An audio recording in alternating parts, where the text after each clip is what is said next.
Hello, chatters. Hello, lurkers. If you're near the end, it's not super great. I would watch until Alex starts interacting with us. What? Can't decide if I should continue VOD or watch live. What the hell? Wait, you're saying the VOD's not good? I try so fucking hard. Just kidding, guys. I'm not doing the character anymore today. Ugh.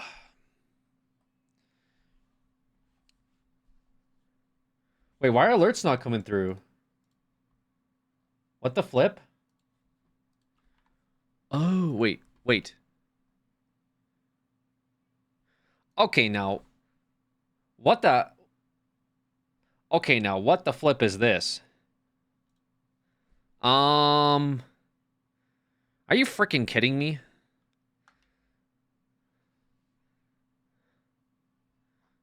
Okay, no, but why are alerts not going off? Wait. Wait a darn minute, brother. No, because they're gonna yell at me again. Dude, they're gonna yell at me again. They're gonna be like, he didn't read my message. He didn't read my message. And then I'll sit here and be like, I'm so fucking sorry, dude. Thanks for the resub. I'm so sorry. That's my bad. And I'm like, yeah, don't let it happen next time, Alex. And then like an hour later, they'll say, oh, crap. I forgot to hit the send button when I resubbed. So you made me feel bad? Oops, sorry, Alex. Yeah, I forgot to hit the send button when I resubbed to you. But you forget to say hello every other time, so... Okay. So I'm just having my mental breakdown of the night. Frostbug 2 companion still attached to the channel. If that's something you want to remove, this is a reminder. Yeah, one problem at a fucking time, okay? Right now, my issue is I don't have any alerts up, okay? I have no alerts. Okay, I'll deal with the Frostpunk 2 companion app, but let me figure out why alerts aren't going through. Why is it every stream, every time I just want to fucking go live and that's it. I just want to go live and that's just and no bad thing happens. I don't have to fix 100 fucking extensions. I don't have to touch my overlays. Oh, well, webcam's not working. Oh, microphone sound is off. Oh, music DMCA'd. Oh, game's not loading properly. It's just every time I just want to go live and that was a good stream. That's it. Just one time. The PC issues, graphics card is a fucking overheating. My liquid pump melts my fucking CPU. My monitor's not working. Every time I sit down, touch the table, I'm static shocking myself. Then I turn the camera on, people are saying, "Who's this ugly guy?" Like it's ridiculous, dude. Every single time. So what is it? The Frostpunk extension app? Yeah, that sounds annoying. Why is that still going? Why do I still have that? Let me go find extensions here. My extensions. Deactivate. There we go. We did it. Okay, we solved that problem. Hopefully. This is how technology is. Get used to it. That's how you sounded typing that. That's just how technology is. Not everyone can be as savvy as I am with technology, but that's why I get paid the big bucks. I'm sort of the IT guy for my local community. I solve all the problems when it comes to technology because I'm so well informed. And if you're falling behind, then you'll get left in the dust, is what we say in the business. I'm not actually employed by anybody, by the way. It's just a little thing I like to do as a hobby. Holy shit, dude. Games, so you're like a super weeb hero. Tactical with a 50 fucking gifted subs. Mid-rant. Holy smokes, Tactical. What the fuck, dude?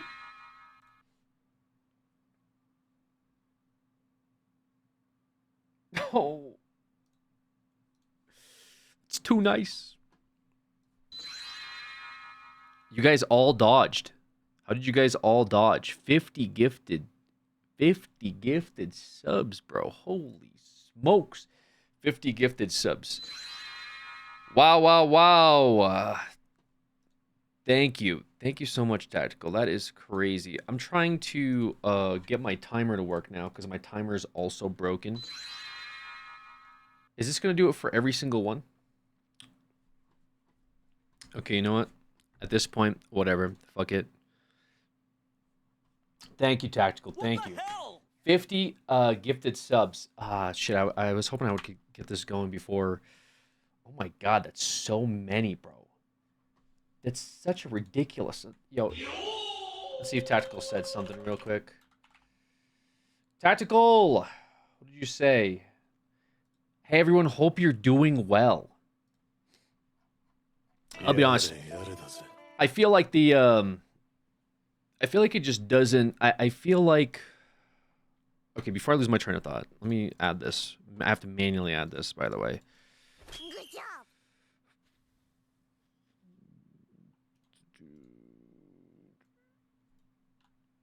Before I lose my train of thought. There we go. Oh, no. All right.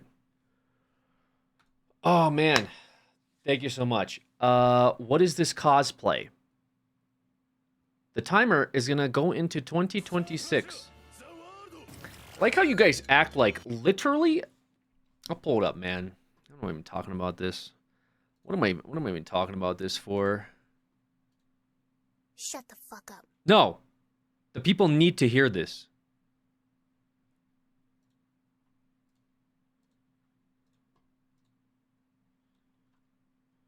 Poggers.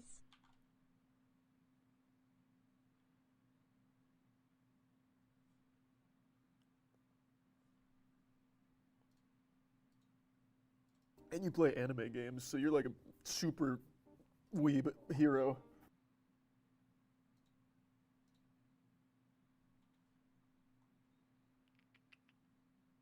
Good job.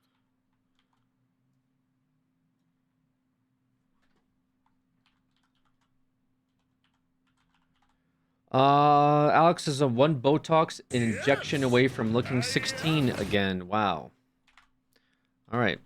See you in 3 months on Band Quest. Why do you guys still say? Yo, Tactical, thank you so much for the. Thank you so much. That is way too nice. Sorry, it took me fucking 10 years to figure out how to use technology here, obviously. Peep this right here, okay? See this right here? This was October, okay? This was the Scare-a-thon, okay? Do you see how many hours that says? I'm sick and tired of you guys saying shit like, "Oh yeah, dude. Oh, this guy won't stream till next year." This guy, what does it say? Oh, sorry, Sarah, I forgot you're on your Tamagotchi. Let me zoom in more. Let me know if you see that. Thank you. I got you. Yes, that's October, okay? So, no, I will say that was a lot. There was a lot of streaming, okay? 221 hours in 1 month and was 38 minutes from freedom. Also, this said the timer will go to 2026, not that you won't stream until 2026.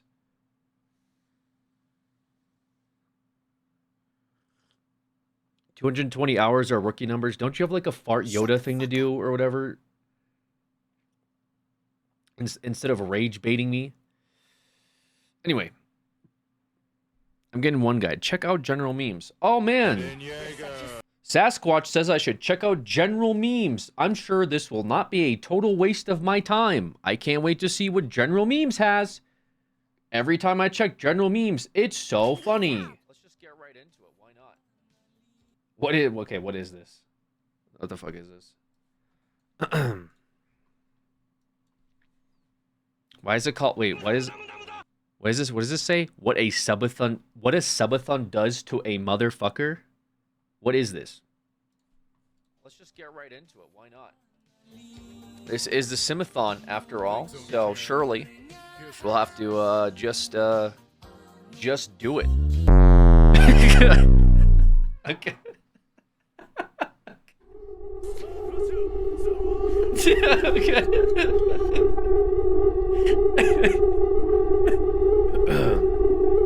Are you okay, OG? Yeah, I'm doing okay. I could be better, as you could tell. You could probably tell. Dollar Tree looking ass Joker. I bet you would know a lot about the Dollar Tree, wouldn't you? I bet you know what every item at Dollar Tree is. Okay, guys. It was just a joke, man. What the fuck is this? Put this on YouTube Shorts.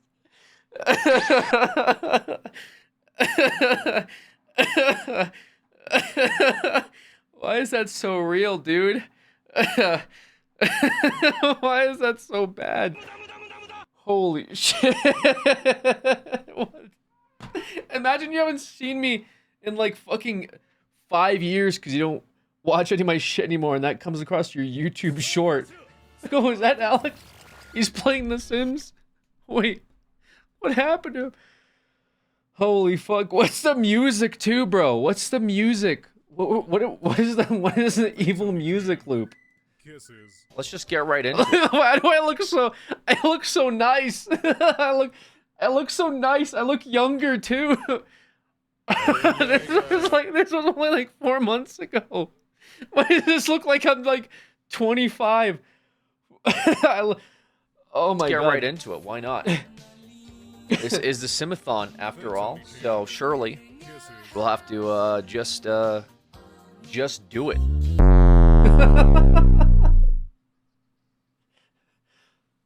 And you play anime games, so you're like a super weeb hero.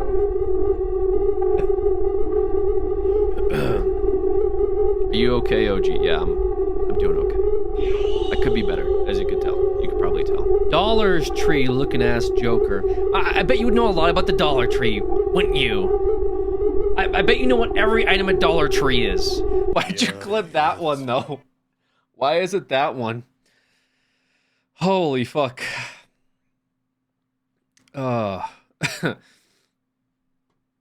Holy shit.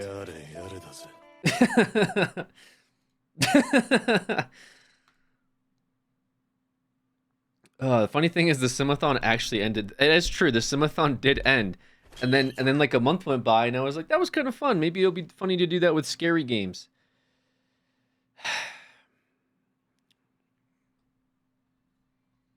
You know what the worst part is, actually? Thanks, Oni-chan. First of all, I had a lot of friends reach out to me last night and ask me if I was okay. But then I also, what do you call it? Is it, dude? I think the alerts thing is, I think the alerts thing is spam going off for every single one of Tactical's gifted subs. Who's Immortal HD? Tactical, did you? How many gifted subs? It was 50. Okay, it was 50 gifted. Thank you so much again, Tactical. I really appreciate it. I realized that, like, you know the parts. I don't know why I think this is so funny. I think the parts, you know the parts where you have like, I had this music going, and I started to progressively like get angrier, right? That's like the Joker bit, right? This is the, you know, when I was a young boy, my father took a knife, right? In the actual VOD, the music doesn't play because it's split. So it's just silence. And I'm just randomly just fucking going crazy. And I realize how unhinged that probably is to the VOD viewers. Like, out of nowhere, because they don't have the context of, like, the music build-up, where I'm just, so in the thing, I'm just sitting there staring. You want to know how I got these scars? I feel so bad. It felt off when I was watching it. Yeah, so I just today realized it. There's parts where I'm just going fucking insane and there's no music to back it up. So it's just me going crazy. Acne scars? Bro, don't you have like a 3-month ban appeal to do? Just the I know how to fix a laptop guy. You just gotta plug in the power cable to the wall. Alex, what was going through your head while doing your makeup yesterday?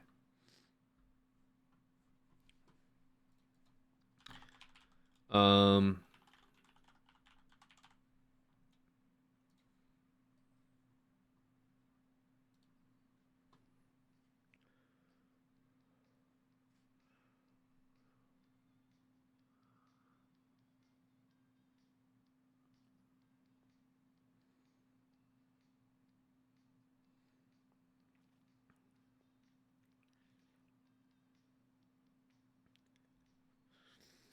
VOD viewers were listening to Goodbye Horses by Q Lazarus.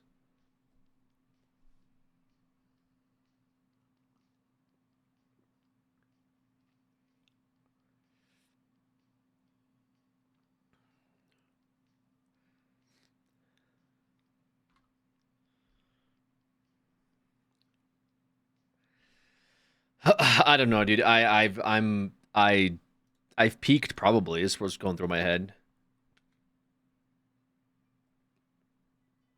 Just made a clip of that last bit and music doesn't play there either.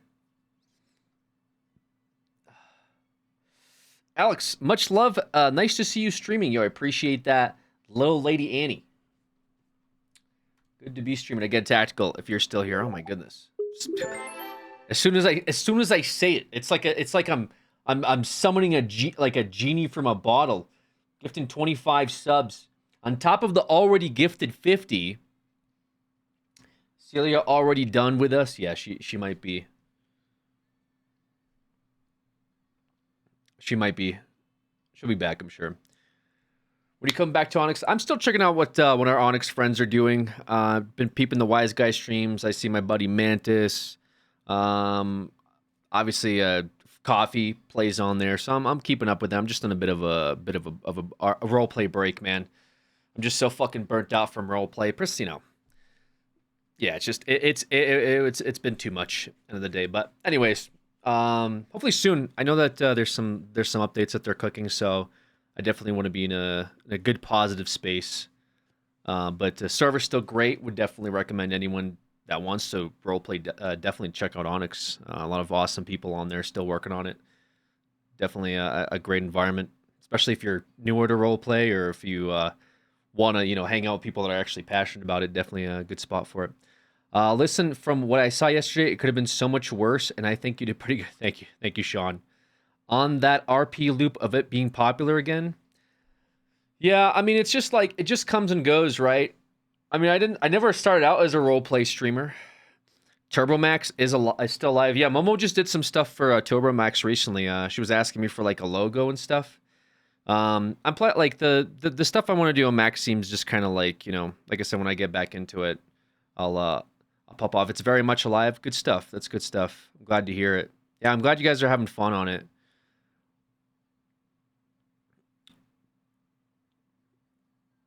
No, TurboMax is deceased. What is she doing? Did she jump from the floor to the window, or did she jump from the mini fridge to the window? Did anyone see? From the floor? Oh, okay. Okay, yeah. She's been trying to find different ways to get up onto the windowsill. She likes to people watch. Likes to see what's going on out there. Making sure, everything's okay. Oh yeah, that's sick.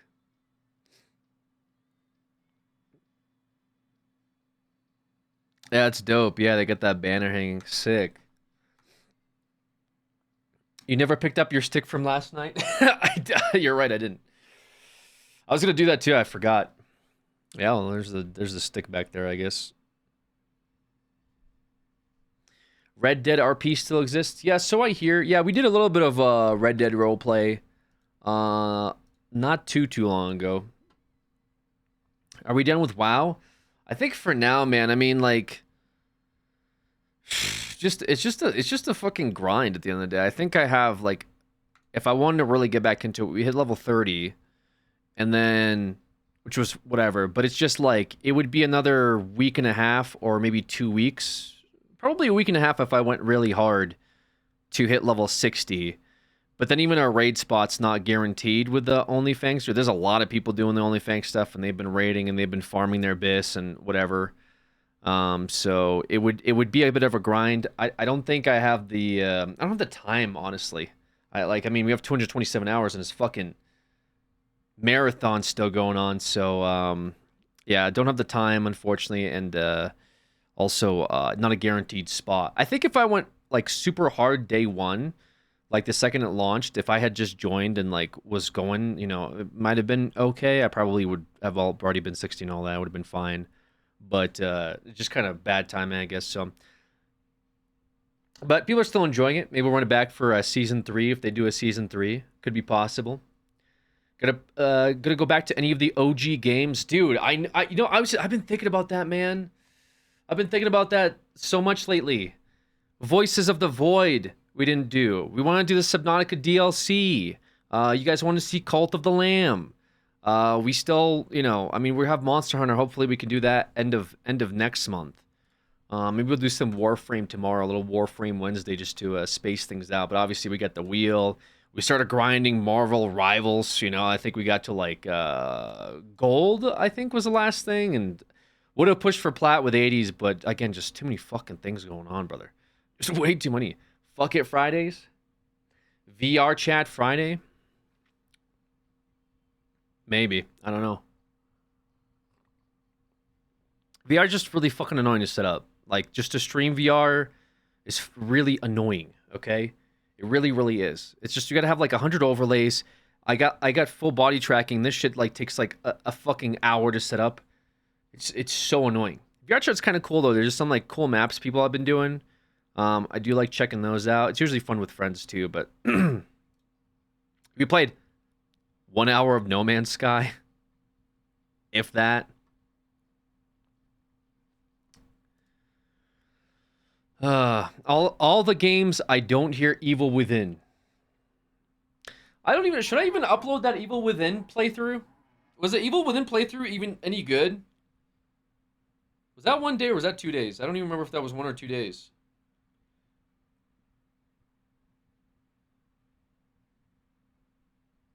Dave the Diver continuation. You guys like Dave the Diver too. Dave the Diver was fun.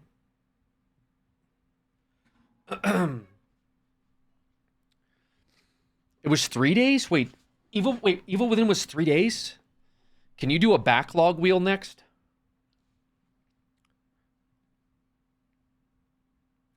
No, I don't think we do another wheel like this ever again, actually. I think this has already been too much of the wheel. But Tactical, 75 gifted subs. I don't know if you're still here. Sorry, I get a little sidetracked here. Thank you so much, Tactical.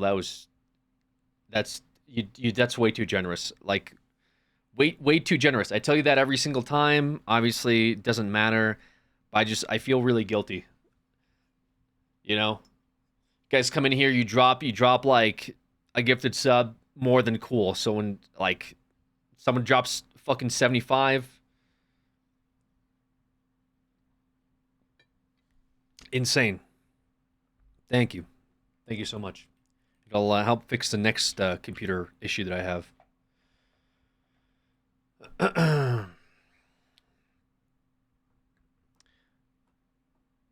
We love our Oilers. The Tactical's very hard-working individual. Hopefully these streams are enjoyable for them. You should upload the one scary game on the oil rig. People need to see your Scooby-Doo impersonation. That was a YouTube short, I believe. Actually, no, it wasn't. Maybe it okay, never mind. I didn't upload the YouTube short Scooby-Doo impersonation. The makeup come off easy? Yeah, it came off pretty easy. I do wonder what Tactical does for a living because I need that kind of cash. I'm not gonna speak for them. If they want to talk about what they do, they can. Oh yeah, will you upload you getting pinned down by Bat AI?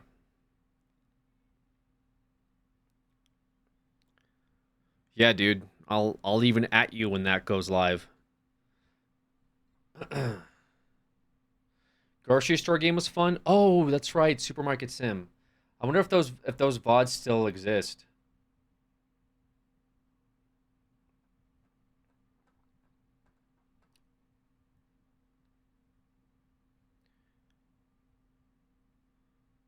Did Mishka apologize for borking at you? No. It's all good. We squashed the beef. We're chill. They got some big updates on supermarkets since you played. Really? Since we played it? Simathon Part 2?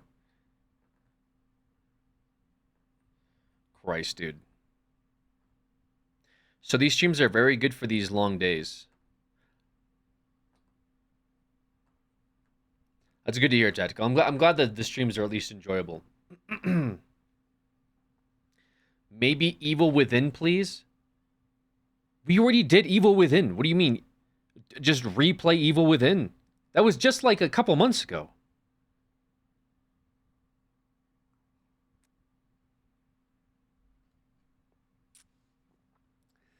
Subnautica today would hit?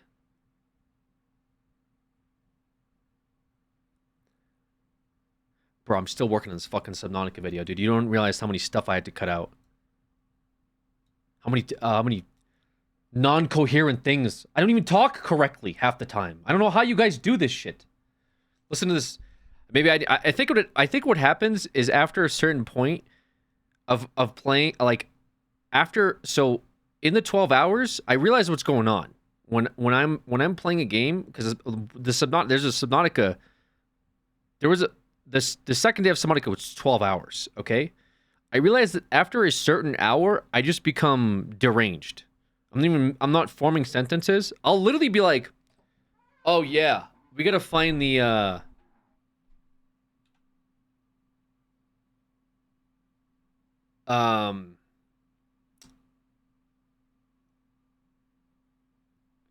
yeah, what are we looking for?"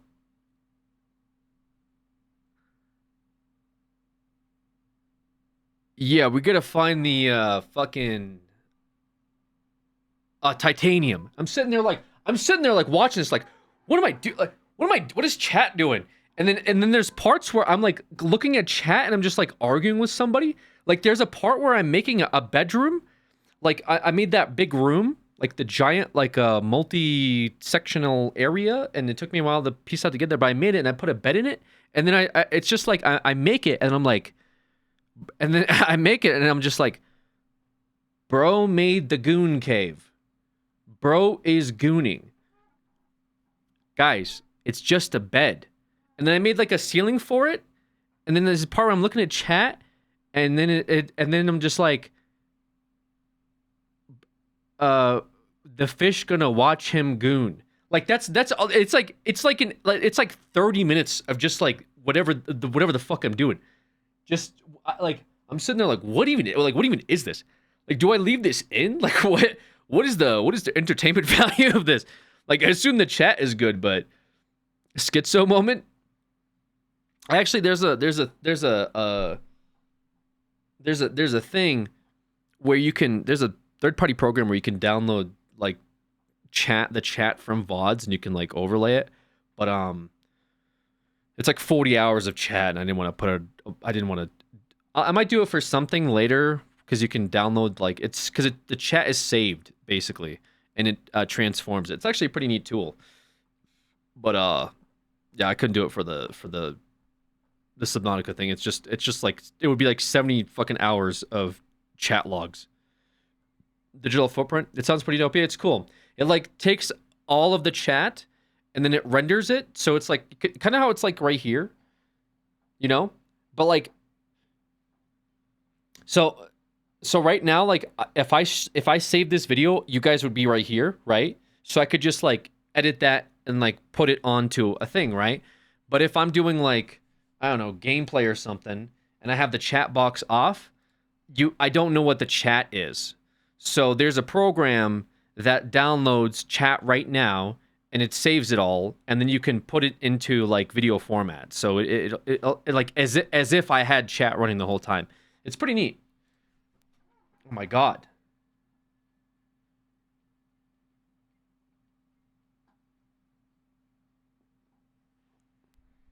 Okay. My bad.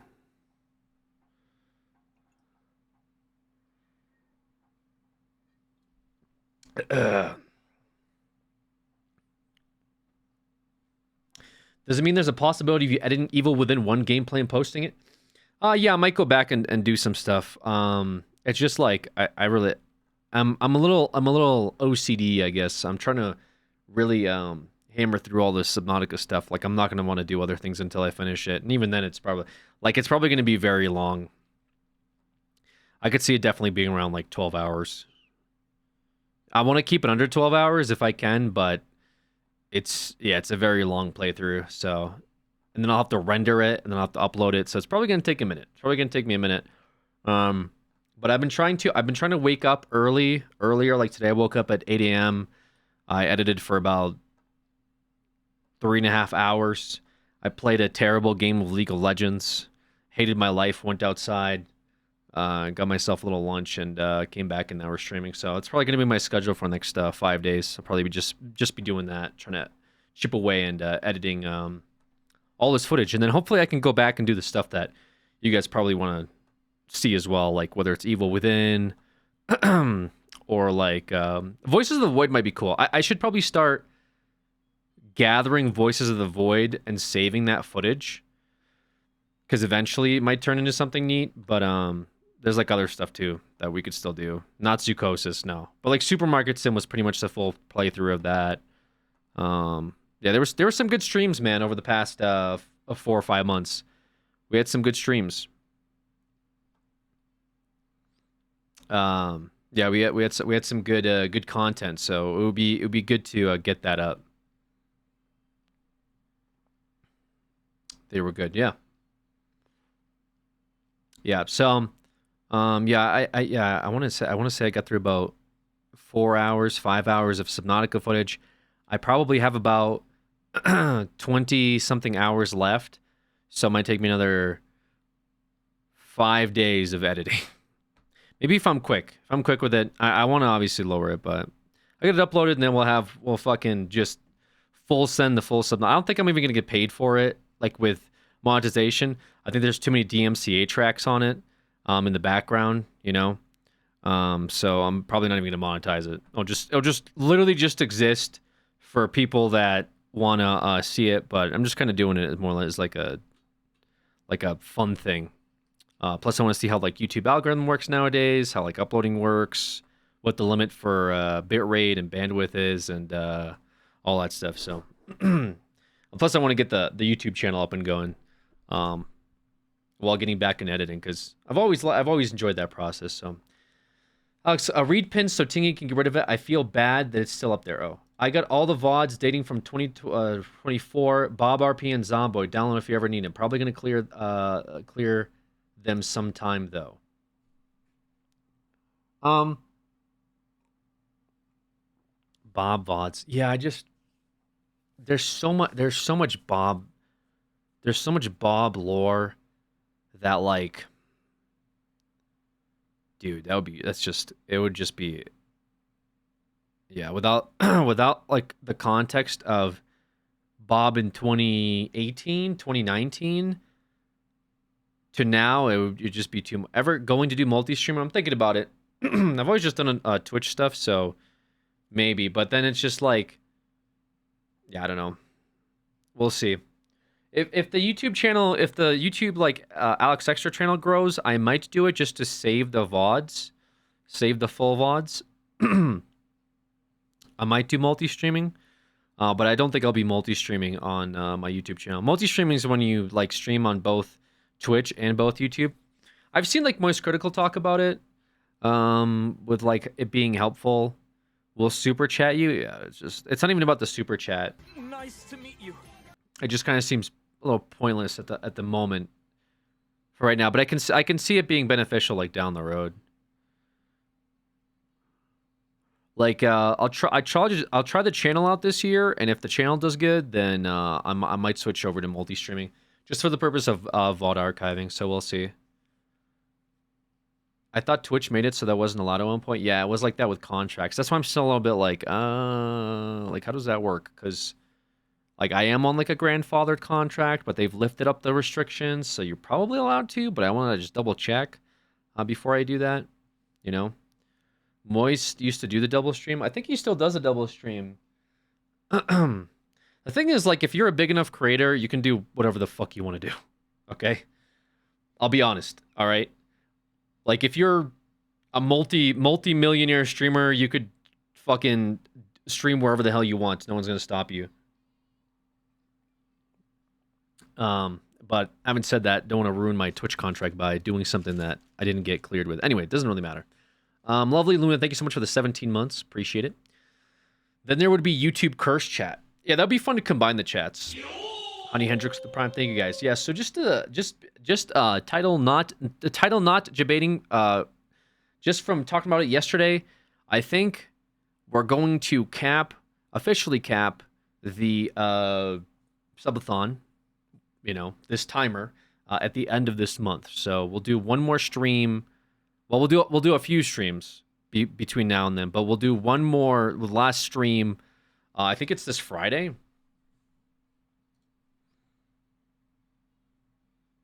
Yeah, on Friday we'll do the one last stream before we officially cap it. Yeah, officially. I know. Riot, you can't retire on us. No, it just means that subs, whatever, tips, cheers won't add to the timer anymore. I think I've enjoyed this whole. I've enjoyed this bit. Obviously, it's been a little. I took a little bit of a mental hit. But that's okay. That's okay. We're still here. We're chilling. But more importantly, I didn't want to make this like a 5-month thing. Okay. Originally this was just going to be an October thing that continued into November, that continued into December, that is now continuing into January. I think me going full fucking manic as the Joker last night sums it up pretty well. Okay. I don't know what I do to top the Joker thing, and I also really don't want to stress out next month with Monster Hunter Wilds coming out at the end of February. I'm panicking at the thought that I'm gonna have 300 fucking hours on this thing, and we're not gonna be able to, even download Monster Hunter Wilds when it comes out. Okay, so that's a bit of a worry for me. Okay, put Monster Hunter on the wheel. Relax. All right, relax. I'm not gonna put Monster on the wheel. I actually want to play it. All right, I don't want to play all the terrible games. So also, I just don't really know like what the bit for February is. You know, I did because October I did okay. Here's a scary games. What's November? New game plus November. We did Subnautica. Then we eventually did the wheel where I said, oh yeah, let's do the wheel. Guys, I'm gonna take all your recommended games and put them on this wheel, and we've just been trying to do the wheel since then. But the point is, like, it'd be cool to have something for February. I don't currently have anything crazy planned. Valentine's Day dress as Rathalos. So, freaky February.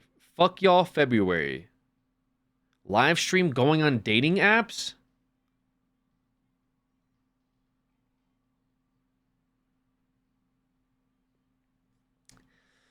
Wheel spin speed run. Get through every wheel game. Well, I think I might actually turn down how many points we do. I might start that. I don't know when I start that. I kind of want to start that sooner than later, but I think it's just kind of like one of those things where I really want to get through them. There's like 60 games still on this wheel. I don't know how we're going to be able to get through them ASAP. Obviously, I want to get through them as soon as possible. Oops. That'll probably happen a few more times. Funny February, chat roasts you. Funny February, chat roasts you. Dang, live again already. It's been like 12 hours, has it not?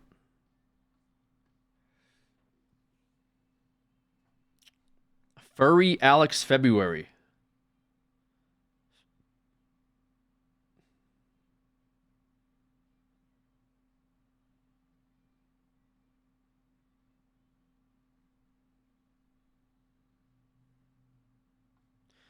The dating app bit would be funny as fuck. No, wouldn't. What do you mean it would be funny as fuck?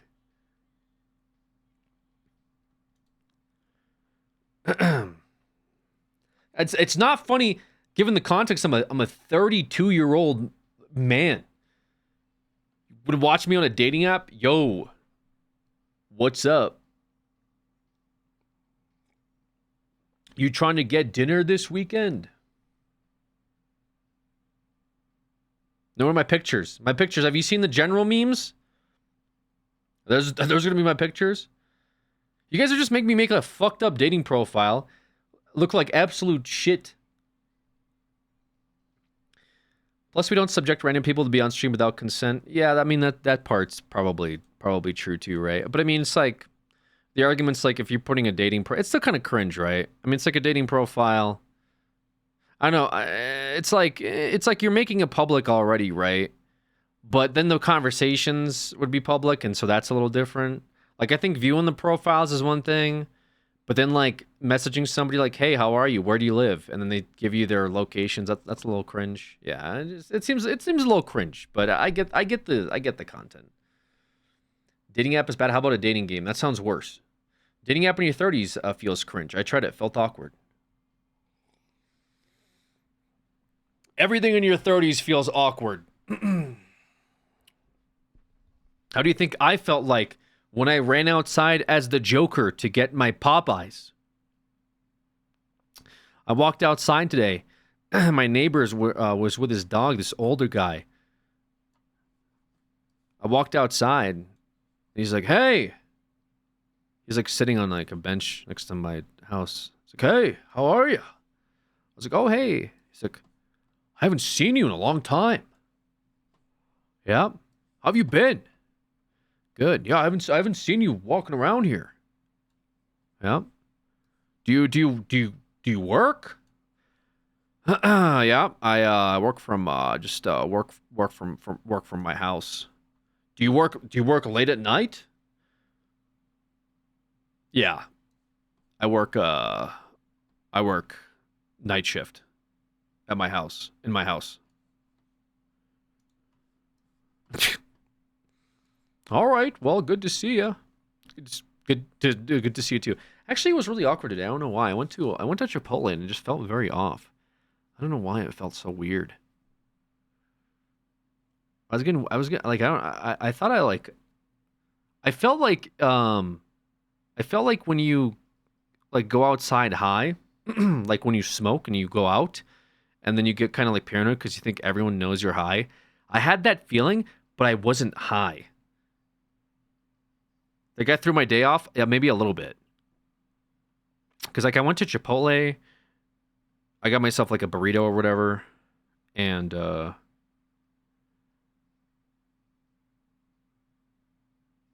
was just very, it was that's anxiety. It really wasn't anxiety though. It was like I don't know what it was, man. How about let's get you out of the house and do travel streams? I'm good. You thought everyone knew you were the jonkler? It kind of felt that way. Autism? I don't think it was autism. It was like, I asked for the burrito, and then the lady's like making the burrito, and she's like, "What would you like on it?" It's like, "Oh, steak, whatever." And then she's like, she gives it to the next lady, and she's just like looking at me. And I'm like, can I have the pico? She's like, "You want pico?" "Yeah, I want pico." So she puts the pico, and then she's like looking around. I'm like, am I supposed like? Because usually, I'm like, okay. And then I was like, can I get some cheese? And then she like looks at the cheese and it's empty. And she like looks up at me. She's like, "You want the cheese?" Like, yeah, I do want the cheese. I don't care that it's empty. So she's like, okay. And then she like takes the thing, she puts the new cheese on there. And she takes like the smallest fucking handful of cheese I've ever seen in my life. And she like looks at me. And I was like, "Oh, I want the sour cream too, please." And then she puts the sour cream on there. And then she's wrapping it. And then she says like, "Does it just, you just want the steak or something? Or was it just a steak?" But right before that, she would look over to the girl next to her, and she would say, what was this? Was this just a chicken? And the girl would say that it was chicken. That's how they communicate, because they're telling each other like what the order is, so they can tell the cashier what the order is, right? But then she's like looking at the other girl, and she's like, I assume the other girl would tell her, yeah, it's a steak burrito, right? So she's like, is it just a steak burrito? And then she looks at the girl, and then the girl looks at her, and then the girl looks at me, like, and I'm like, wait, I'm part of the equation too, I guess. Now I'm getting involved. Yes, to confirm, just so we're all aware and we're all on the same page here, I did get the steak burrito, yes. And then she looks back at me, like, just to, like, she's like, but it's like, why were you looking at her to ask her, but then she looked at me to see what I got, but then you looked at me, like, it was just very confusing. And then so they passed the burrito over to the guy. It's like a younger dude working the cash register. And he's like, you just want the burrito, anything else? And I was like, oh, can I get one of those blackberry teas? But then it's like, it's not a tea. It's like, well, it's an Izzy. It's like a sparkling black, whatever. He's like, yeah, that's fine. And he's like, was that it? I'm like, yeah, that's it. He's like, card or cash? I said, I'll pay with cash. So I took out my cash and I gave him, it was like 15 something. I gave him $16. And he's like fucking around with the coins and he can't get the coins out. And he's like, oh, I can't get the coins out. And I was like, okay. He's like, is it cool? I'm like, I was like, you know what? Whatever, dude. He's like, yeah, because I can't get the coins out. I'm like, yeah, just fucking, whatever. Just keep the coins, dude. Like at this point, I'm already like over this whole fucking experience has just been like I feel like I'm fucking high and I just woke up. And then he's like, all right, man, thanks. I was like, okay, cool. And he's just like looking at me. And he's like, oh, is this to go?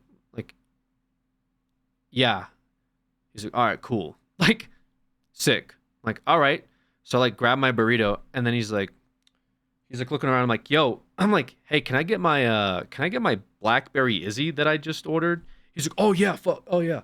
He like runs over. He like runs back. He's like, sorry, dude. I'm really spaced out. I'm like, you know what? It's all good, man. He's just like looking at me like really nervously. I'm like, what is going on? Like, I felt a little schizophrenic. I don't know, man. I don't know what it was. He's zooted. Maybe he was zooted or something. Maybe they were all zooted. I don't know. It was very busy in there, you know? It was very busy, but it felt it felt very off, dude. I don't know what was going on. They're gang stalking you. I felt a little bit like I was being watched a little bit, yeah. They're nervous that carne asada is coming back to the menu. What if he was starstruck about you? Is your camera lens smudged? Left side of the cam looks blurry. Not talking about bokeh. I don't know what that means. Left side looks smudgy?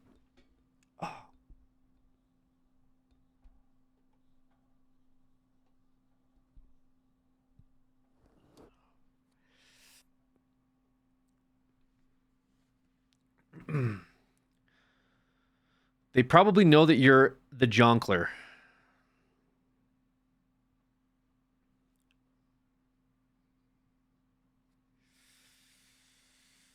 Yeah, I don't know. I just felt very odd. I don't know what it was. Maybe it's like I usually don't go out earlier in the mornings. Are people different in the mornings? Are people different? Okay, this is going to sound a little weird, all right? But like hear me out. Is there a different type of human that you engage with in the mornings versus the humans you engage with in the later evening hours? A whole different society. You guys think so? Like I went into the store as well. I picked up some produce. I went to the store and like I was in an aisle and I was like looking at some I don't know what the fuck I was looking at some like drinks or something. And this guy's like behind me, like, you need help with anything? It's like, I'm good. I'm good. He's like, all right. I was like, that's a lot of energy. And then, like, as soon as I say, I'm good, thank you, I'm just looking. As soon as he says, all right, this guy next to me is like, hey, man, you good? And I was like, what? He's like, is everything okay? I'm like, I'm good. I'm good. Are you guys good? Is everyone here good? Because I'm good. Like, as long as we're all good, you know. And he's like, hey, Tim, can you get me the thing from the can you get me the thing from the back shelf? I got to restock this. I was like, what the fuck is going on, dude? You know what I'm saying? Like, it's just like, it feels like a very, I don't know, man. It feels like a very different, as someone said, different type of society. You're getting gang stalked 100%. Morning people carry the world for us. They can tell you don't belong in this time slot. Oh no, dude. Can they tell? Yeah, bro. One of the night stalkers is in here. What? One of the night folks.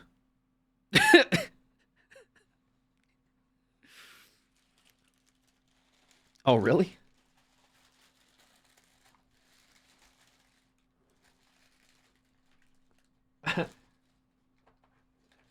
I got like my fucking sunglasses on, like my forward-facing cap. I got my headphones on. It's like, yeah, you could fucking tell this guy doesn't wake up this early. Normally, he's not around. He's not part of these hours normally. Yeah.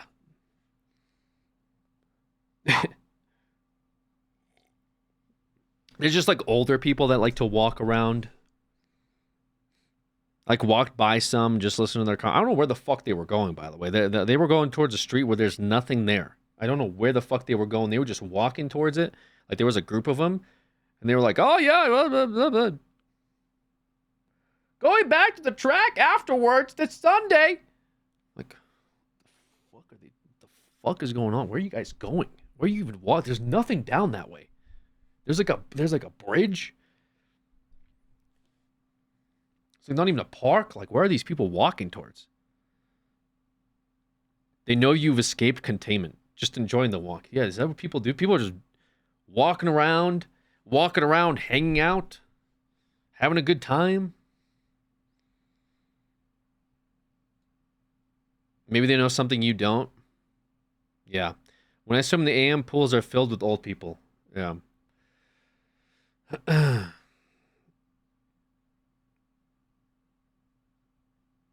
don't know. It's just like when I go to the store at night, I get the vibe, you know? Because at that point, the people don't fucking want to be there. And it's not like I want to be there particularly myself. So I think I get along very well with people at the nighttime, you know, because I'm checking out. It's just like, beep, beep. How you doing? Beep. Hey, I'm doing pretty good. How about yourself? Beep, beep. Yeah, could be better, right? Beep. I'm like, yeah, I get that.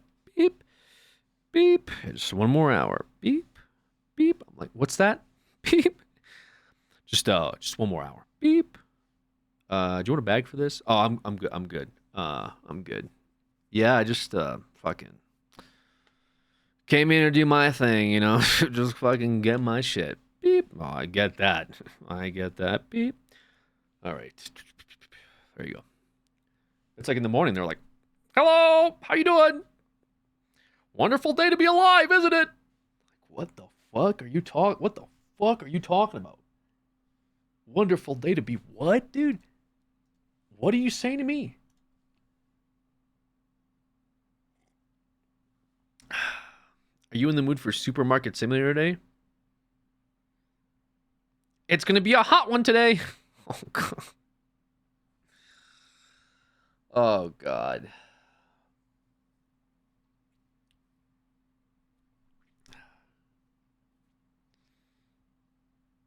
Morning people are the pillars of society. Night folk eat cake at 2 a.m. and watch someone call themselves the jonkler. First of all, Mizune, night people are the people that are your neighborhood watch, and you don't even fucking realize it, okay? Do you know how many times I was neighborhood watch, okay, for my community? because I'm the degenerate that's awake at 3 a.m. and I notice when there's a slow car driving by and there's somebody that jumps out and starts trying to get into doors. That's me, the jonkler. The jonkler's awake at those hours, okay? 2 times. How about you? How about yourself? Okay, the fuck? 2 times. There's more than 2 times, actually. Thank you for your service. Yeah, I got you. You'll be thankful when the night society person such as myself is knocking on your door, you know, because there's a fire that broke out late at night, you know? I know everything, okay? Good job. Dude, dude, the other night, I thought I was getting abducted. No joke. I actually thought I was getting fucking abducted. Okay? I was in my bedroom, and I'm like, just, you know, having another, I'm telling you, I'll explain. I was having like my 3rd midlife crisis that week. And I'm like trying to pass out, right? So I'm like, it's like 3 a.m. or something. And like when cars drive by my fucking house, like the lights just kind of, sometimes I can kind of see the lights through the blinds, like they kind of shine towards like my bedroom wall and then they kind of drive away.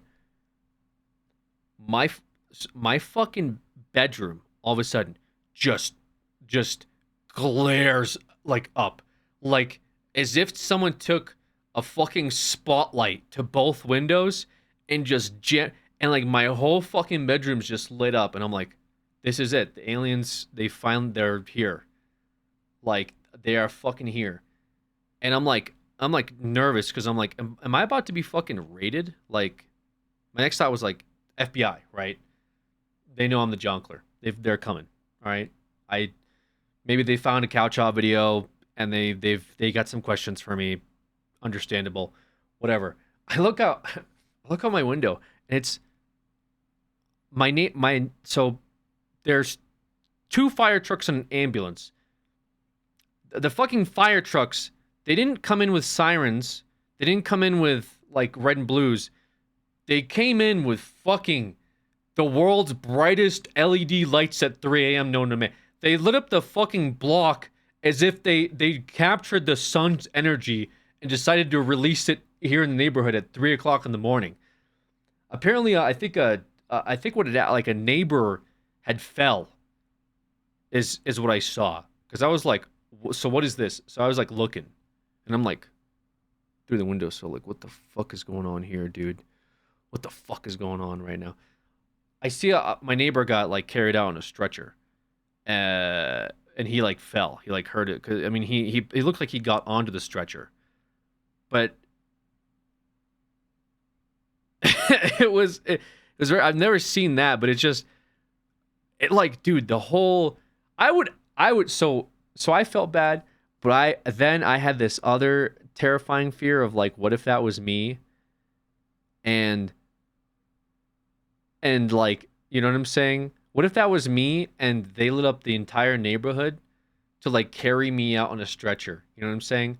Because there's no way I was the only one that got woken up by the world's brightest lights shining through your window at 3 a.m. You know what I'm saying? There's no fucking way. Like, that is like a, hey, everyone that's here right now in this neighborhood, we're going to wake you all up. Look at your fucking neighbor. This guy fell. He fucked up his foot. We're going to carry him out on a stretcher in, like, front of you. Like, display him, okay? Like, on a stretcher so you can all point and laugh before we put him into the back of the ambulance and bring him to the hospital. Look at this guy. He fell, everyone. You don't need that many. Do you not? I do have curtains. That's the crazy part. Yes, I have blackout curtains. That's why I'm telling you. I thought I was being fucking invaded. I thought I was going to get fucking abducted, man. Okay? I have blackout curtains. That shit went through the fucking blackout curtains. I'm like, what is going on? Is there like a truck? Is there a semi-truck about to crash through my 2nd story window? It was just a local map event.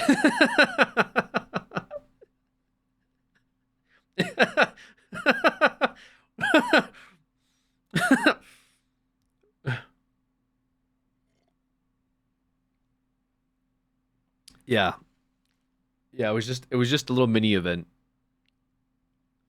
They do need that much help, you'd be surprised. Bro, the neighbor looks like they walked out like by themselves. They look like they didn't need the help. If that happens to me, I'm fucking like calling an Uber or something, dude. There's no way I want fucking 2 fire trucks and an ambulance pulling up to my house at 3 o'clock in the morning, shining the world's brightest lights into all of my neighbors' windows. So they think the fucking SWAT is just pull up to their house, wake them up, wake their kids up, and then see me like walk out. Yeah, just a little sprain right here. Yeah, just it's nothing. Just a little fucked up knee I got here going on, guys. No big deal. Everyone go back to bed. I thought somebody died. That's why I was like, fuck. I was like, fuck, did my neighbor die? I was so sad for a second. I was like, oh no. Like, I got a dead neighbor. Fuck, dude. It's like, I was expecting to be like carried out like in a bag or something, but it was like they were just like walked out and then just got on the stretcher. Like, what? Like, I felt kind of bad too still, but it's like, fuck, dude. That's gonna be a hell of an expensive hospital ride, right? Then neighbors will give you stink eye forever? Yeah, maybe. I would fake being dead at that point. If fucking 2 fire trucks and ambulance pulled up and woke up all my neighbors, I would just like I'd tell them, you guys gotta carry me out of here, and they'll be like, what? I'm like, you guys need to carry me. You need to fucking carry me out of here. I'm not walking out of here. Like, okay, like I'll be limp. The next day they'll knock on my door. I'll answer. I'm like, hello. Hello, how are you? I'm like, oh my god, are you okay? We thought you were a dead corpse. We saw you get carried out last night. Yeah, I just I don't know what happened. I've been very ill. I've been very sick.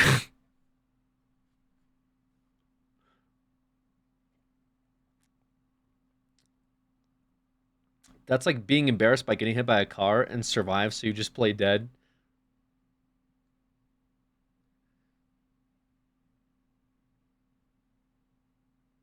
Yeah.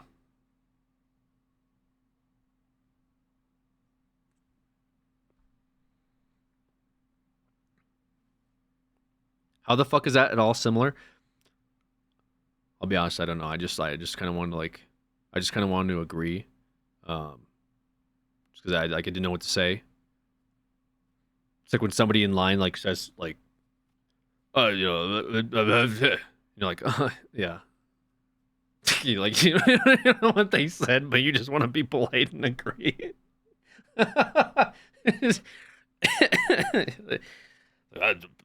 Crazy day. Like what? Like a crazy day. Oh yeah, freaking. Yeah, you're right. I mean, afterward. What's that? Afterward. I don't know. I don't know. Yeah.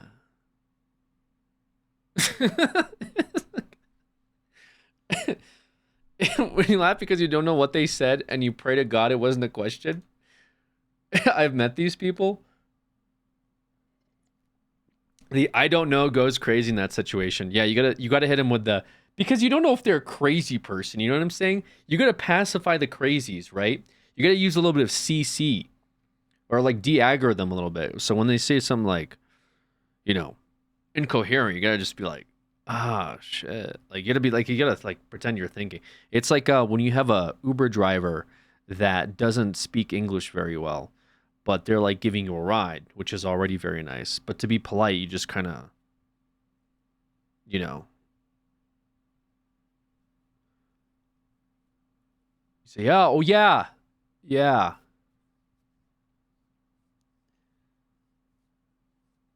For sure, yeah. Yeah, it's just like the fucking Dude, the weather it's so hot. Huh? Said, oh, the weather's hot. Oh, the weather is he's like we're fortune of after.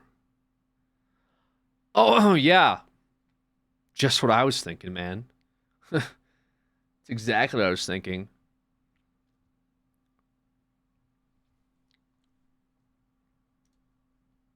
Anyways, that was my day. Hope your guys' day was good. Hit him with the O. Yeah, you gotta hit him with the oh, really? Yeah.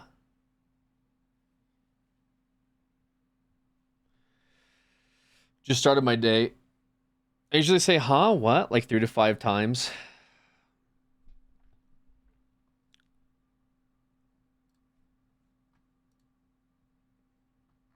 Yeah, the huh is pretty S tier in that situation. Huh is definitely S tier.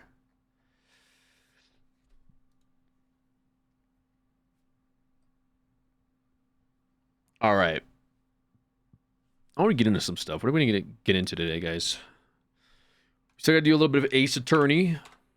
Probably get that going soon. Is there any I kind of want to like have I kind of want to have like some videos to like add to my playlist to watch. I don't know what though.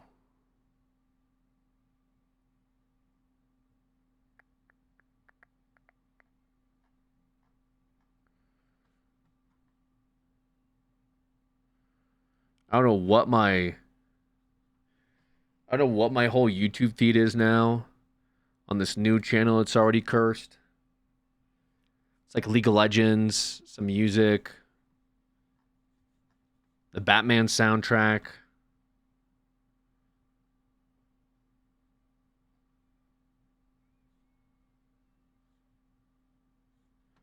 Eight hours of brown noise for deep focus and concentration.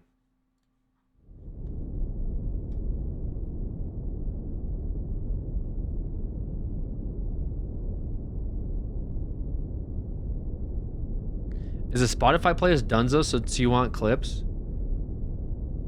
Spotify playlist Dunzo since you want clips. What do you mean? Doesn't brown noise help you poop?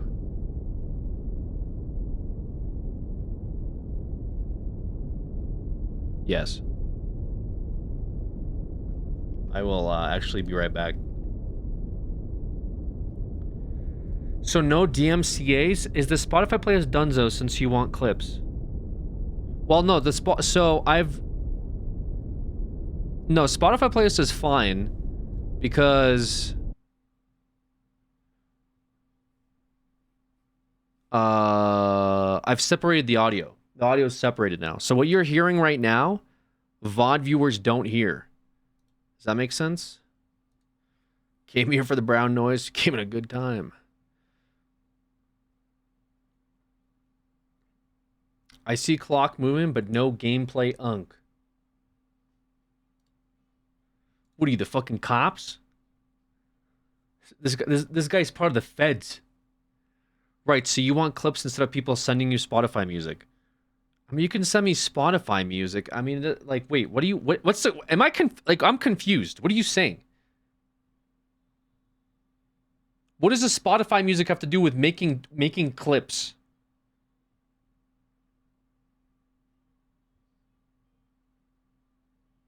Oh, so we can have that tinnitus sound playing all stream and it wouldn't affect VOD enjoyers. Wait, what are you talking about?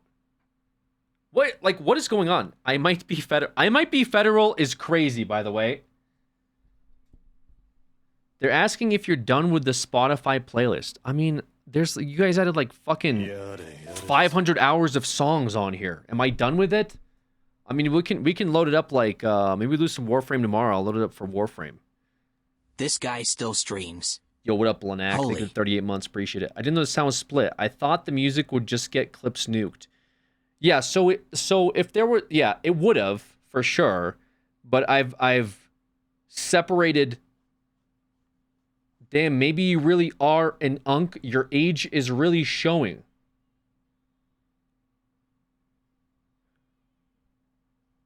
What are you talking about?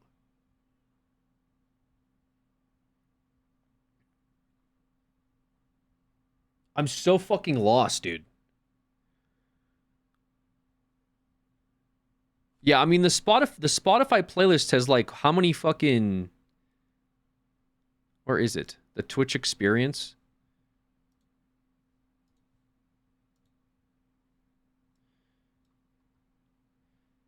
It's got 737 songs on here, 44 hours and 23 minutes.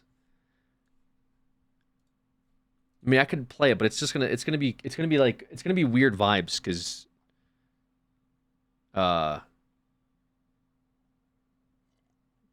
people just added whatever they wanted. Some added like you'd get like Baby Shark followed by like Beethoven. You know what I'm saying? It would be nonsensical. Thanks, Oni-chan. Kisses. You're a weird vibe. Okay. Most sane offline chatter. There's a lot of different vibes in that playlist. Yeah, I mean that's why I keep it very consistent. Okay, we play a lot of city pop in here.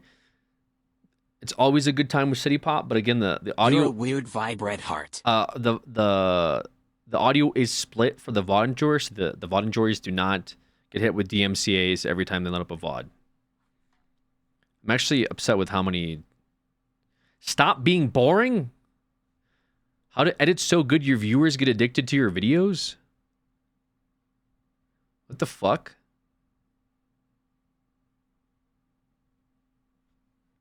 Seems a little rude, doesn't it?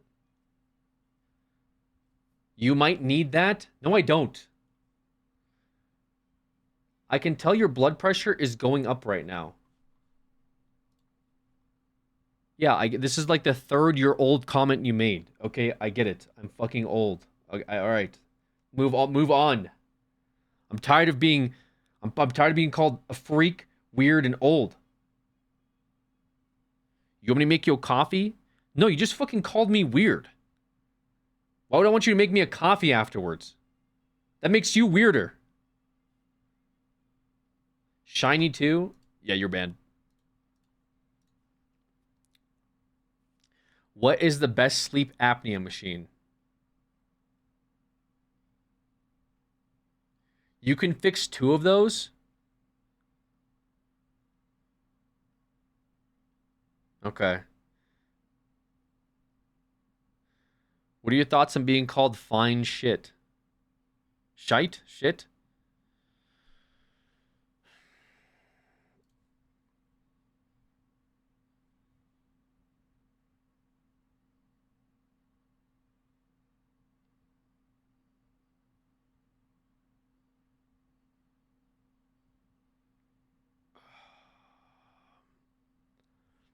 Yeah, my homepage is fucked. Can you watch Beard Meets Food? I actually do like Beard Meets Food. Beard Meets Food uploaded a new video. Let's watch. Yeah, this guy's actually pretty good. I do like this guy. Oh, a little loud. I'm gonna sub him as well. This guy does like food eating challenges. He's really good at eating.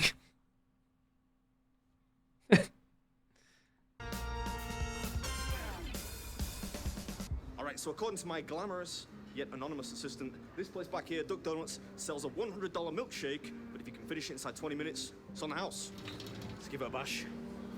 How's it going, boss? Can I order your ginormous, really over-the-top $100 milkshake, please? So you're just gonna pick one of these flavors that we have listed right here for you. Okay. And then it's also gonna come with 4 donuts of your choice. What? We have popular options right here, but everything's gonna be listed in this book right here for you to pick. Okay, great, thank you. All right, I'll go with the maple bacon, French toast, chocolate iced, and a regular glazed, please. So it's gonna be 108.38. Just need a name for your order, please. Sure, it's Adam. Feels so bad. This guy's got a make this humongous milkshake when I think he's pretty much only here by himself. So I'm not sure how he's going to adjudicate the completion of the challenge, but I guess we'll see. That's a really loud suit. Quite like one of those. It's flipping massive, by the way. I got strawberry. I was tempted by cookies and cream, but I thought strawberry would be a little more palatable because there is 12 ounces of some type of alcohol. Can't remember what. So, hopefully this doesn't end explosively. Oh man, here it comes. My God. So there's a plate for the donuts, and that'll be that for you. As soon as you take your first bite or your first sip, I'll start the timer. You got 20 minutes, okay? All right, man, cool. All right, this is it. 4 donuts, 100 ounce of milkshake with 12 ounces of some type of alcohol in there. Should probably be confirmed, hopefully not tequila. 20 minutes, and if I do it, I get a refund. And a hoodie, apparently. Not just a t-shirt, a hoodie. He's got it. I think I might have to stand up. He's pretty good. Yeah, you think? This video might look a little different to what you are by now accustomed to because Alcohol poisoning? Yeah, that they do the alcohol poisoning challenge at these food places. For sure. There are some serious fashionistas about on the strip today. This is Duck Donut's famous 100-ounce boozy shake challenge. Costs anywhere between 100 and 110 bucks depending on the flavor and chosen donuts. I think the crumbs off the table is a little questionable, especially in Vegas, but... You see the pigeon down there? Pigeon thinks he's getting a free meal. Yeah, handy. You can take care of any debris for me. Nah, come on, I'm not a cheater, I'm only joking. The good thing about this one is, because there's only outdoor seating, you get a lot of spectators. Is it going down? Slow but sure, it's hard to get an idea for how difficult this is really, but... Yeah, I mean, is the straw good enough for this? £6, so it's no cakewalk, or shake walk, if you will. Yeah, you know, I think, if I am not mistaken... His arms are huge. Yeah, this guy's like calorie intake is probably fucking no way to do this diabolical. a complete mess, really. Grab a donut. Is the chocolate explosion? You say that every week, man. Shut up and eat your flipping donut.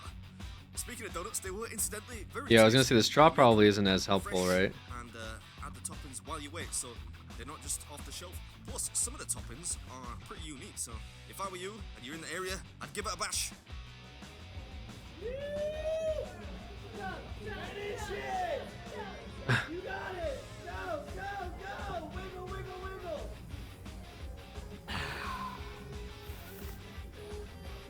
It's never ending. Yeah, speaking figuratively, Bros helping bros. It does have an end. At this point, it just doesn't really feel like it does.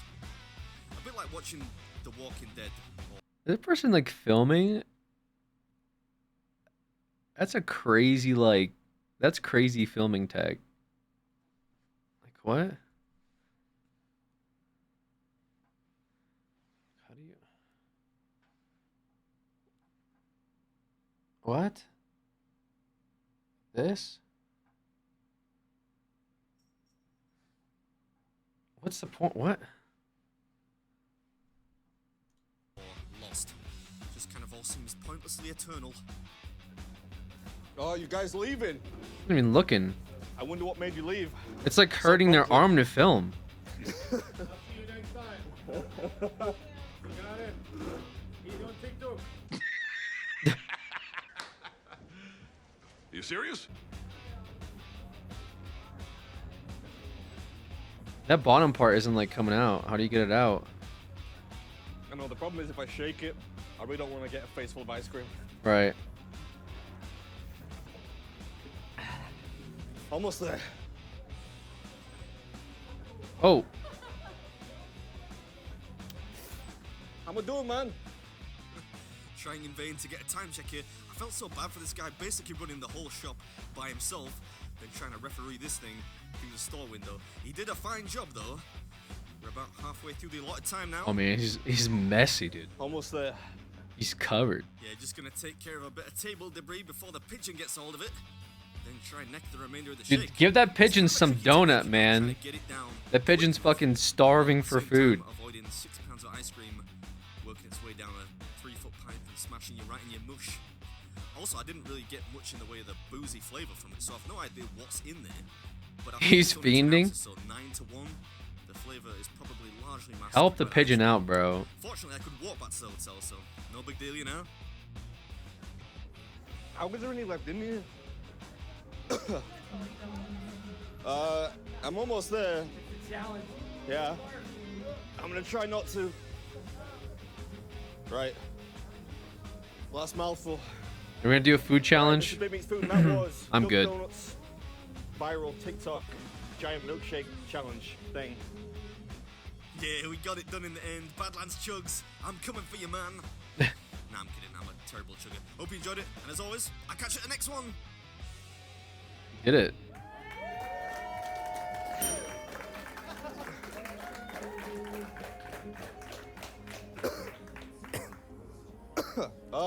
Thank you. Thank you. Now, more dessert. Yeah, I'm gonna get a bacon donut now. I have no idea if that's gonna actually be a watchable video. That guy, dude. I'd be so fucking sick and tired of hearing, but I feel like every video, every fucking one of these guys' videos, there's always one guy that's like, "You got room for more?" Like every single time. "You got room for dessert?" Like, bro. He probably does have room for like he probably does have room for dessert, man. This guy fucking like eats for a living. I'm sure you can have a sweet treat. NPC behavior. There's a lot of NPC dialogue. Yeah, there's a lot of NPC dialogue going on. With the old guy earlier. Don't barf. It's the same joke as, "Oh, it won't scan, must be free." Yeah, dude. Yeah. That was probably the best round of applause I've had. Actually, actually, you know, at the Chipotle, I think what fucked me up is the lady that was putting the dressing on my burrito. She said, "Hello, how's your day?" I said, "My day." I said, "My day is good. How was your day?" And she said, "Thank you." I was like, yeah, could I get the pico de gallo? I just showed my daughter what you were doing. Oh, yeah? And she's like, "That's Beard Meats Food. I watch his channel." So I was wondering, can I just record a video of you? Yeah, Just yeah. say, "Hey, Paige, you know, thanks Yeah, for the follow." Paige. Yeah, yeah. Hi, Paige. It's your old mate Beard Meats Food here. Your dad just clocked me in the middle of Las Vegas. Very good story. Yeah, buddy, you walked into the later half of it. Sorry you missed the entire fucking story before. Yeah, good. Let's get low this guy. Good story. It's like you fucking you walked into a goddamn comedy club. You sat down and you heard like, "Yeah, and that's when I found out that wasn't my car." And you're like, "Good story, pal." Am I right, guys? Yeah, he's like, what is he talking about? This guy's been streaming for 1 hour and 37 minutes. I was here the whole time. Then it's just sad. Then you're just unaware. What do you mean a good story? Never mind, dude. I'm not gonna go into it. I have better things to do with my day. Laughing, crying emoji. I don't know if you can see it, but thank you very much It's for watching. too sad to Stay in ban school. this. Don't eat like me. Eat your vegetables. And yeah, see you in the next video. Is that okay? Yeah, Thanks. perfect. Thanks, Appreciate it. brother. Cheers. Thank you Thanks, so man. much. I'm pretty sure I read that you get to keep this. I don't know how I would get it home to England, but Fill it up with me. yeah, I could fill it with me. Yeah, that would be fucking annoying. How do you get this through like airport and stuff? Yeah, this would be annoying to bring home with you. That's a bad idea. Good idea, but a bad one. I'm also gonna get some dessert, I think. Definitely gonna get one of these. I don't know why he always gets dessert. I never understand this. He's always like, he does like every challenge. He'll eat like fucking like 30 pounds of just pork and beef. And then he'll be like, "Ooh, I'll have a little dessert." It's his reward. That does look good as fuck. This looks a little crazy. Bacon, egg, and cheese donut. I don't know about that. Always got room for sweets. He just had a fucking giant milkshake. $100 milkshake. That was the dessert. Dessert in a separate compartment. Egg and cheese donuts though. Gotta try that. Do you want this back, or do I keep that? It's a souvenir cup. Oh, I can keep that. Yeah. Oh, great, man. Yeah. Well, I'm happy that I managed to do it. It's pretty difficult. Oh yeah. Cold ice cream. Yeah. while I'm here, can I order one of these? Yeah. So those come with egg and cheese, bacon or sausage is included with the price. Yeah. If you want both meats, it is an extra charge. Let's go with both. Both? I think I deserve it, right? And did you also want the maple and bacon on top? Yes, 100%. Have a nice day. Oh, he was a sweetheart. He said appreciate your patience. He's the one guy working. I turn up and order a 100-ounce milkshake. How good does that look?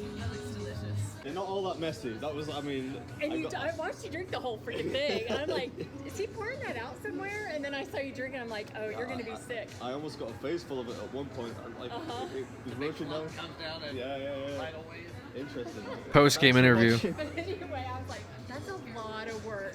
Like, a lot of work. So anyway, I want to... Yeah, I was like watching you eat it all, and I'm like, that's a lot of food. Oh yeah, it was a lot of food that I ate. I was like, dude, how are you gonna eat all that food? That's what I was thinking. Well, it is a challenge. It's just like, man, he's gonna freaking eat all that right now? What the flip? All of that food? He'll just be eating it? I bet he's gonna feel sick afterwards. I bet after he eats the food, bro. Now you're doing my bit. These you guys gotta like. I gave you a free pass, by the way. I said just eat the. It's like whenever I call these people out, okay, these same chatters that rage bait, I call them out and they just can't handle it.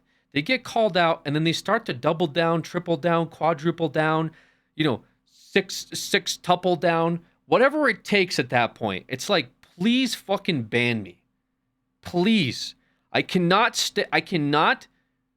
stay here any longer.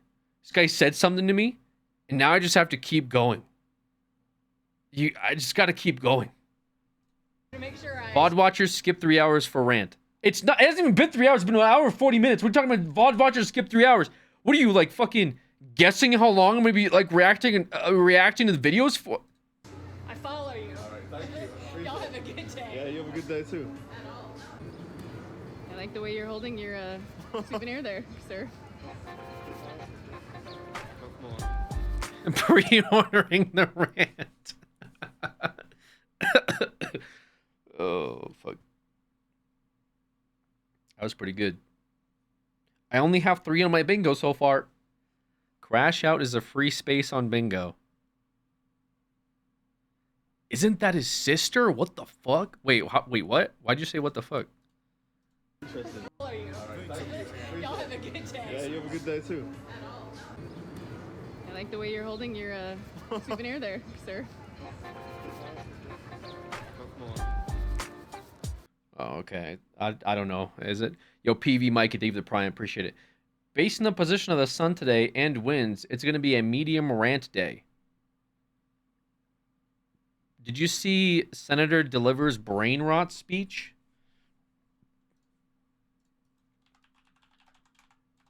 Delivers brain rot. I don't like the sound of that. What is this?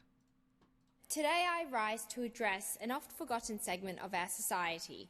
I speak of Generation Z, who will be playing a substantial role in the next election, and Generation Alpha, who will start to come of age the election after. It is for This is this Australia. reason that I shall now render the remainder of my statement using language they're familiar with. Okay. To the Sigmas of Australia, I say that this goofy-air government have been capping, not just now but for a long time. A few of you may remember when they said there'll be no phantom tax under the government I lead. They're capaholics. They're also yapaholics. They yap non-stop about how their cost of living measures are changing lives for all Australians. Just put the fries in the bag, little bro. They tell us that they're locked in on improving the housing situation in this country. They must have brain rot from watching too much Kai Cenat and forgot about their plans to ban social media for kids under 14. If that becomes law, you can forgo skull emoji all about watching Duke Dennis or catching a dub with the bros on Fort. Chat, is this Prime Minister serious? Even though he's the Prime Minister of Australia, sometimes it feels like he's the CEO of Ohio. I would be... You got me with the Forgot skull emoji, but what is going on? Be taking an L if I did not mention the ops who want to cut WA's GATS and services tax. The decision voters will be making in a few months' time will be between a mid-government, a dog water opposition, or a crossbench that will mog both of them. Though some of you cannot yet vote, I hope when you do, it will be in a more goated Australia for a government with more aura. Skibbity.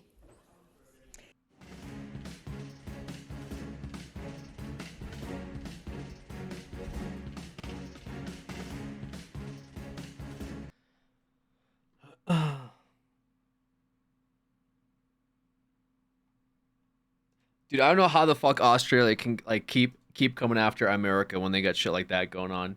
Every single time I see something from Australia, it's like, why do Americans every single time think the world revolves around them? Then I see shit like that, and it's like, brother, you got your own fucking issues. I'm telling you right now. It's like, what the fuck, dude? What was that? At least our schools. Australia knows what's up. Oh yeah, Australia knows what's up. Australia's got it covered, dude. Just don't ask about the Olympics. They'll lose their fucking minds.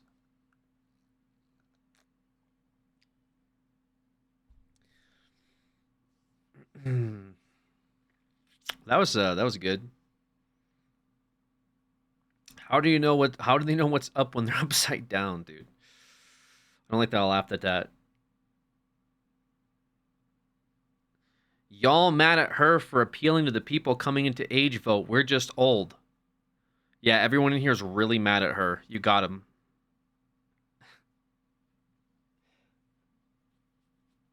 I'm sure that appealed to all of the Alpha kids. Yeah, I'm sure when you were in like, you know, 3rd grade, and someone said, you know, your teacher said, Trollface XD to you, you probably were like, man, they're really appealing to us. Man, these teachers really know how to talk to us. I'm really starting to pick up the facts here that they're spitting. Yeah. That is how you appeal to the youth. You use their language for sure. As if you never heard like your parent or family member or adult use some fucking word and say, wow, that's pretty cringe how they said that. For example, this stream. If I said to you, hey, what's up, guys? Watch any Kai Cenat Gat? I'm sure that appeals to a lot of you for sure. Yo, Curious Caution, thank you for the 12 months. Appreciate it. My teachers loved putting on the news at nap time. Yeah, that's like actually when news was just fucking news.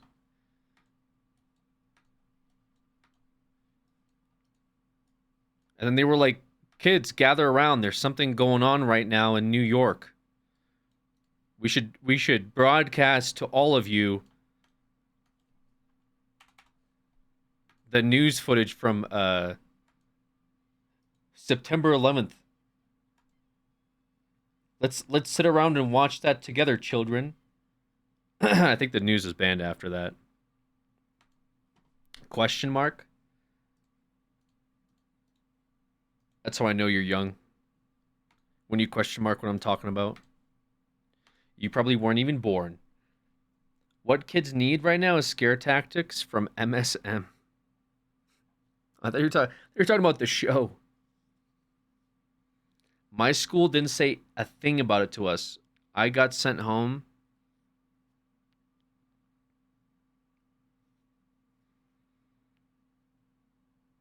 What about the Challenger explosion? They had the kids watching that as well. Well, that couldn't be predicted. I think is the difference. Versus like, oh, there's something horrible happening in New York. Guys, let's watch the news together. Actually, guys, maybe we shouldn't watch this after all.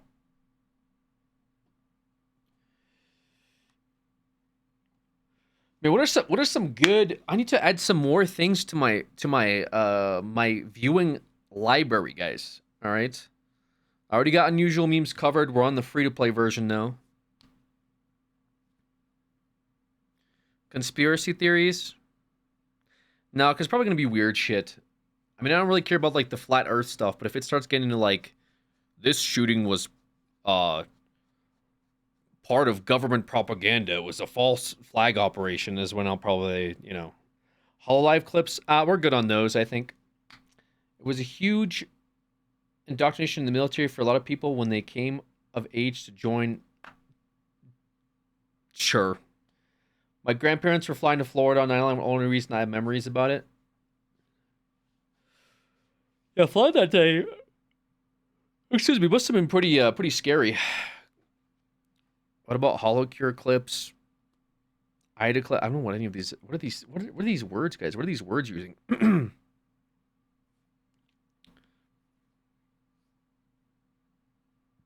It was. I don't mean it was set up for people to join. I mean it was a massive reason for a lot of people to sign up. I don't have a comment on that. Is what I'm trying to say. I'm trying to like. I'm trying to move on from the conversation. I know what you're saying, but I'm also trying to like, hey, what are some funny videos? You know what I'm. You know what I'm saying? Fireship is okay content to watch about tech. Fireship.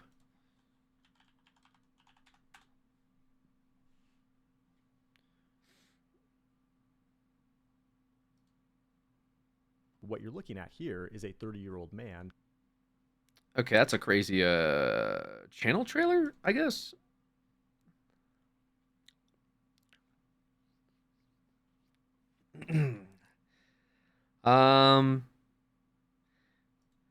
What is this? Fireship?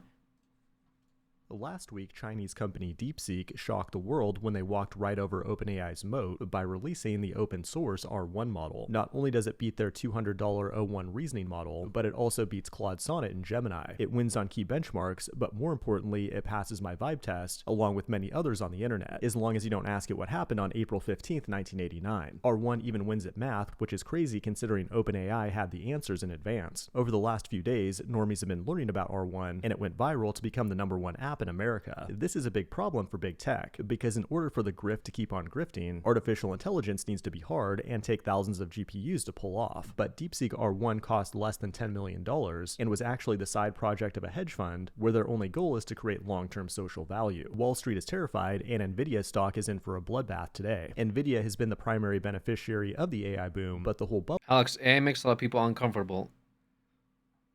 Okay. I'm gonna play the rest of the video now. Just got one-shotted by a brutal reality check. In today's video, we'll find out how DeepSeek just changed the course of history. It is January 27th, 2025, and you're watching The Code Report. Big tech is literally shaking right now, as Sam Altman coped with a dramatic tweet. A revolution can neither be made nor stopped. The only thing that can be done is for one of several of its children to give it direction by dint of victories. I'm not sure if that's Napoleon Dynamite or Napoleon... You said tech bros are ... Wait, weren't you the one that was like talking about tech advice earlier? When you said earlier, this is how technology is in all caps, get used to it. And then I gave you a nerd voice. Did you do like a full 180 on that now? You're not role-playing as the tech nerd anymore? You're now going after the tech bros? Bonaparte, but the funny thing is he damn near got ratioed by someone with an anime profile picture. Okay, what is this? It's not that deep, bro. Just release a better model. That said, it's not that deep, bro, just release a better model. In addition, to try to remain competitive with DeepSeek, OpenAI is also offering its O1 mini model to free users. But that's not all. They also released a new thing called Operator, which gives AI access to a browser and allows... What did they say before? What the person say? The only thing that can be done is for one of several... It's going to give a direction to be... By what the fuck is this? Wait, hold on. What is the context for this? Right now is Sam Altman coped with a dramatic tweet. A revolution can neither be made nor stopped. The only thing that can be done... Is this like a guy that made AI? One of the creators of ChatGPT.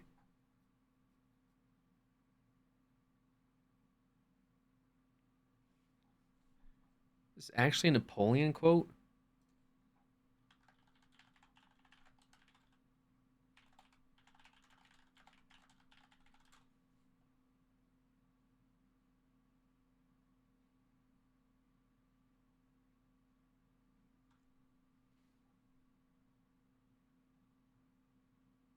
What?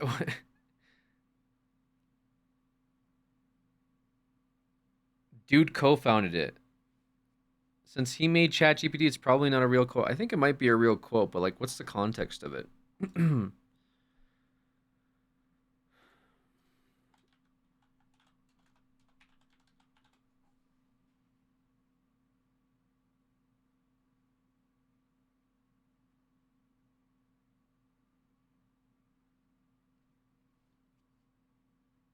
Napoleon's considered the child of the French Revolution because he prompted its goals during the early stages.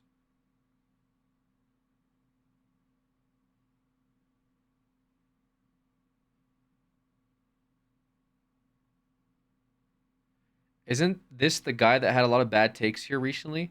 Who, me? Probably. Context is my AI cannot be stopped with one defeat. What I'm confused by is like, is he saying that this like open source AI is part of the revolution, or is he saying that the open source AI is coming after ChatGPT? Like, I'm confused by this. What the fuck is he trying to say? A revolution can neither be made nor stopped. The only thing can be done is for one of its several children to give it a direction by dint of victories.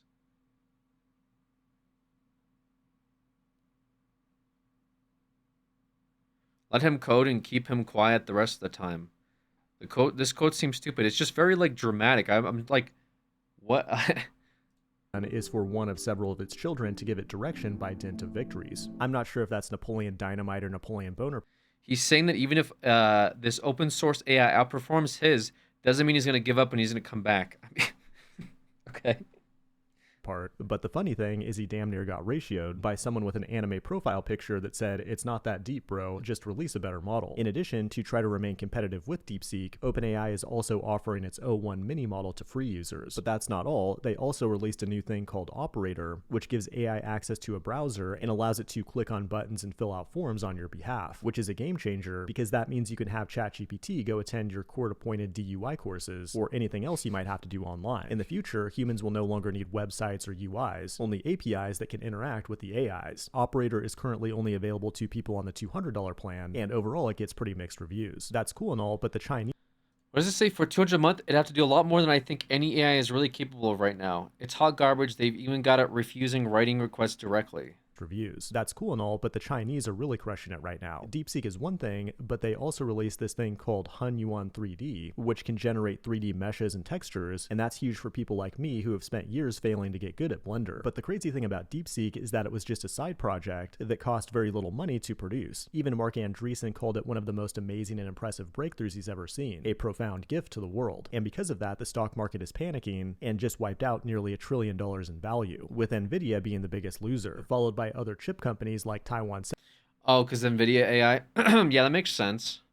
Chip companies like Taiwan Semiconductor and Broadcom. You see, Nvidia's had basically a monopoly on AI training for the last decade because they have better Linux drivers than AMD, and all the machine learning algorithms are optimized for libraries like CUDA, which is proprietary and can only run on Nvidia GPUs. And they have the infrastructure to connect all these GPUs together at scale. As AI models get bigger and more popular, so do the profits of Nvidia. But someone got DeepSeek running on a few Apple M2 Ultras, and that's the 680 billion parameter top of the line model. And that's terrifying if you're a tech investor pouring billions of dollars into AI, because if the best state-of-the-art model can operate on relatively cheap consumer hardware, and it's free and open source and developed in China, how are we going to make any mother effing money? People are calling this the Sputnik moment, when Russia launched the first artificial satellite into space in 1957. The United States was shocked at the time, and it took over a decade to make a comeback, when America made its pinnacle achievement of filming a man on the moon in Nevada. That's a joke, of course, and even the smartest technology in the world, DeepSeek, believes in the moon landings. We had a good run on this AI hype train, but now it's time to move on. I'm looking forward to brain chips, quantum computers, artificial meat printers, nano robots, digital resurrection, and all kinds of other tech that will make the world a better place.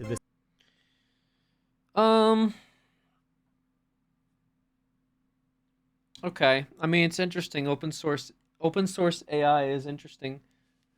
Just means more people are capable of coming up with cooler things. You know what I'm saying? Not necessarily. I mean, bad for business. Yes, certainly bad for like companies that are trying to like monetize like proprietary information such as Nvidia, and that's why its stocks have tanked so hard. But whenever you open source like something powerful, usually people can take it and make cool things with it, or things that are innovative that Corpo didn't think of before. We're gonna get indie AI. Probably won't be the best, but not initially. Nano robots, that's male seed, my guy. Hey, I got those nano robots already. China is totally using DeepSeek to bankrupt the competition. The thing with okay, so when we talk about China and we say China is doing X and China is doing Y and China is doing Z, China isn't just one super conglomerate entity that makes all of these fiscal decisions. While the government is very powerful and works in tandem with the super corporations, they're not in charge of every single financial decision that these super corporations are making at the end of the day. There wasn't a sign off by the Chinese government that said, release this as open source and bankrupt Nvidia. Because at the same time, no one can predict what other stocks are going to go up as a result of bankrupting Nvidia. Like Apple going up all of a sudden wasn't predicted by anybody, and that was only seemingly indicative or indicated by this video that they're using Apple technology or these Apple computers to run this open source programming. So maybe that is why the stocks are going up, or maybe they're just not going down, or maybe 2.58% is normal for Apple. I don't know, but I think the video was insinuating that Apple stocks are going to go on the up, while Nvidia clearly plummeted because of this leak. So maybe it was. I mean, it's possible. I could, it's very possible that they did do this purposefully, but also to say that this is what China does. I would like to see more evidence other than a picture and a Chinese company being involved directly. Well, the Chinese companies have CCP agents to control them in part. It's not total control, of course. There's no private companies. But even when you talk like that, what do you talk why do people talk about this stuff so definitively? You know what I'm saying? All these Chinese companies have CCP agents to control them in part. It's not total control. Do you? Anyways, it doesn't really matter. This isn't a hill I'm trying to die on, but I think we don't have to blanket cover every single thing that happens. Oh, this was a result of Russian operation. This is a result of China trying to take down Nvidia stock.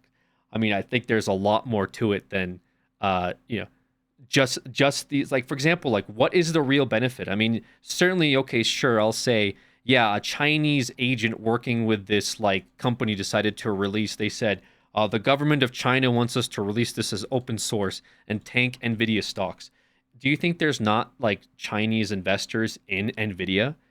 I would say there's probably a lot of Chinese interest in Nvidia stocks actually not going down and plummeting. So who's to say that they're the ones responsible for this decision? Unless, of course, you see that right before this was for example, if you showed before this open source was leaked that tons of Chinese investors or Chinese companies pulled out of Nvidia and sold their stocks, then open source released, and then you could say, okay, so there was definitely some type of collusion going on to plummet these stocks. But then again, my follow-up would be, why would they want to do that, right? Is it just because Nvidia is competition and maybe there's a different company that will benefit as a result of this open source? But again, we don't really know what happens because it's kind of like a free-for-all. Trying to I'm trying to relate it to something that I got one. It's kind of funny. It's I can relate it to Warframe, as cringy as it is. Okay, it's the equivalent of, there used to be this thing on Warframe. It was a rare mod. Okay, just follow me for a second. It was a rare mod that was exclusive to I think 100 people or something like that at the time. And so it started to go up in price. So when it was put up onto Warframe Marketplace, people were charging thousands to the point where somebody, I think, actually even purchased it for 80,000 or something close to 100,000 plat, which to USD is like, I actually think that's thousands of dollars as well, right? 4,000, 100, 1,000, about $2,000, somewhere around there is 80,000 USD. But basically, it costs a lot of real life money if you want to just buy it with straight up like purchase platinum. However, that following like week, I believe DE released that mod for everybody. It was available at a vendor, Barrow Katir, and it cost a little bit of ducats, but it was totally purchasable. So all of a sudden, this thing that was extremely valuable that week prior that somebody bought for thousands of dollars was available to literally everybody, and the pricing of this mod outright plummeted, completely out of control. So this is sort of it's still 300 plat, but it's no longer thousands and thousands of plat, right? So my point is, you don't really know what's going to happen after the what do you call it? After the rock's been dropped in the water, right? You don't know where the waves are going to go, and this is sort of what this is. A little bit more advanced, just because releasing something powerful like ChatGPT, like open source to everybody, unencrypted, and anybody can run it on their own machine and do anything that they want. This is the literal exact last thing I expect to see Alex talking about. Yeah, well, I mean, you must have not been here very long then. But anyways, we don't know what people can do with this stuff. Like seeing the NVIDIA stock plummet is probably pretty obvious because, again, as they pointed out, NVIDIA has been using its own version of encrypted AI to train with, and that's why they've been really pushing this stuff with its GPUs, blah, blah, blah, blah. But at the same time, Apple going up probably wasn't expected. There's, I'm sure, other companies that are going to go up and benefit from this, while other companies that are also maybe centering around a lot of what NVIDIA has been doing might go down too, right? It's very hard to predict, and what you'll notice, especially with like corporations, and sometimes our U.S. politicians who all of a sudden put a lot of money into certain stocks and become billionaires, even though they get paid like, oh, sorry, not billionaires, but millionaires, even though they get paid like $100,000 a year. Some of them are incredibly rich, and who knows why, other than maybe they have information that we don't. But why? Because it's legal. Anyways, besides that, you don't really know what's going to happen as a result of this, and companies usually like to know what's going to happen before things go down so they can invest their own money into it. Conspiracy time. It's not a conspiracy time. Insider trading is legal for members of our government. Anyways, give me a second. I'll be right back. This was a good video, though. This was interesting. Watch my cat. Make sure she doesn't do anything crazy.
I think what I think is the next cycle of human development is going to be extremely AI focused. And I know that AI is kind of shit right now. Okay, we can all agree that not all of it is good, but it's improving incredibly fast, incredibly. Like where AI was like a year ago is far off of where AI is today. I think people, especially younger people, should start really thinking about getting into sectors where they will be working on, for example, like fixing AI servers or improving AI technology, because I think a lot of companies are going to start a drive towards AI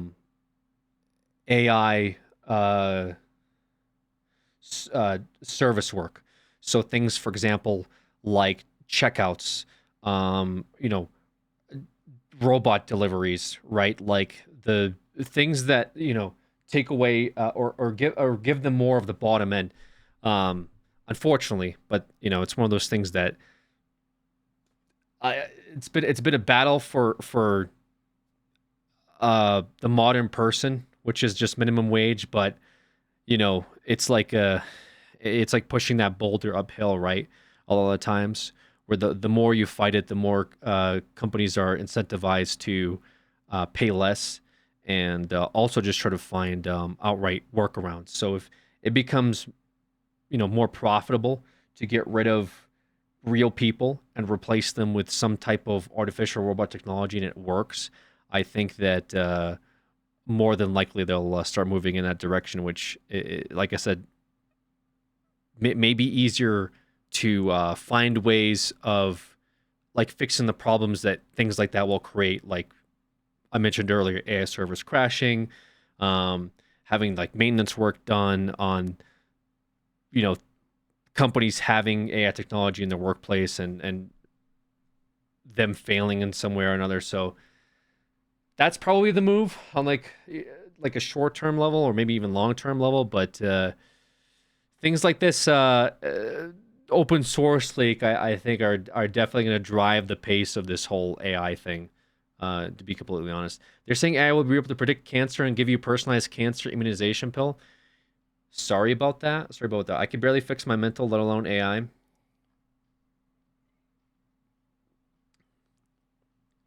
AI isn't for innovative thought, and that's what people always knock about it.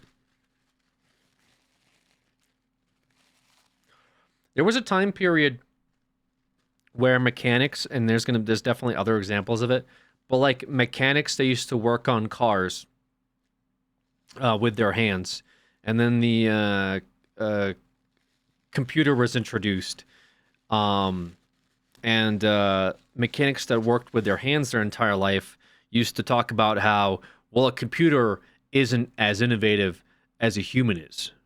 You know, I'm able to diagnose problems that a computer just wouldn't be able to grasp. And, well, we're at a point now where computers are pretty modern standard for just about every single auto body and technology shop in existence, at least here in America, obviously, where chip readers are very common and, like I said, very mainstay. Do you mean car manufacturers? No. I mean mechanical work, not manufacturing. OBD scanners have been around for a while.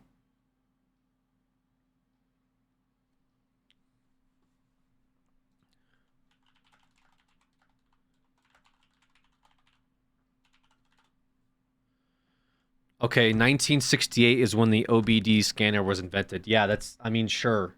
That's what I'm talking about though. What do you okay, sure. Fine. We'll go further back. Horse, wagon, and car, right? How long before the car replaced the horse? Okay? Is that a better example? How are we supposed to pay for things if most people are going to be jobless? Well, that's the issue, and that's sort of my point. Is like I think,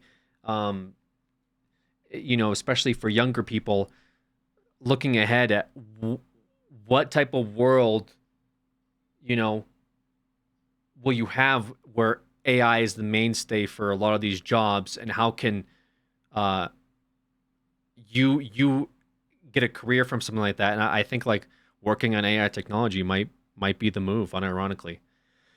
I don't want AI to do the creative things while I do the hard. I don't want AI to do the creative things while I do the hard labor like dishes and cleaning my house. Yeah, that's. I mean, certainly if that like. It'll eventually get to places. I mean, even tools can read how a tight bolt is on a car, which is used to fine tune like race cars. Yeah. But I was a car body man, and even he was having to take tests for certs and stuff dealing with computers. Exactly. Pretty glad he was just able to retire because it was getting more technical and he couldn't handle.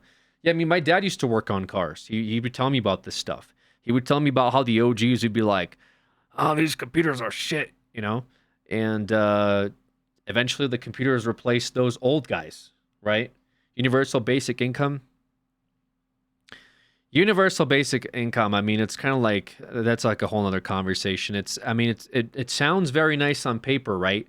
But then it's just like logistically, how do you like give everybody? And then it's also like, is it for citizens? Is it for non-citizens? Like how exactly? And then also, if you just pay everybody, let's say you give everybody $1,000 a month, all it's going to do is just raise the price of everything, right? Like the price of groceries will raise it. Just there's a lot of issues with just universal income, right? And also, when you say universal, do you mean like obviously not for the globe, right? You're just talking about like the country.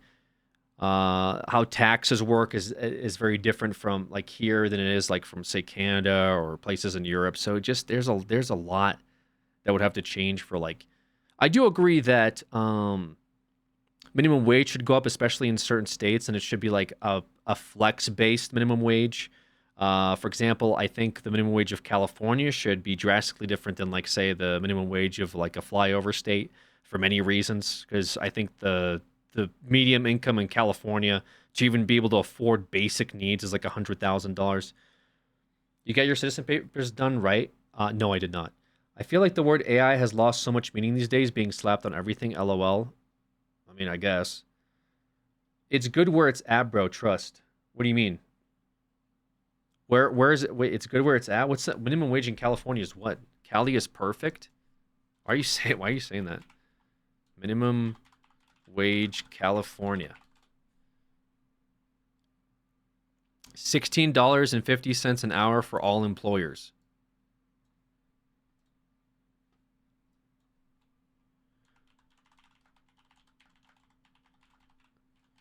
$16.50, and the average cost of living is $4,423 per month.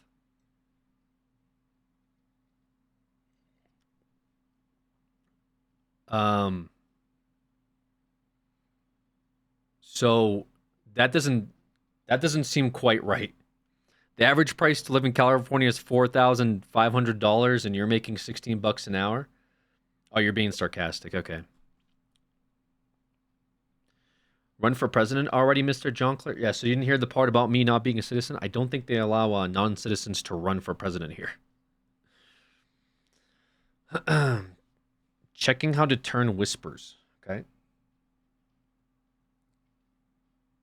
Median is better metric. The billionaires skew that.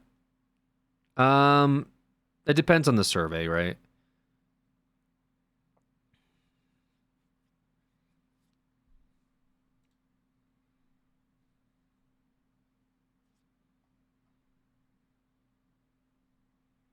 I don't think they're like, oh yeah, so the price of living would be $3,000, but since there's a billionaire in the state, it's guys, it's $7,000 a month to live here.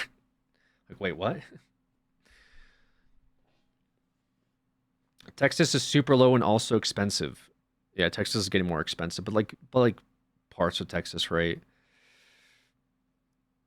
Honestly, looking to do in trade work, the benefits and pay are up there with a 4-year degree, but are often looked down on in our society nowadays. Yeah, I honestly agree with that, Tactical. I'm trying to tell that to like everybody. If you're in high school or if you're in a college, I think like a trade major, it would be a huge benefit to you. Even if it's not one that you're like super passionate about, just having a degree in something that you like are okay with doing is better than like I think a lot of degrees that you get nowadays that are, unfortunately, not as productive as you would like for them to be. I hate to say it, but like, I don't know. I think there's a lot of people that get psychology degrees coming out and they're having a very hard time finding work. I know a lot of people like that. Okay. They're going into very competitive sectors that are very niche, or they're going into school for many, many years. But I think if I had to like run it back again, I probably wouldn't even get a graphic design degree when I was in high school. I'd probably go into a different trade if I was still in high school. Because I went to a trade school. I was lucky, and then I got into a nice trade school when I was in high school, and I was able to get a pretty basic degree. And that's really the best decision I think I made for my education, was going into a trade high school. HVAC streamer. Unironically, though, dude, we had like welding classes, plumbing, electrical, auto body, all that type of stuff is like, yeah, it's kind of looked down a little bit, but these guys are killing it. I mean, HVAC and HVAC in Texas is fucking killing it, dude. Like, unironically, if you're doing HVAC in Texas, you're making fucking bank. Like, it's crazy. Like, this isn't even like, you know. So I would like just finding something that like not a lot of people want to do, but there's like a big demand for it, and you're in.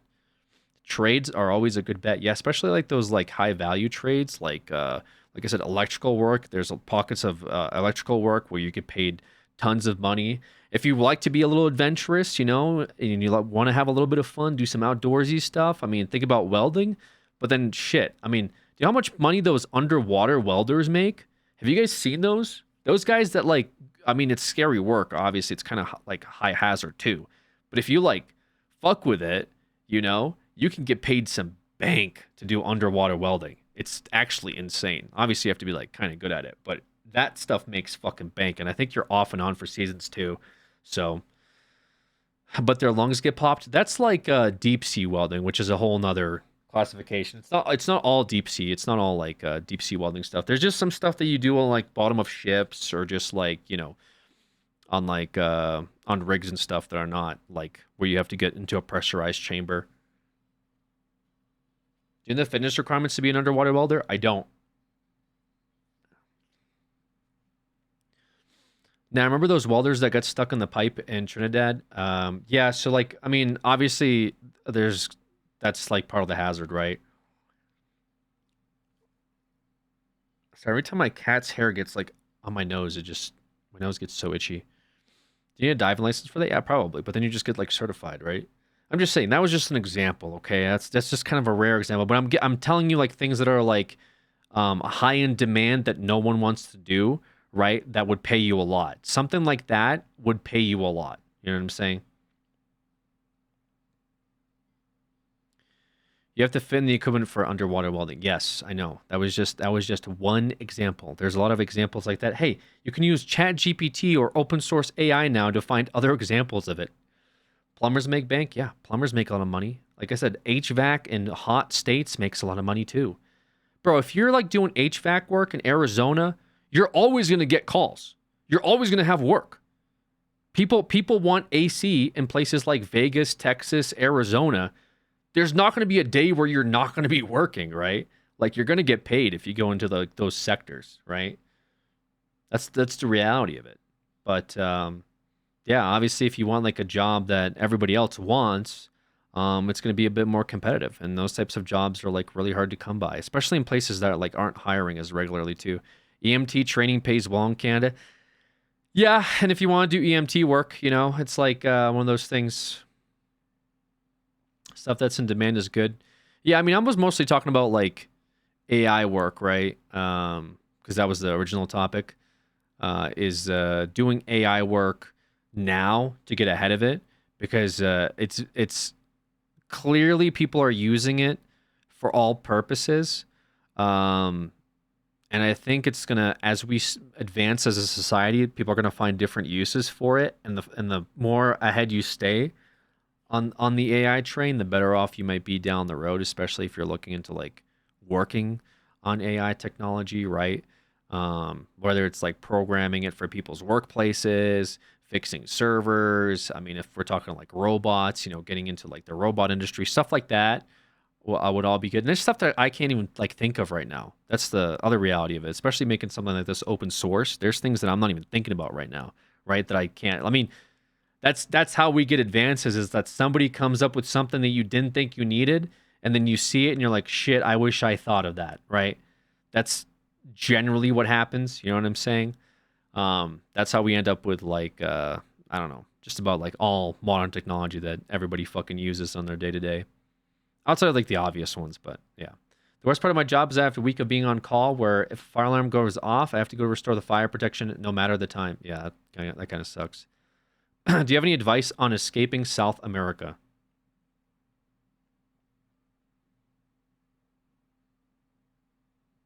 Escaping South America?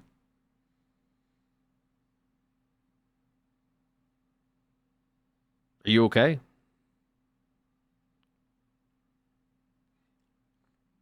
Come to Brazil, someone said. Why escape? Conquer it. If I could draw, I would commission for the rich furries and make bank. Dude, you joke about that shit? You might actually not be joking about that shit. Dude, some of these people that are furries have fucking bank, dude. Okay? Some of the furry commissions that they're paying are insane because it's like artwork that nobody fucking wants to do. But then like they'll like be like, oh yeah, I commissioned this painting of myself as a furry for $1,000. It's like, dude, what the fuck? Like, and then also their suits and stuff. They pay a lot of money for their suits. Like, they're absolutely insane. Do you know that they run the internet? Pirate Software said so. What was I don't know about that, Hila. Well, I saw like some. There was some guy. Oh, what was it? Oh, there was like it was actually funny. I was reading BDO chat a few weeks ago, and because I don't know why. Like I said, I was having a very depressive episode, and somebody in BDO chat was like, "Yeah, I'm like, I work stay from home, and like I'm making a lot of money right now." And someone's like, "Yeah, what do you do?" And they're like, "Yeah, I make mods for FF14, and I make $3,000 or $4,000 a month on my Patreon or something." And it's just like there's shit like that where if you find like a very niche, because I know that there's communities like with modded communities where people will pay you a lot of money for just like not even like really awesome things, but just like clothing for their avatars, right? Like think about games that like, for example, Skyrim, right? FF14 more recently, you know? Let's go, Steph. I'm just saying, like, if you get good into like modeling, like for like clothes, you know, because people love to dress up their avatars and games that have like a big following, like that's the fucking move, dude. I'm telling you. The Sims is a good one. GTA, right? Like shaders and stuff as like an idea, you know, like a big online following it doesn't even have to be that fucking insane. Like I know that it sounds like all mods, that sounds pretty advanced. No, it's really not.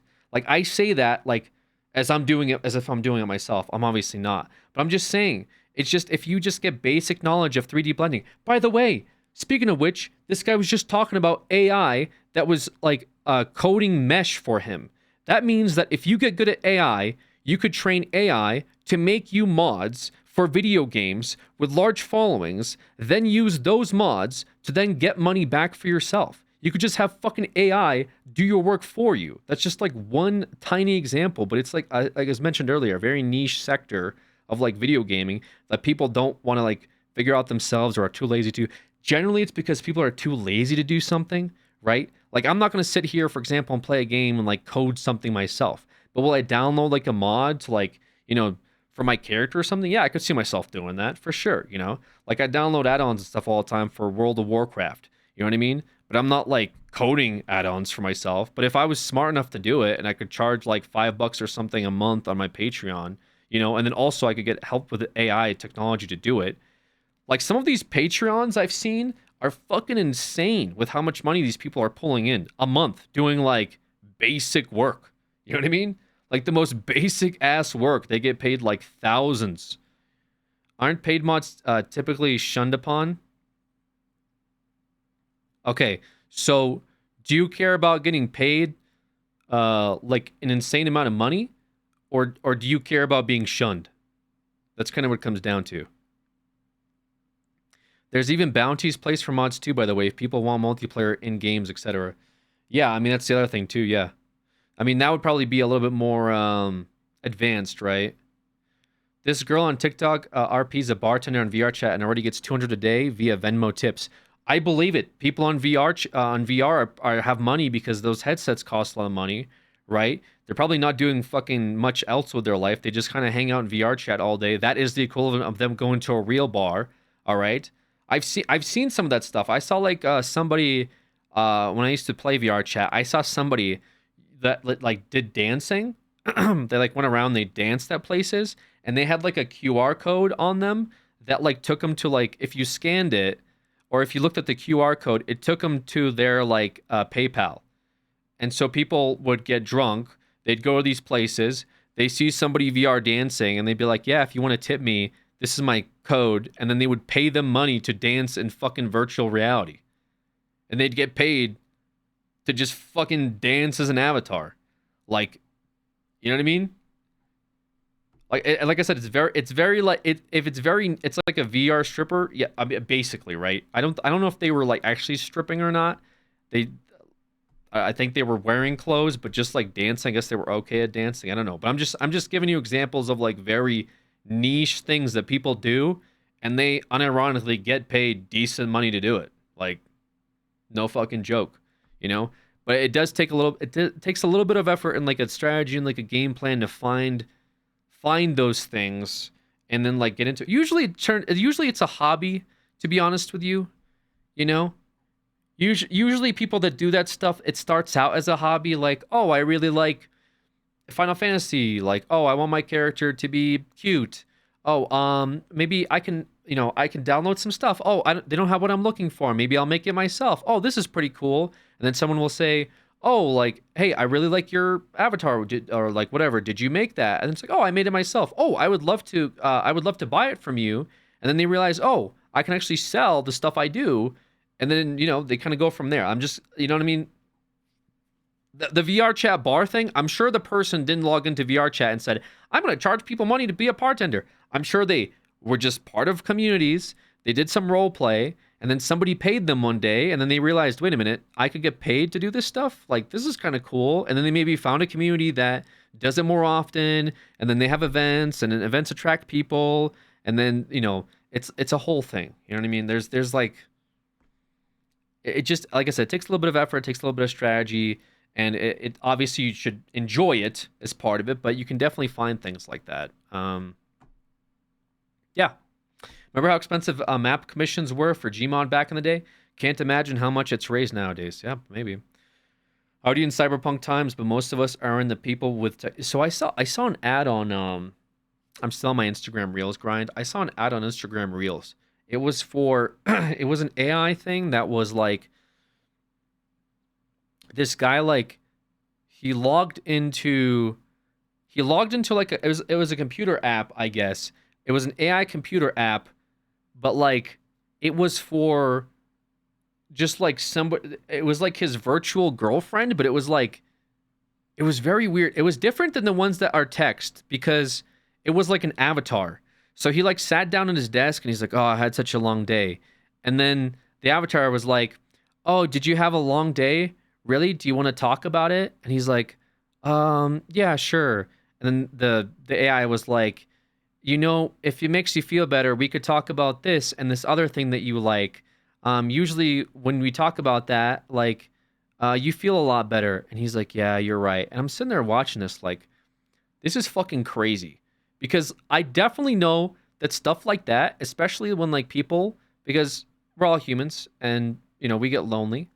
But a service like that, I definitely can see people, that just sounds sad. It is sad. But the reality is there's a lot of lonely people out there. And I can definitely see people fucking paying money for it. I'm sorry. Like, I could sit here and say it's fucking sad, dude. Go outside, go to the bar, meet some people. The reality is, okay, this is fucking real, and there will be people that will pay for this, okay? And it doesn't have to be just guys, because I know that girls do it too. You know, girls will have like, you know, it's like, imagine like if 50 Shades of Grey was fucking AI, okay? Like, tell me right now that wouldn't fucking sell.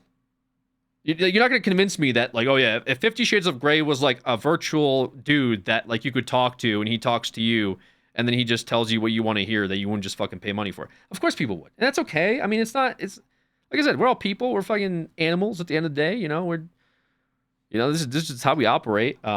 Me personally, I would never do it. I'm not that much of a loser. But I'm just saying, like, I could see I'm kidding, but I could see a market for this type of stuff, right? Like that's, you know. So yeah, somebody earlier said Blade Runner. You know, in Blade Runner, like when he like walks into his apartment. Granted, it's a little different because he's like not spoilers, but he's not a real person. What does it mean to be a person? He walks into his apartment and like there's a fucking thing on the ceiling, and then it like projects like his girlfriend, and like she's AI, like as she's like fully like, hey, how's your day? Like I made you dinner, like all this stuff, like right away. Like I think Loki did predict it, is predicting it a little bit. Like I can definitely see people signing up for those types of services, you know. That's just like one sector of it. I don't think that's ultimately what AI will be used for.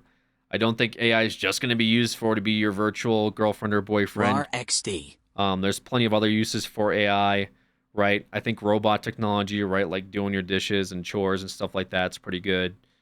Yeah, somebody mentioned earlier diagnosing cancer. I mean, there's plenty of stuff that like AI can do that you just can't as a human being when it comes to like calculations and you know, for example, what if you're working on a car and you're talking out loud?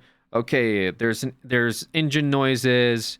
I looked underneath the, you know, I think there's a problem with the gearbox.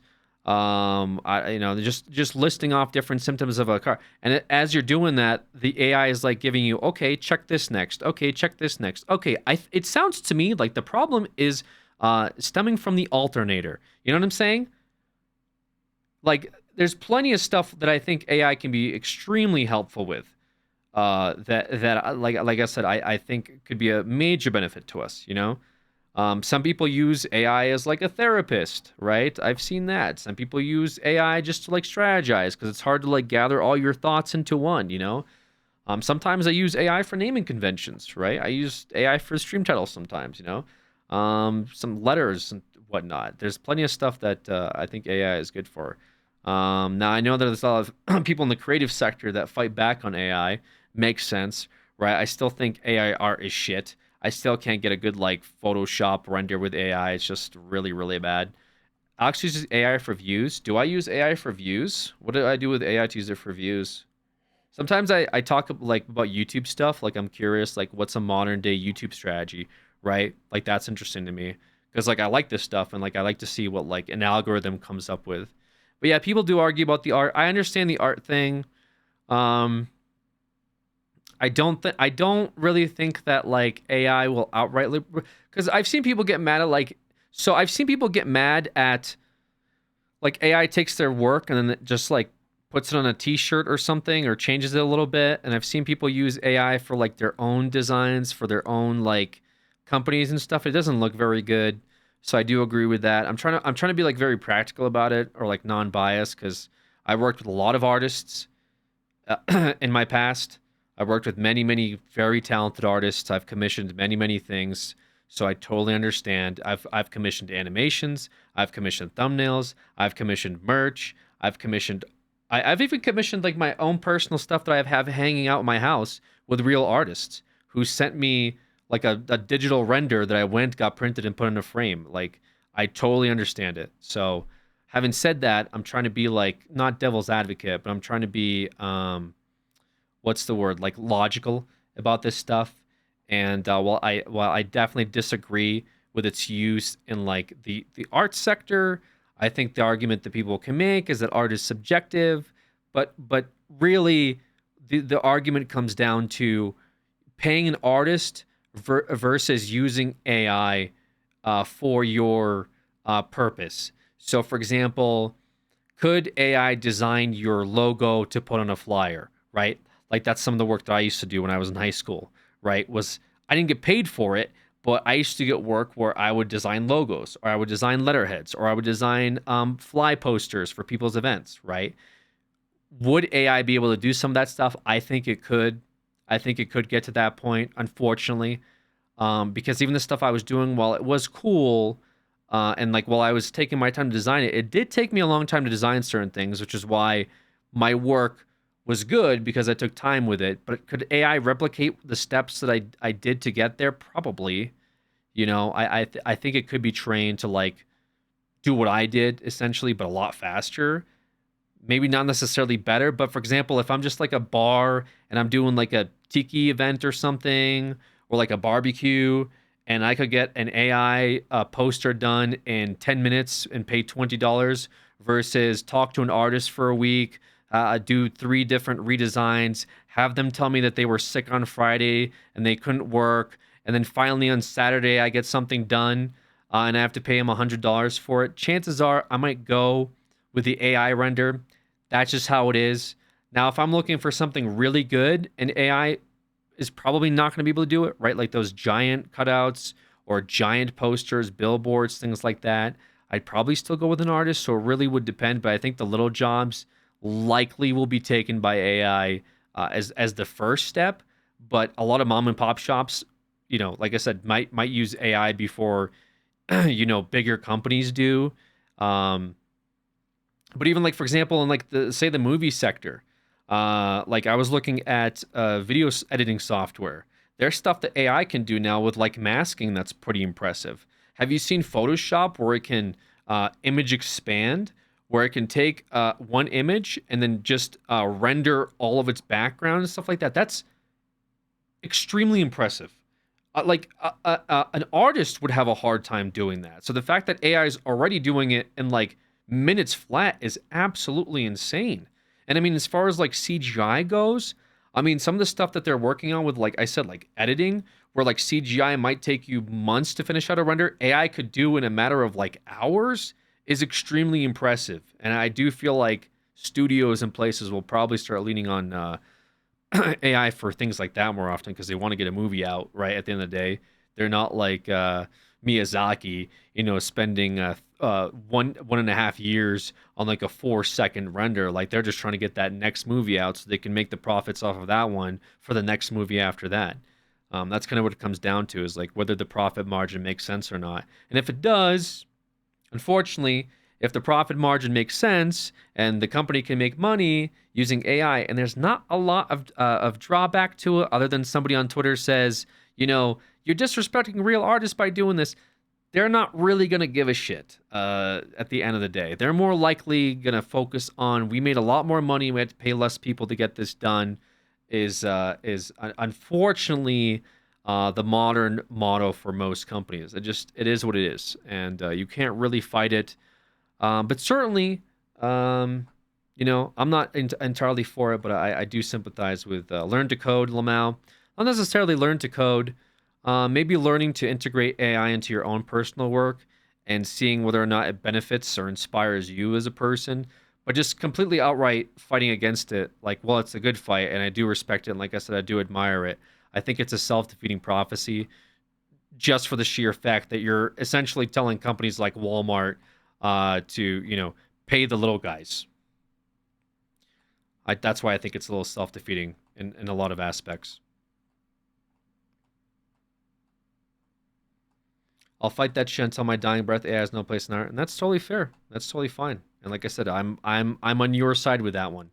But like I said, it'd be very hard to convince a lot of these modern companies to have the same stance once they see that they can still make a lot of money off of using AI versus paying somebody, you know, hundreds and thousands of dollars to do something similar but maybe better, right?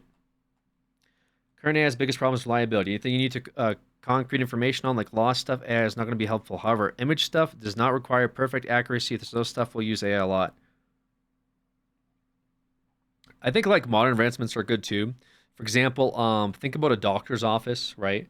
There's plenty of times that like doctors like misdiagnose patients. What if doctors, would you feel comfortable if doctors had AI help for diagnosis, right? For example, I'm a doctor, I'm like sitting here looking at a patient, I'm like, oh, I think it's like a heart disease. And all of a sudden my AI goes off. While the symptoms align with a heart disease, there are other factors here that stick out as well. For example, the patient's blood pressure is slightly off skew. There could be other symptoms pointing towards this disease. Perhaps we could do a test for that. Huh, wait a minute. I think you might be onto something. Maybe it isn't just heart disease. I didn't even think about the blood. You know what I'm saying? Like, that could be helpful, right? Master Chief here in Cortana rant. Yeah. I want to care. My docs running around here ain't very good anyways. Oh, okay.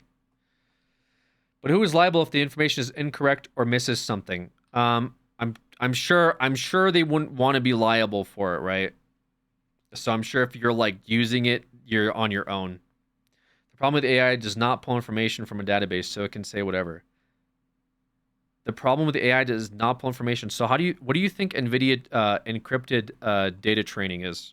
What do you think AI from NVIDIA was using to train itself? You don't think it was using a database? You don't think NVIDIA was investing millions of dollars to curate its own personal database to train its own AI off of? I think just saying blanket statement, there's no database, it can say whatever. Yeah, I think open source AI is probably going to be like that, but there's a lot of information out on the internet nowadays. I think there's plenty of information for AI to be trained off of. Or just be programmed relatively quickly. I think like just training AI faster would also be a huge advancement. Simulation, personalized learning. I don't know. It's Steam routine bots yapping about some. It's changing a huge amount of data. However, when it's answering, it's not using database to give an answer. It's just associating with it. Elite, you realize there's like other. There's not just one AI, right? Like we're on the same page that when you say the problem with AI, there's several different AI programs out there. It's not just one. And with this open source AI that just came out from China, I think you're going to have tons of data sets that people will use, whether it's on a local level or on like a shared level where people are working together to build training databases. I'm sure the medical field will develop their own AI that's more refined. I'm sure. Well, yeah, I think somebody from a medical sector will see the benefit of this and say we could sell a program to hospitals where we use this specific doctor AI to be able to help doctors diagnose patients twice as fast, right? That would be the selling point. And we charge them, whatever, $100,000 a year for service and upkeep. You don't think that would be a huge profit margin for tons of people to want to get invested into? Absolutely, right? Like, there's no way. And that's just one field. I mean, think about like other places. Think about, for example, the airplane industry. Think about, I don't know, like architecture. Think about automotive. There's no other AI. All of them are the current AIs based on the same logic, which is transformative. I don't know what you're talking about at this point. Like, what are we discussing here? There's one singular AI. So none of this matters. Like, what are we doing here? What is this chart? That shit's crazy. To learn like direct from the source. Exactly. There's already colleges teaching courses about practical use of AI. I also think it's truly detrimental to the human species to phase out these jobs for AI. I understand that using AI but completely lose the societal skills could be serious.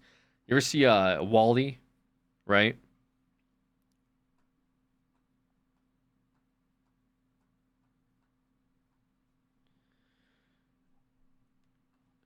To be a point where if AI art becomes accepted, companies will just take their AIs trained on stolen writing and cut people out entirely.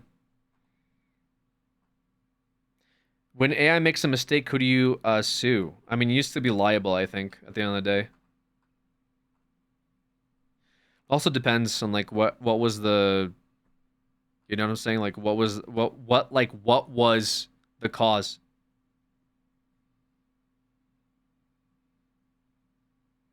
Basically, just how it trains on data, what data it trains on, and the weights of words association. However, under the engine, they are all the same. So then, okay. So if you're saying none of them are any different than each other, then why is there a total freakout about China releasing its own version of open source AI to the point where NVIDIA stock has plummeted by 16% the day of? If you're saying that they're all blanket the same and there's no distinction other than, yeah, it's just what word association and data it trains on. Is this like a well actually moment, or like am I being am I just being like low-key gaslit? I actually wanted to move on from this topic, to be completely honest with you. Like, well, I think it's interesting. I'm not trying to get into the fucking nitty-gritty of how AI is developed and trained, to be completely honest with you. I was just talking about its like practical uses. Because most likely someone found a better way to train the model. Well, so then... Wait, what? So China has released a better way to train the model? I'm so confused. Did you watch the video, or are you just kind of like, is this just like spin the wheel? At this point, might as well. Didn't Vettel write Nero's code, or am I wrong about that? I think he does like work on. Yeah, I'm pretty sure he like has trained whatever that is, right? That's what he spends his time coding. What the chatter said is false. DeepSeek uses different logic than other AIs. Listen, I'll be honest. Maybe you guys can debate with each other about it. I think it was like a well actually moment, but I'm just wondering why. Because the end is the same. This might help. I'm good.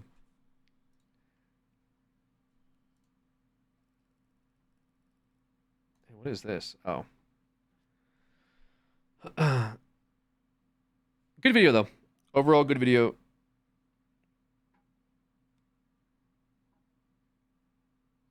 That's open source AI, not all AI. I don't know enough about to have an opinion, really. I mean, I couldn't tell you personally what the difference, and like the stuff I talk about is very surface level. I just try to draw like logical conclusions using my own experience. If you're telling me that all AI is the same, it's just they're trained a little differently, then sure, but it doesn't. I mean, it doesn't change the fact that people are totally freaking out about this open source AI that's outperforming NVIDIA's version of AI and having the Chat GPT guy having a Napoleon meltdown on Twitter. If it's really not that big of a deal, I don't know why all of these things are happening. If then it is a big deal, then I think it's a big step forward in the advancement of AI technology, is what it seems to be. So that is just my takeaway from it. Now, can I explain to you how open source AI works, or what ChatGPT runs off of? Fucking no. I think most people in here probably couldn't do that, but that ultimately wasn't my point, right? It would be like me saying, like, man, these NVIDIA graphics cards seem to be running pretty fast. I bet games are going to work really good on these. And then someone says, well, you know, these NVIDIA graphics cards are just like every other graphics cards. Then I say, well, how come this one has everyone freaking out? Oh, because this one just runs certain games a little better. Okay, well, wouldn't that mean that this is a big step for video gaming? I feel like that's the conversation. They use word predictions. DeepSeek solves problems by testing itself every step of the way to the solution, different process. Okay, sure. I mean, whatever that is. Like I said, this was my very like milquetoast surface level takeaway.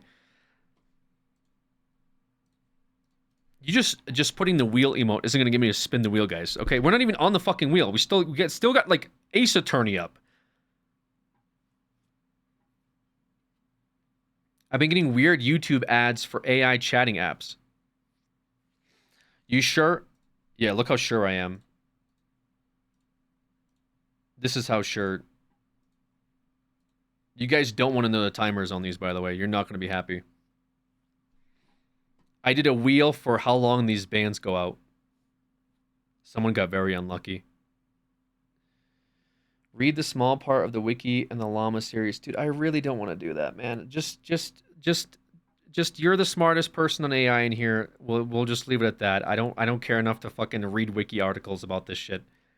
Will there be a better gold bots in WoW with this new AI stuff? Honestly, actually, yes, right? Because, well, to be fair, though, WoW bots are really dog shit. Because, actually, no.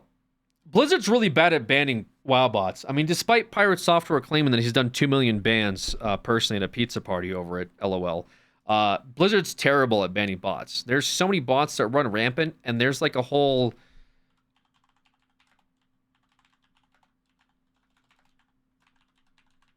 I think there's a whole like video that was done about like,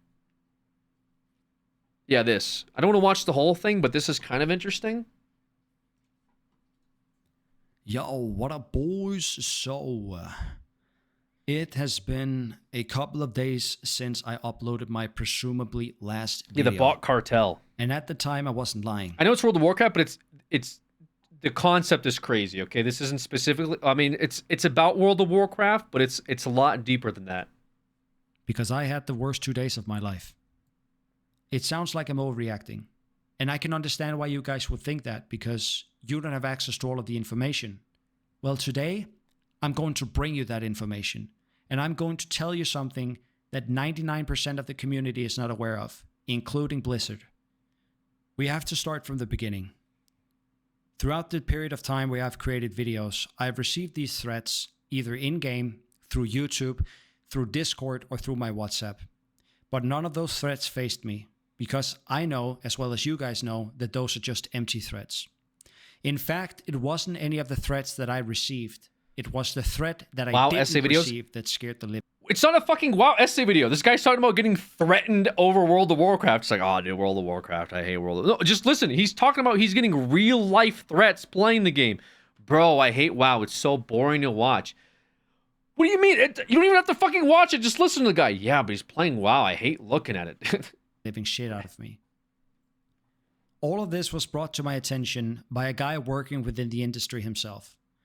This Swedish guy is running 6 bots on the EU servers. He's running 5 of them on hardcore and 1 on era.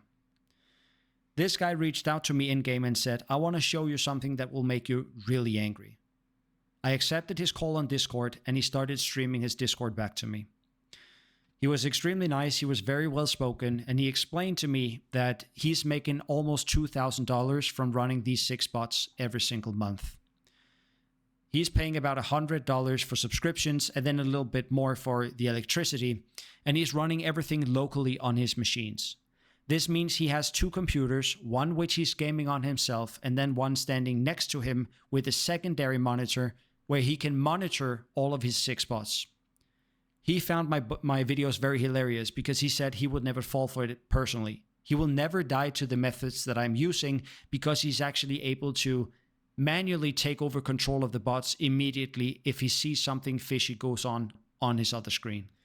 Yeah, so I think this guy, what he's been doing, he's making videos about like how bad botting has gotten in World of Warcraft because it's really fucking bad. Okay, Blizzard's just like dog shit at this.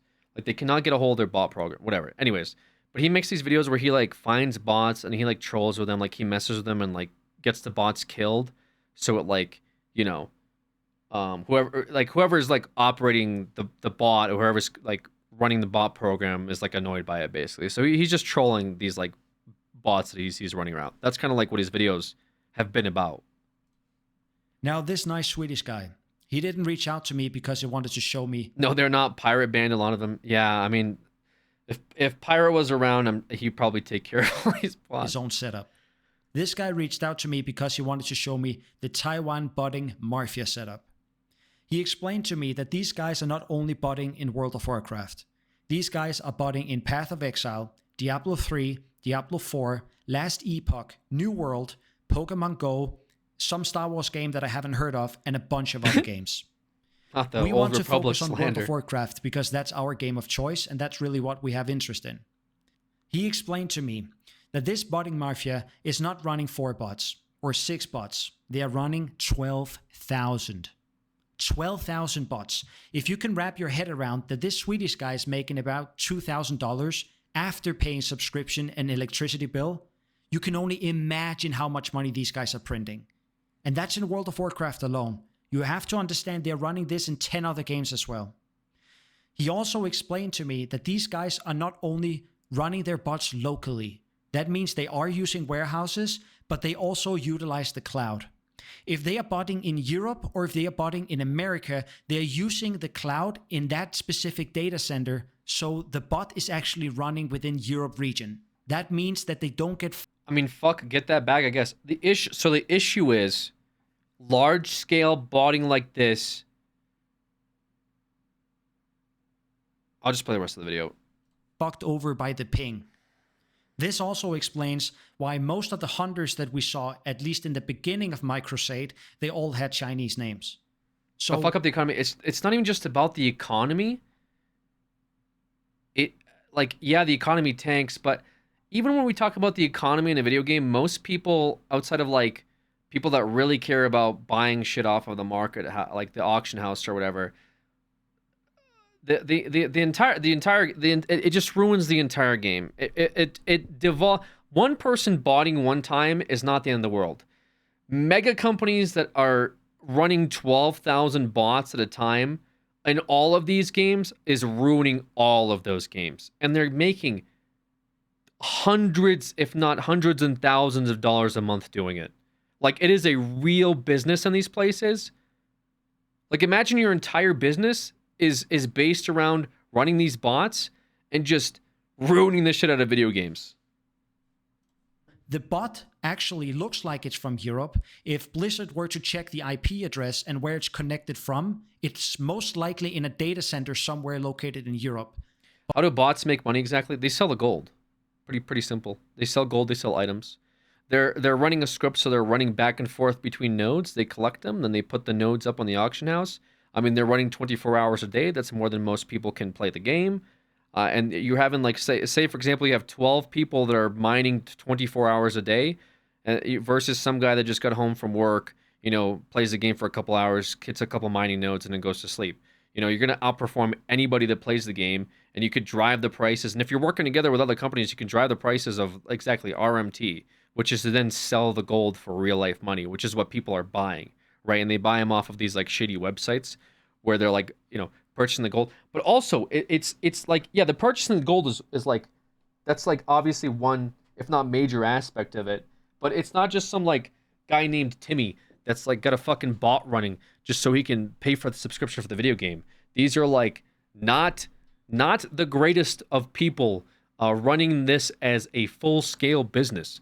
I mean, he's calling it a mafia, like unironically, but I would not be surprised if the people involved in doing this stuff are not the greatest of people, is how I'll put it loosely. I would not be surprised if the literal mafia was actually involved in all of this, by the way. But the bot is being operated all the way from Taiwan. Now, this is not rocket science. You can probably figure this out. If you thought about it long enough, you would probably come to the same conclusion. However, what I'm going to tell you now blew my fucking mind, and I have goosebumps just talking about this. This botting mafia is splitting their bots up to one pack of 1,000 bots. This basically means they have 12 times 1,000 bots. They have a private developed botting software, and they are making 12 different versions of this software. That means they are not identical. They mutate it and modify it in such a way that it looks like 12 different versions. Whenever Blizzard's Warden system detects a botting software, it's removing them within a ban wave. This means every 4 to 6 months, maybe 1,000, which is only one out of the 12 packs that the botting mafia is running, is getting banned. And this explains why we as the community, when we see there's a ban wave, Blizzard comes out and they say, oh, we banned 33,000 bots. They're like clapping in their hands and we're like, oh, great, now I can go farm again. And then you go to the location that you want to farm and the same 6 bots that you've seen there 8 times, they're still there. They're still there. And you're like, wait, didn't they just say that they had a ban wave? Why are these guys still here? That's the explanation. These guys, when the warden detects a... So what's stopping a person that wants to buy items from just using a bot to farm their own gold for them? I mean, you'll get banned, and if you get IP banned, that's it. Pretty simple. It's a huge risk to bot, because if you bot on your main account, you'll lose your entire account. So it's very high risk. Whereas like these companies are setting these things up because it's low risk. Like they don't give a fuck about their accounts, right? And I mean, sometimes they're even like just using hacked accounts to run bot programs off of, because if they hack somebody's account, you might as well put a bot on it, because at some point that person will retrieve the code or it'll be outright banned anyway. There's like many different reasons why, but yeah, generally just because safety thing. A botting software, it only removes that particular botting software. But the 11,000... This shit's so fucking fire. They make gaming way cooler. I could care less about ELO now. Other bots, they are still running. And here's another crazy part. The botting mafia knows this, that every 4 to 6 months, a ban wave rolls out. This basically means that they have already prepared 1,000 new accounts and also a brand new version, a new mutation of the previous software. What pisses me off about this is more so that like Blizzard is a small indie company and they will not invest into tackling this issue as a whole and out, like seriously. Like this has been a problem since fucking, I don't even know how long. The game's been out for 25 years and it still has this same issue. They just cannot figure it out. I don't know what it is. Like, I don't know if they're like these, the Taiwan mafia is just smarter than a company that makes billions of dollars annually or something, where they get these bots around them that are ruining the integrity of the game for both the company and the players, by the way. But it really seems to me like they just don't give a fuck about this as an issue. And yeah, Bandwave comes out and they do pat themselves in the back for it, but obviously it's not doing enough, you know? It's like having a fucking entire, like, super spreading disease through your whole body. And, you know, on top of it, you have, like, I don't know, fucking, like, wounds all over your arms, legs, and the rest, you know, like your face. And then Blizzard comes out and they, like, and then they put a little bit of cream onto your wrist, you know, to make one of your rashes go away. And they say, yeah, we did it. They don't even touch the rest of it. They don't even bother with it, you know. It's like going to the emergency room at a hospital and they got to give you some fucking antibiotics and charge you $3,000 and give you a kick in the ass and say, take care of yourself, you know. I just really don't feel like they're seriously tackling this problem because, like I said, I don't feel like they give a shit. Honest to God. And those same bots that just got banned, the new ones are up and running that very same day, if not the day after. This is fucking insane to me. This basically means that out of their entire operation, every time there's a ban wave, they are only getting hit by... It's a battle of attrition. They could ban them, but then bot creators will just come with some other shit. Yeah, I don't like... the thing is, dude, I in Final Fantasy Endwalker, I used to do a lot of crafting and gathering. In the mornings, I would wake up, I would go to like my gathering nodes, I'd gather for about an hour, then I would craft for about an hour. Every fucking morning, I would see these same dickhead bots go to the same fucking Garlemald nodes that I was at, and I saw them do this for like 5 months, and I would report them every fucking day. You're telling me that it's just like, it's really hard. I don't think it's that fucking hard to just put a fucking GM at these nodes and then just click ban, ban, ban, ban. Fuck it, dude. Pay somebody to do this shit. $16.50 an hour. You're telling me it's too fucking difficult to do that? I see this guy every fucking day. He has the same pattern. It's 3 of them. They fucking fly in together. They hit the mining thing at the same time and then they port away. They were doing this for months. It's like, oh, it's like an algorithm. And it's like, you got to really take into... How many shards are there in Final Fantasy? You have Adamantoise. There's 2 Garlemald instances. You're telling me... Like, Blizzard, I could see because they have millions of players. There's fucking 2 Garlemald instances. It's not that difficult, man. Just fucking... What do the mods do in the game otherwise? They just fucking, like, hang out in Limsa Laminza? Like... Look at how these bots got, bro. But I mean, WoW I know would never give a fuck because WoW you couldn't pay their GMs to actually play their game. That's the biggest problem with World of Warcraft is none of the developers actually play the game. But I know Final Fantasy, there's community managers play the game. I've seen them do it. Yoshi P plays a black mage, on stream. Yeah, I get that the algorithm for the bots change, but like if I'm as a player noticing these idiots running around every fucking day for months, you're telling me that it's just impossible to get rid of them. I report them every day. What do you mean it's impossible? Do you not read the reports? Does the fucking report button not work? What's the point of me reporting this asshole every fucking day? 10% of their WoW bots. 10%. Now remember what I told you earlier. These guys are not just running bots in World of Warcraft, but in 10 other games. That means whenever Blizzard rolls out a ban wave, actually only 1 to 2% of their entire botting operation is being affected by that ban wave. And the very next day, it's back up and running. This is fucking incredible. And it basically explains that Blizzard are doing something. I am not the one to say that they're not doing enough. But what we are observing, whenever we see a ban wave and we see the same bots running around right after the ban wave, and we are like, what the fuck? Why are these guys still here? I thought they banned them. That's the explanation. Blizzard are banning someone, but they are only hitting one part of the software. The 11 other mutations of that software is still up and running.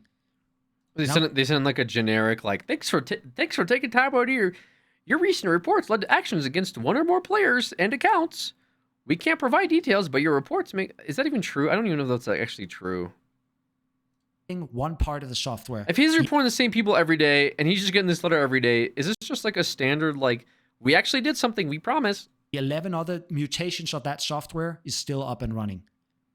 Now let's get to you guys' favorite part. I'm terrible with math, so it's not my favorite part, so I will probably get something wrong, but we need to break down the numbers. If one bot... if 6 bots is able to make $2,000... Right. That's the information that we got from the Swedish guy. He's probably lying about that.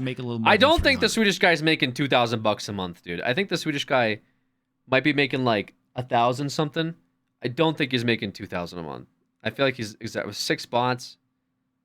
One bot's making $300 a month. Probably makes more. I don't think so. That seems like a lot. If you've watched my videos, you know that I like to downplay things. I want to make sure that we are on the right... I feel like he probably made that much like 1 month, like one really good month, like December or something. And then after that, he's like, yeah, I make that much. Side of things. So let's say that we remove 20 to 30% and one bot is actually only making 250. That way we know the bare minimum of what they're able to produce. Then we take that number, we times it with 12,000. That's $3 million. $3 million. And that's only from the World of Warcraft bots alone. Remember, they are botting in many other games as well. Now, of course, there's some operation costs here. There's maintenance of machinery. There's subscriptions to World of Warcraft. There's subscription to the cloud service that they are running when they are running bots in the cloud, either in Europe or in North America. So let's just remove 1 million, just to be on the good. You think they're actually paying subscriptions? You think they're paying $15 a month? I don't think so. There's no way. You think they're paying? You think they're paying $15 a month for every bot? I feel like they wouldn't do that. Why wouldn't they? Because you can do free to play. They probably buy tokens. Yeah, that would make more sense to me. Are there even buyers for that much income? Maybe. I can see thousands of people just randomly reporting players every day, so not only it would be hard to go through, but also see which one's accurate or not. I expect AI helping filter those out in the near future. Oh, it's so fucking hard to go through all the reports. Oh my god. This guy named Alex has sent in a report about this same dumb fuck at the same place every day at 9 a.m. for a month straight. Oh fuck. How are we ever gonna figure this out? Fuck, dude. What are we gonna do? Oh, no. Good side of things here. That is still a $2 million profit from running bots in World of Warcraft alone. Wrap your head around that for a second. Now you have a rough idea of how much money these guys are making. By the way, just for context, on the Onyx server, I wasn't being paid for this. I would regularly float around and ban people. We have many admin tools that we work with in our fucking free-to-play community GTA roleplay server. You know how many dumb fucks I banned from just flying and watching them do dumb shit like exploit or like, you know, like rule break? Do you know how easy it was for me? You're telling me that if I was being paid money, I couldn't be able to do this? $100 a day? You think if I was being paid real money, I wouldn't be able to do this shit? Like I'm just like talking on my ass. Maybe. I mean, maybe it's really difficult to be in a World of Warcraft server, invisible, flying around and watching bots, and then just banning them, and then just doing like a kick and being like, appeal this. We need more information. Not banning 100 a day. I wasn't banning 100 a day.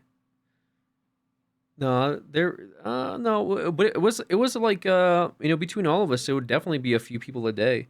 Between reports that we would read, because we had automation tools that would help us with reports. Whenever somebody would get reported, we would go through the reports, pull them into tickets. We'd lock in the server and like hover people. How many did you ban a day then? I mean, like 1 to 2 every single day was pretty normal just for myself. between all of us, I mean, it was pretty common for like 10 a day, you know? Not always a permanent ban, many kicks. Sometimes, you know, especially early on, people would they would abuse the AFK system. So we have like we had like a queue, and so like people would like to, people didn't want to be in a queue. So what they would do is they would AFK, and they would go around the map, and they would find hidden places to AFK in. And so, you know, at the end of my day, I would log in, I would get into invisible mode, and I would fly around and look for people that are AFKing to abuse the timer. Yeah, they would like hide in like bushes and garbage cans, and I would like look for them. And what I would do is I would like be doing my own thing. I would find somebody in a bush, like away from everybody, you know, by themselves. I would start a timer. I would set a timer for 15 minutes. I would then sit here and kind of do my own thing. And when that timer's up and I didn't see them move once, then I would just kick them from the server. And I would say, you're AFK timing, you know, try to be active and participating in the roleplay while you're on the roleplay server. I would do this shit. By the way, I was doing this shit for free, okay? Mind you. Because we had like big queues and I wanted people to get in and roleplay on the server. And I think it was kind of fucked up that they were abusing the timer. Doesn't really matter at the end of the day. My point is, these people are getting paid real money to get rid of, you know, nuisances like this. You're telling me it's too fucking difficult for a company that makes billions of dollars? Meanwhile, we were doing shit like this for free on a roleplay server? What if their RPing is paralyzed? Paralyzed, non-verbal, non-moving, hiding in a dumpster. Cost of hiring a GM would not generate enough revenue by moderating to be justifiable, and that was enough for the higher-ups. Yep. That's what it is, dude. There's no profit in getting rid of these guys. And that's why I got fucking scared. Because if they are making $2 million just running World of Warcraft bots, ordering a hitman to fuck me up would be equivalent for them to purchase a sneakers. That's how much money they're making. And the first thing that I thought about whenever I was thinking about a botting mafia and compare it to something else, I was thinking about a drug cartel. So this is a crazy thought, but just bear with me for a second. If you're producing coke all the way up in Eastern Plague Lands and you want to sling that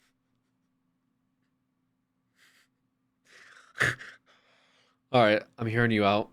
Shit all the way down in Tenaris. Let's say it costs $10 for a gram up here and $80 down here. Right. The reason it costs $80 down here is because you have to transfer it all the way through Western Plague Lands, into Hinterlands, Arathi, Wetlands, go to Loch Madan, go to Dunmarok, Searing Gorge, Burning Steps, get to Stormwind, and then you maybe sell it from Stormwind all the way to Steamweedle Port.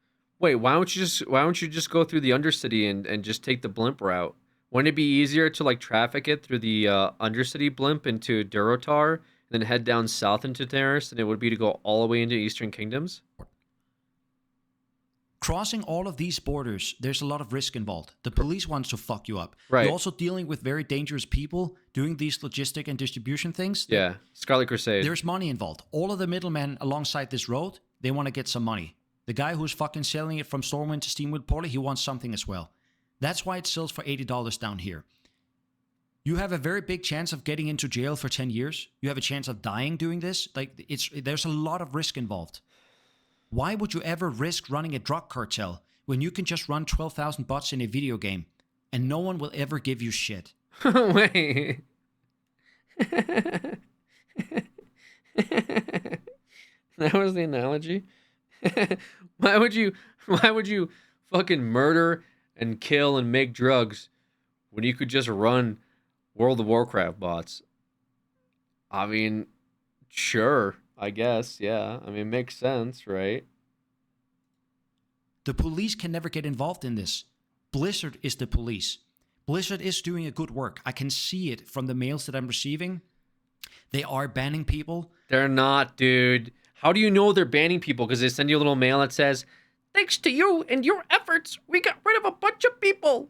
Yeah, okay. But let me ask you this, though. You said they ban waves. Why are they sending you a letter every single day when they're doing ban waves? How does that make sense? Are they ban waves? Or are they just like participation letters? Thanks for doing your part. Because I remember when I got a fucking uwu letter, all right, from a GM, when I tried to do a name change, I spent $20 fucking dollars And then the second I changed my name, they blacklisted my name and wouldn't let me get my $20 back or my old name. I had a really badass name. I had the name Band, okay, which was really sick. I had it on my Demon Hunter. I wanted to give it to my Paladin, so I transferred the name.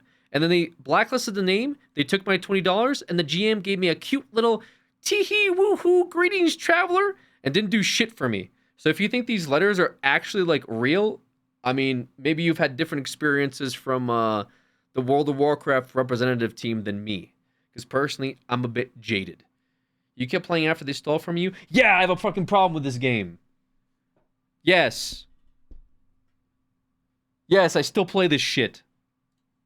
But they are not on top of it. It's not like they're as I had the understanding in the beginning of World of Warcraft when I started playing it back when I was a kid, people were getting banned for almost nothing. You could say a slur to somebody and you would get a communication ban. So they were on top of things, but it has gotten loose now. I suppose the botting operation is just getting better. The botting operation is getting better, or Blizzard's getting more dog shit. Which one do you think is more likely? Just like if you're going to take a gander. Blizzard's going downhill, or they're improving their botting operation so it's so good they can't figure it out. Why not both? Also true. But think about it for a second. Why would you do all that risk of logistics of selling drugs and transferring drugs? I just like how he's like, yo, why would you fucking traffic cocaine when you could just make a World of Warcraft bot army? Like, wouldn't that make more sense? He's like, I think he's trying to sell himself on it. I just streamed that stream last night. You didn't stream yesterday, right? No, I didn't, brother. I didn't. Don't check VODs. If the same people, the same type of person can start a botting operation instead, I believe that's why they call it the Mafia. Because it's the same type of person. They just changed what they're selling. And they Why take the risk of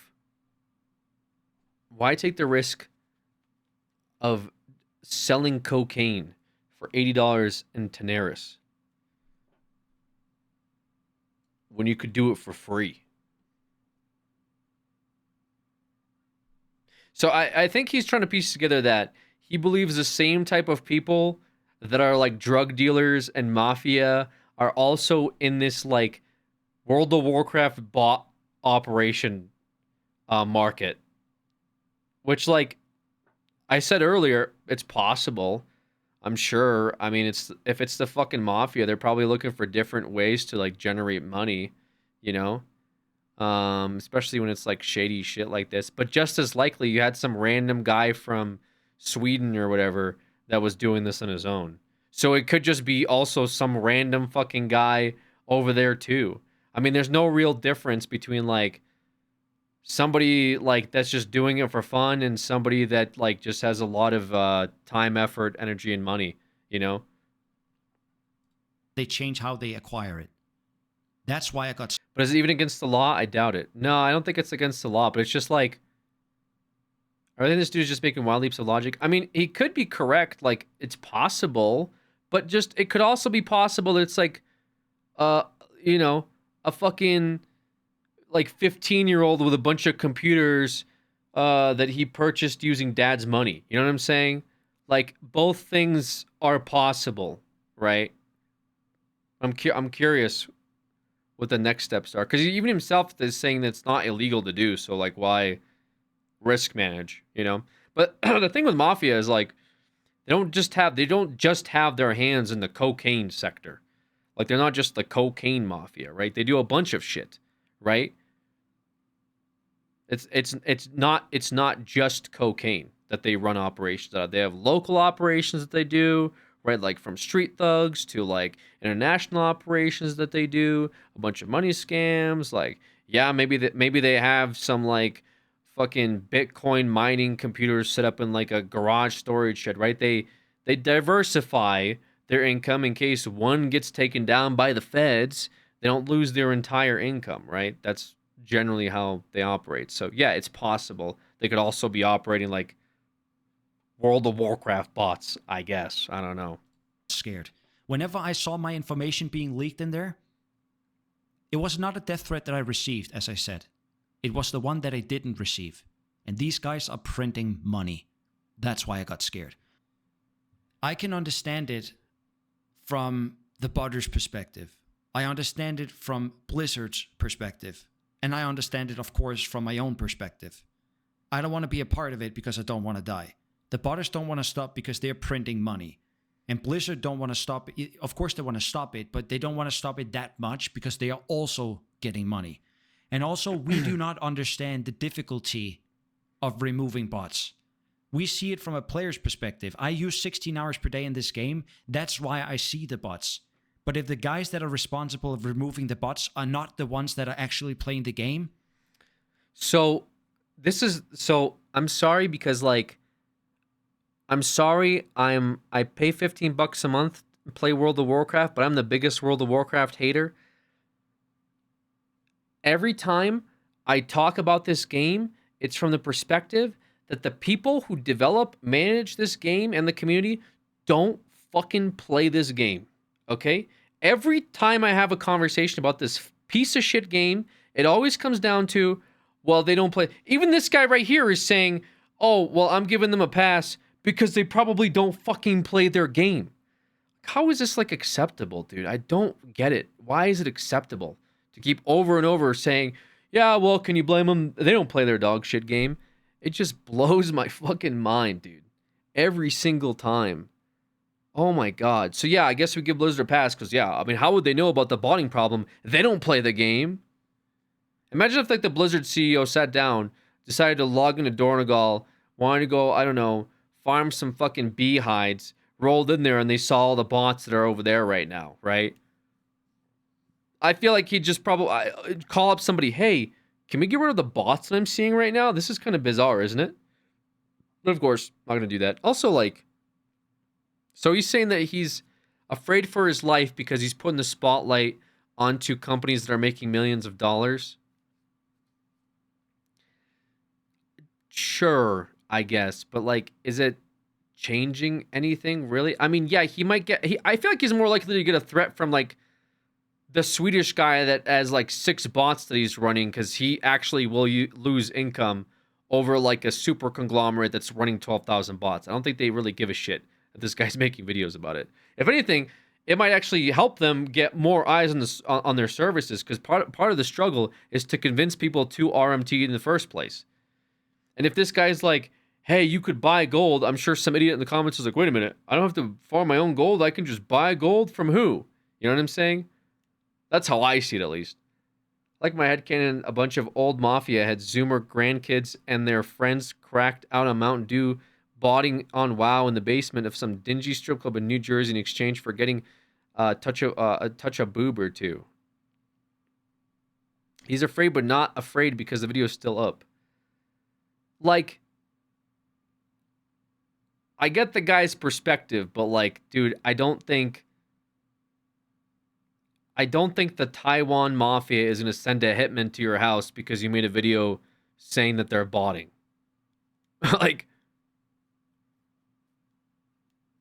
For what? What's now this guy won't talk about the botting. In fact, I feel like it'd be worse if they fucking killed you over it. Because at that point, I feel like, that's more eyes on them than not. If anything, you make a couple videos of this and never talk about it again, right? There's a video after this video, Alex. Wait, so he made a "This will be my last" video, then he made an exposing the botting mafia video, and then he made another video? Is that what you're saying? I mean, I don't really care that much about the whatever. I'm not really going on this guy. I think what he's doing is good. As far as the anti-bot stuff, but they 1,000 times more likely to pay him off than kill him. Yeah, and Matt, it's bad for business. They don't see how large a problem this really is because they don't experience it in the game. Yeah, they don't play the game. I believe it's important that the people that should remove the bots are also the people that actually plays the game. Crazy. Now, Asmongold has a great point. I want to show this because he actually put some light onto this. Threaten to kill someone just because your business isn't working anymore? Well, of course you do. So, if you have somebody that's hurting your business and you can kill them and then have the business work, well, then why wouldn't you want to kill them? Of course. Yeah, duh. That's why they do it. That's why they're threatening him. Absolutely. Yes, fucking obviously. So exactly as it points here, remember this is taken out of context. Asmongold is on our side. So don't take this out of context. I understand why I'm getting threats. I really do. And I understand if I said this in one of my very early because you're online playing World of Warcraft. I mean, you'll get threats like this if you just queue in for a fucking dungeon and overpull and wipe the group. It's no different, brother. Videos. If I would receive a ban from Blizzard, I would understand it as well. Because in terms of conduct, they say that you cannot grief other players on hardcore. I don't qualify bots as being real players, because to me, World of Warcraft is all about killing NPCs. A bot is an NPC. I'm just killing an NPC within a game, to my defense. But I understand if you dig into the terms of use or code of conduct of World of Warcraft, I'm griefing. So I understand why Blizzard would ban me. I understand why the botters are interested in killing me, because I see the amount of money that they make, and I'm interfering with this. And of course, I can understand it from my own perspective why I would withdraw myself from this situation, because I don't want to fucking die. And these guys that are getting death threats, they have security. I don't have, I can't afford security. They have, like, if you take an A-list celebrity, like one of these musicians or a movie star, they have like a 4-meter fence around their compound. Do I look like a guy who has fence money? I can't. Dude, I think I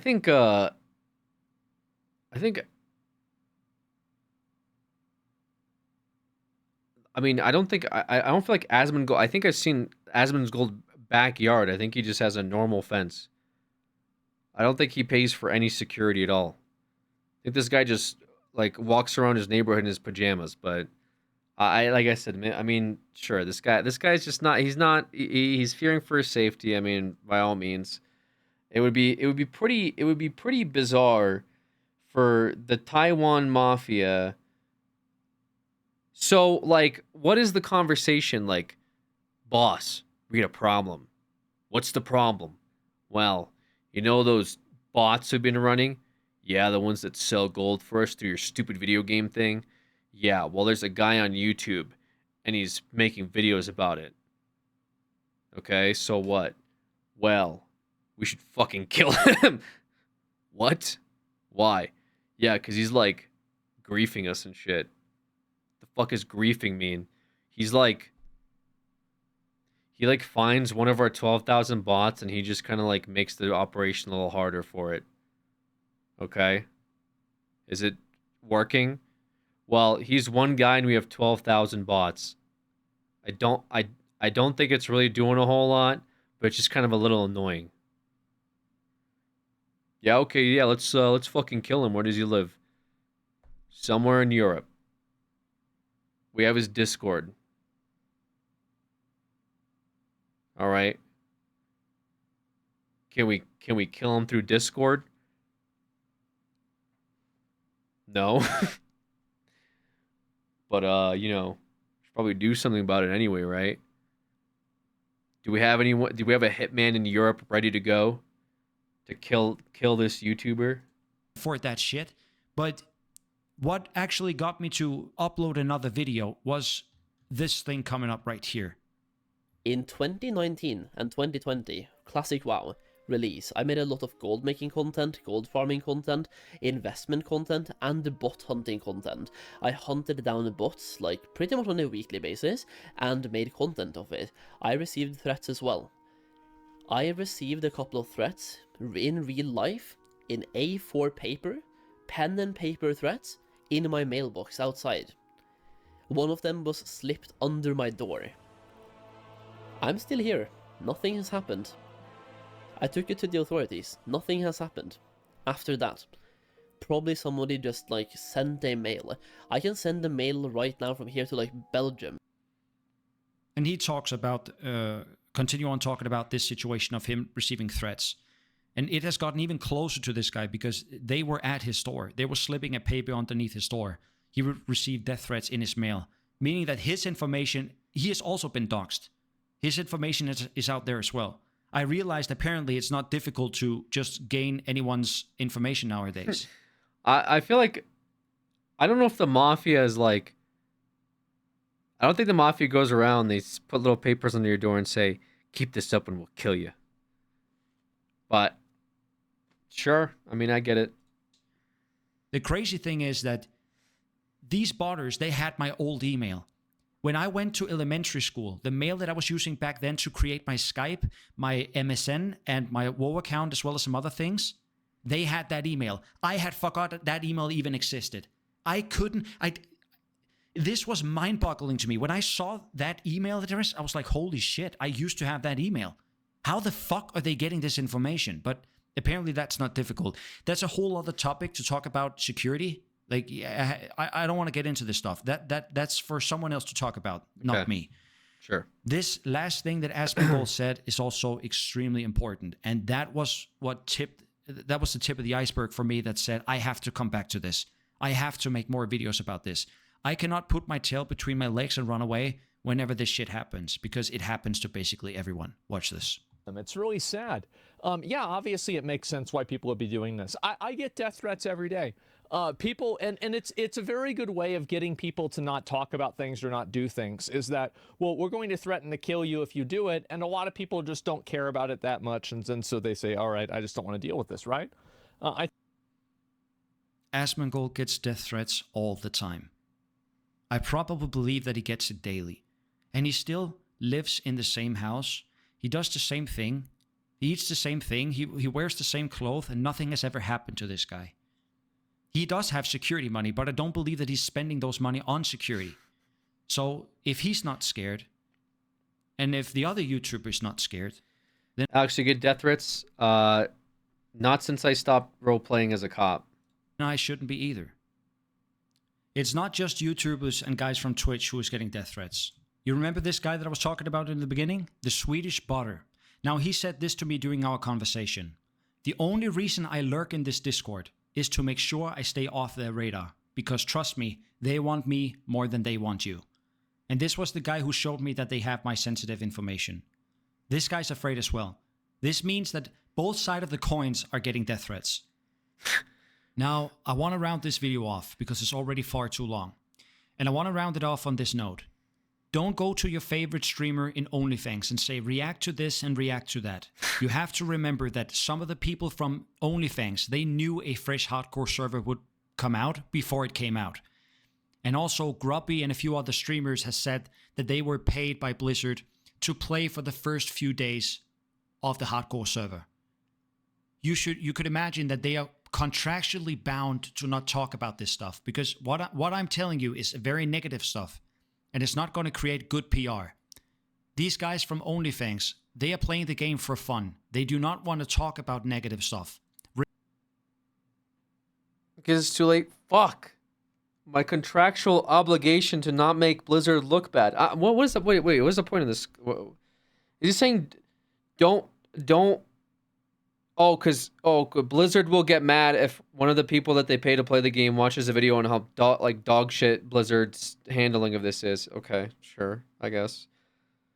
Why are we doing so much work to why are we doing so much for fucking Blizzard here? This guy's getting death threats to help police the game. They don't give a fuck about you at all. They don't give a shit, dude. They could give a fuck less that you're doing this, and you're going out of your way to protect their interests. You're like, oh, don't show this video to your streamer because Blizzard might get a little upset. You don't want Blizzard to get up because then it's gonna create a whole thing. What are you doing this for? What's the point? I mean, cool that you're doing it, right? Cool that you're hunting these bots. Yeah, I think it's kind of annoying, but why are we so key invested in you said yourself they don't even play this game. You said yourself they don't give a fuck about this problem. So why do we care about what Blizzard thinks if a streamer they paid watched this video? What? Respect it, okay? I respect it and I understand it. And most of these guys are probably contractually bound to not talk about it. Okay. Wouldn't you want people to get eyes on this? So people that Okay, so just hear me out. The logic here, right? Blizzard paid people, according to you, money to play their game for the first time and give it a positive review. Why did they do that? To attract new players. Okay? So new players that don't know anything about this are going to load into a system that's fucking managed horribly. And you're saying keep this information away from them because it might make Blizzard look bad. Do you know how like silly that sounds? Because it sounds really goofy when you say it like that.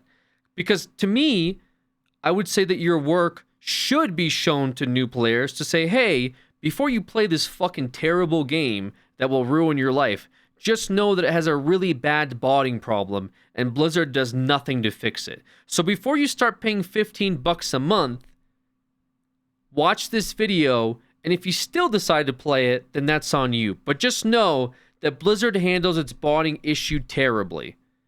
I don't know why we're doing this whole, like, don't let the streamers, like, watch the video because, like, it might make Blizzard look bad. Like, what the fuck is the point of that? What? For them to send you a letter that says, thanks, pal. So don't go after the OnlyFans streamers and say, why do they ignore this problem? They ignored half of them because they are only playing the game for positive vibes. And the other half is probably contractually bound to not talk about it because they were paid by Blizzard to play for the first couple of weeks here, or the first. Then they should have a hashtag ad, by the way. That's a bigger problem. I didn't know that people were getting paid to play the game for the first time. Did they put a hashtag ad in their things to let people know that, hey, I'm getting paid to be positive about Blizzard right now? I don't know. There's some like some fallacies going on. Again, I think this guy's doing good work, like trolling these like bots and these companies and whatever. I mean, the death threats thing. It sounds to me just like a whole bunch of fucking online bullshit, right? But if you're like afraid, I get it. I just don't think it would. If you are even remotely afraid of being confronted in real life and being attacked or possibly killed over this, of all things, the last thing I would do is keep trying to do this on Blizzard's behalf. Because truly, I'll be honest, if you died doing this, Blizzard would give absolutely zero to no fucks at all. They don't care. They don't care about fixing this. They don't care about you doing this. They might say, "Hey, great job, keep it up," and like a little fucking generic letter they send you at most. But they absolutely could give a fuck less about you. So I don't know why we're dying on this like, you know, Blizzard is trying. They don't play the game, but they're trying. Don't send this video to streamers that Blizzard's paying to play the game because, you know, they'll make Blizzard look bad and Blizzard might not like that. And like, you know, it's silly. They should have fixed this problem fucking 2 decades ago. They do not give a fuck. First couple of days of the fresh hardcore server. Now, the last word is this. I'm not going anywhere. I shouldn't have in the beginning. If the Taiwan Mafia has this much reach to slip papers under my door, I'd never make a video again, not gonna lie. Yeah, but so could like a 15-year-old living across the world. What's the difference between that? Like if I told you that like a 15-year-old was able to get a hold of your address because you were doxxed before and get like a telegram to your house, would that make you just as afraid? No. What's the evidence? First of all, the Mafia is not going to send you a fucking letter to your house. I hate to break it to you, but the Mafia doesn't send fucking little pen pal letters and the flat Stanley. When you open it up, he pops out and says, "I'll kill you if you keep this up." The Mafia usually, I don't know, handles things a little differently because they're the fucking Mafia. But, you know, don't take it from me. I haven't said that. Like, again, if that guy's information, Solheim's information, was already out there, this guy said that he was doxxed before, that means it could have been literally anybody that sent him a letter. Anybody could send a letter to anybody if you have their address, right? And they said they slipped it under the door. Could have been the mailman. I don't think the Mafia is like, wait till he gets our letter and reads it. She'll certainly be afraid. And then like fucking slips it in the door. I can't wait to see his reaction. Like, they'll just pull up and fucking shoot you, dude. Like, what do you mean? I seem to know a lot about what Mafia boss would do and wouldn't do sus. I'm just using some like common sense here. But like I said, I mean, it's okay to be afraid. Like, I get it. Like, Yeah, people that are doing shady shit and making millions of dollars may not like what you're doing. That's why they're sending you Discord death threats.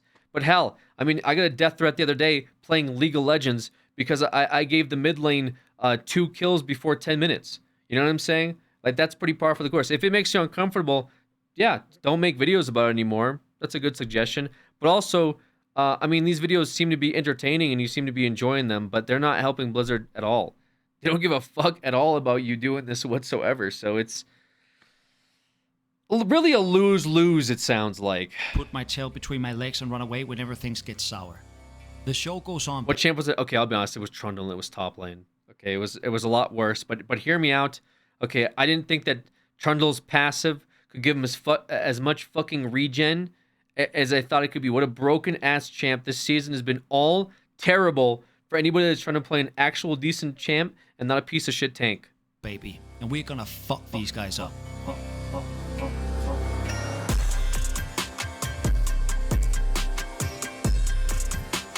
Okay, the vibe switched up, dude. Wait. The vibe switched up.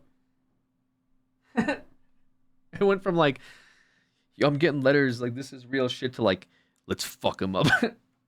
Okay, I mean, sure. I guess, yeah, man. More power to you. I mean, you're doing the Lord's work here. I think Blizzard will ban you before they ban these bots, FYI. I'm not gonna lie. Here's why. I think because they mentioned it earlier, but since they're violating, he's technically griefing the bots and violating TOS. I think that Blizzard will ban him for that before they ban the actual bots for scripting and running these like micro routes for like nodes and resources. Like unironically. I'm confused. Is he scared for his life or not? I mean, it sounds like he is afraid, and then he's like, guys, you know, like I'll still do God's work here. And that's like, that's admirable. I mean, yeah, I mean, there's probably some guy that would be pissed enough, and maybe if he flew there to their compound and like stood outside the door and said, "Here I am. I'm the guy that made all those videos about your operation." Yeah, they might take him out, but I don't think they're gonna send a hitman to his house over fucking, I don't know, stopping like one of their 12,000 bots from like completing its route, you know? I think they just do that to deter people as well. I mean, that's the easiest way, is like scare tactics, right? He's made up some ops in his head and thinks he's some sort of hero. No, I mean, like what he's doing is good. I think what he's doing is good. But like, as he's pointed out, Blizzard doesn't give a fuck. He's getting like threats about it. I mean, at most, I mean, he can make some videos out of it. That's pretty entertaining, right? I mean, maybe he's getting some benefit from doing this. Hopefully he's like monetizing these, so he's making some money off of it. But at the end of the day, it's just a self-fulfilling prophecy, right? It's not really gonna go anywhere. What are your thoughts on OnlyFans? You posted it a couple times. I probably not on OnlyFans anymore. I probably got kicked. It's good. It's fun. I think it's cool what they're doing. I leveled in OnlyFans. I just I don't think I have the time, and I don't think I'll get to 60 and get a raid spot in the next like week. So I've kind of I've stopped it. But it was fun. I do like hardcore. I've already done hardcore though. I did hardcore in 2022, I think, and I raided in it, all that stuff. So this time around, maybe I was feeling a little whatever. Running it back again, but it was pretty fun. It was pretty enjoyable. I like the mods and stuff. A lot of cool people in it, so good stuff overall. The drama that's come from it's been pretty interesting. The drama that's been had in OnlyFans has been pretty funny. A lot of it's like kind of nonsensical. Like it's like the pirate software stuff I was reading about it was pretty wild. Like it got a little out of control, it seemed like. I saw a lot of posts about it, which is pretty funny considering that it literally just came down to an incident that happened in a dungeon. Today was pretty funny too. What was today? The pirate software stuff kept going on. Yeah, I guess, right?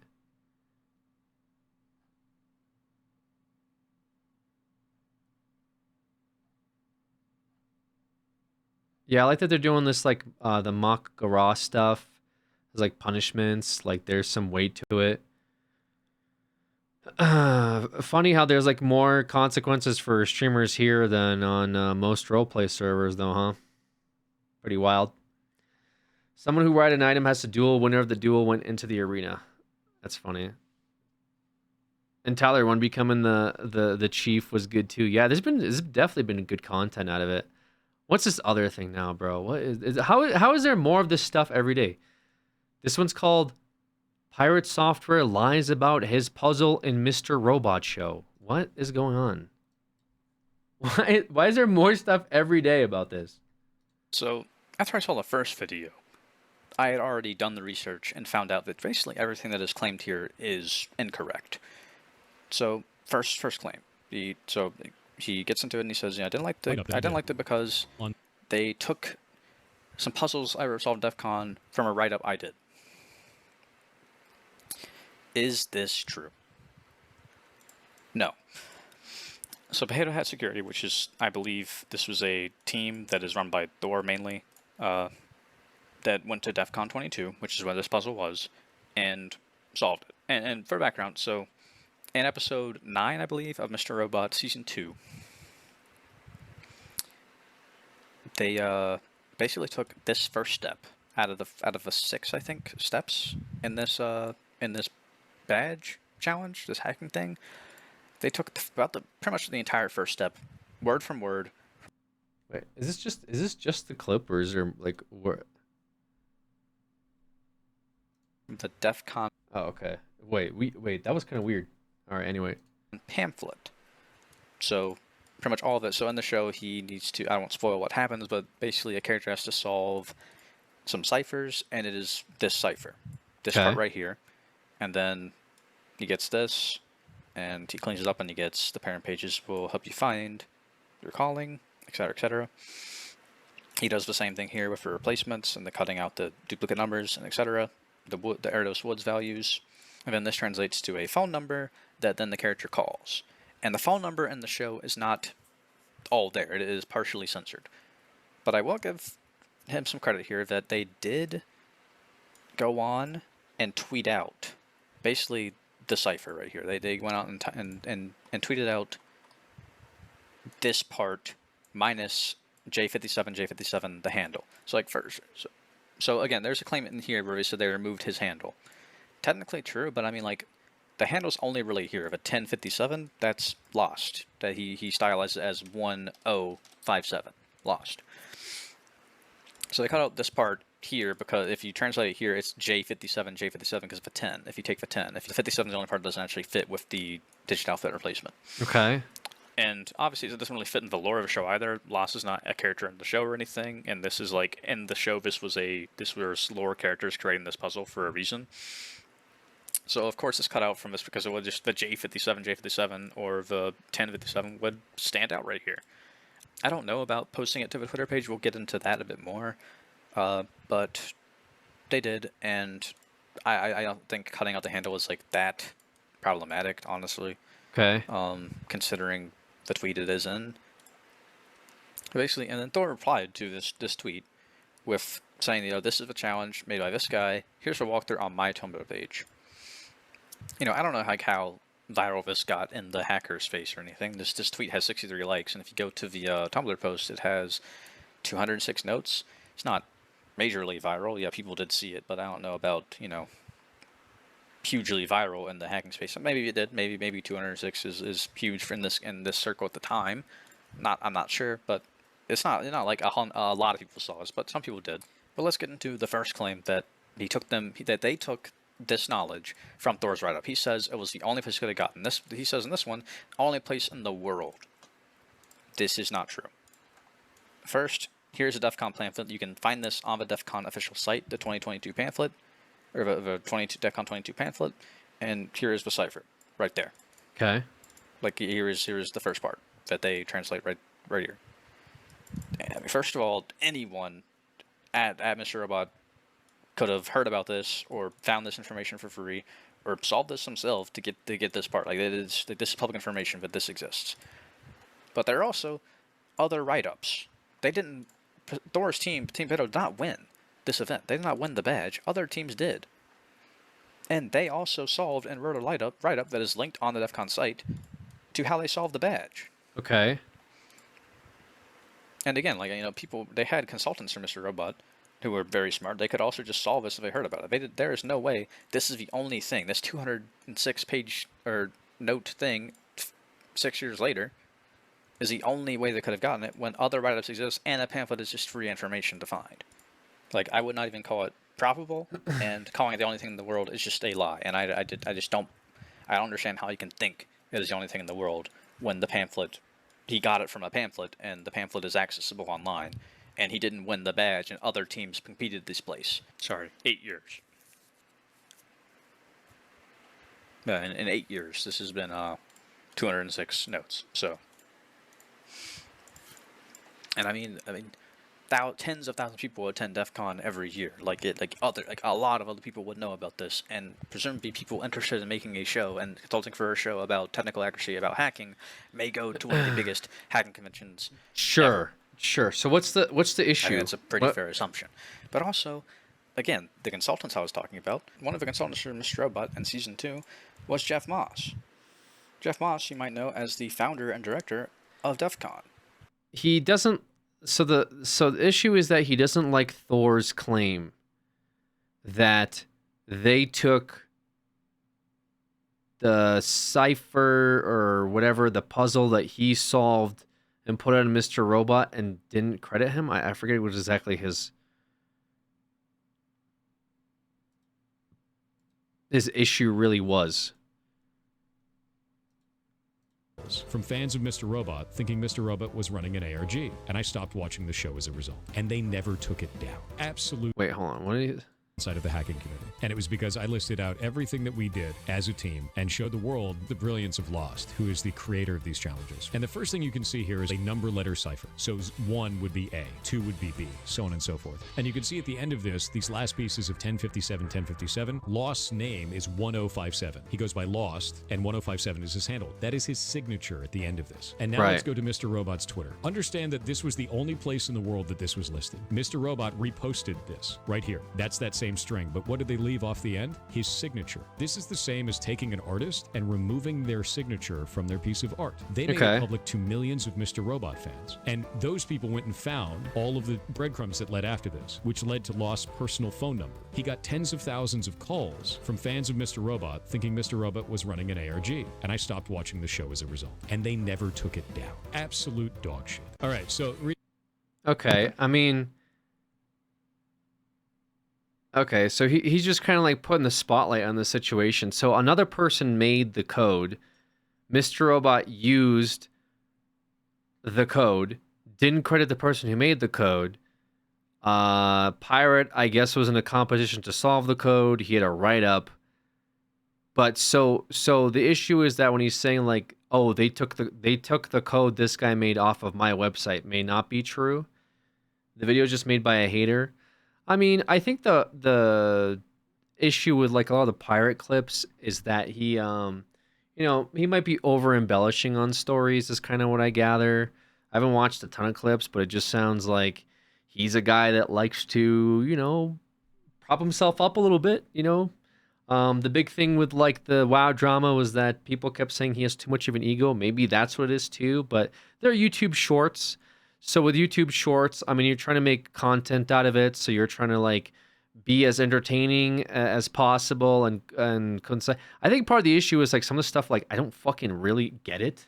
Like I don't know what the fuck a DEF CON is. So like to me, it's kind of like I don't really understand what bro is yapping about.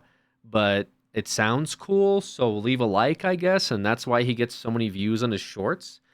So I guess like this guy, someone said earlier, is this like an actually moment? It might be. Possibly. I was kind of getting through it. He said his initial claim was wrong, is that it wasn't just on his website. So the code wasn't just on his website, it was in other places too. And he's saying that they could have got it from his website, but they could have also got it from like a pamphlet or like other groups that won the challenge could have had it somewhere else. Yeah.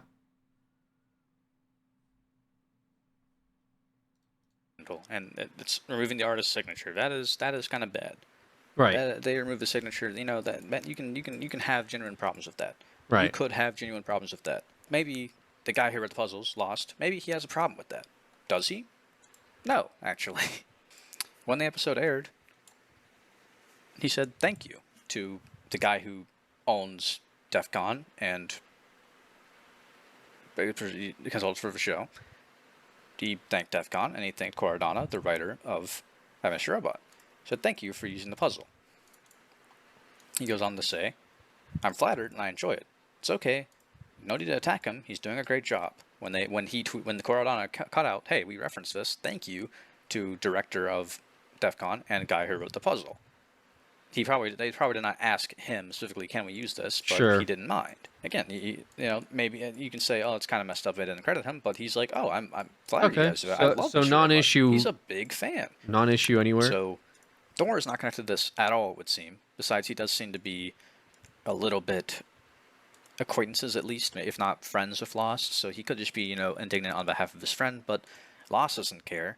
And they didn't really do anything wrong. They didn't steal from Thor.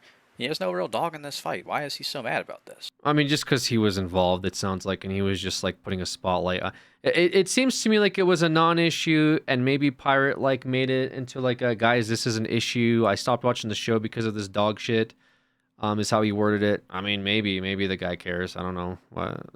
Yeah, I don't know why. Who really has a dog in this other than the guy who made the code, and other than the director of the show who used the guy's code.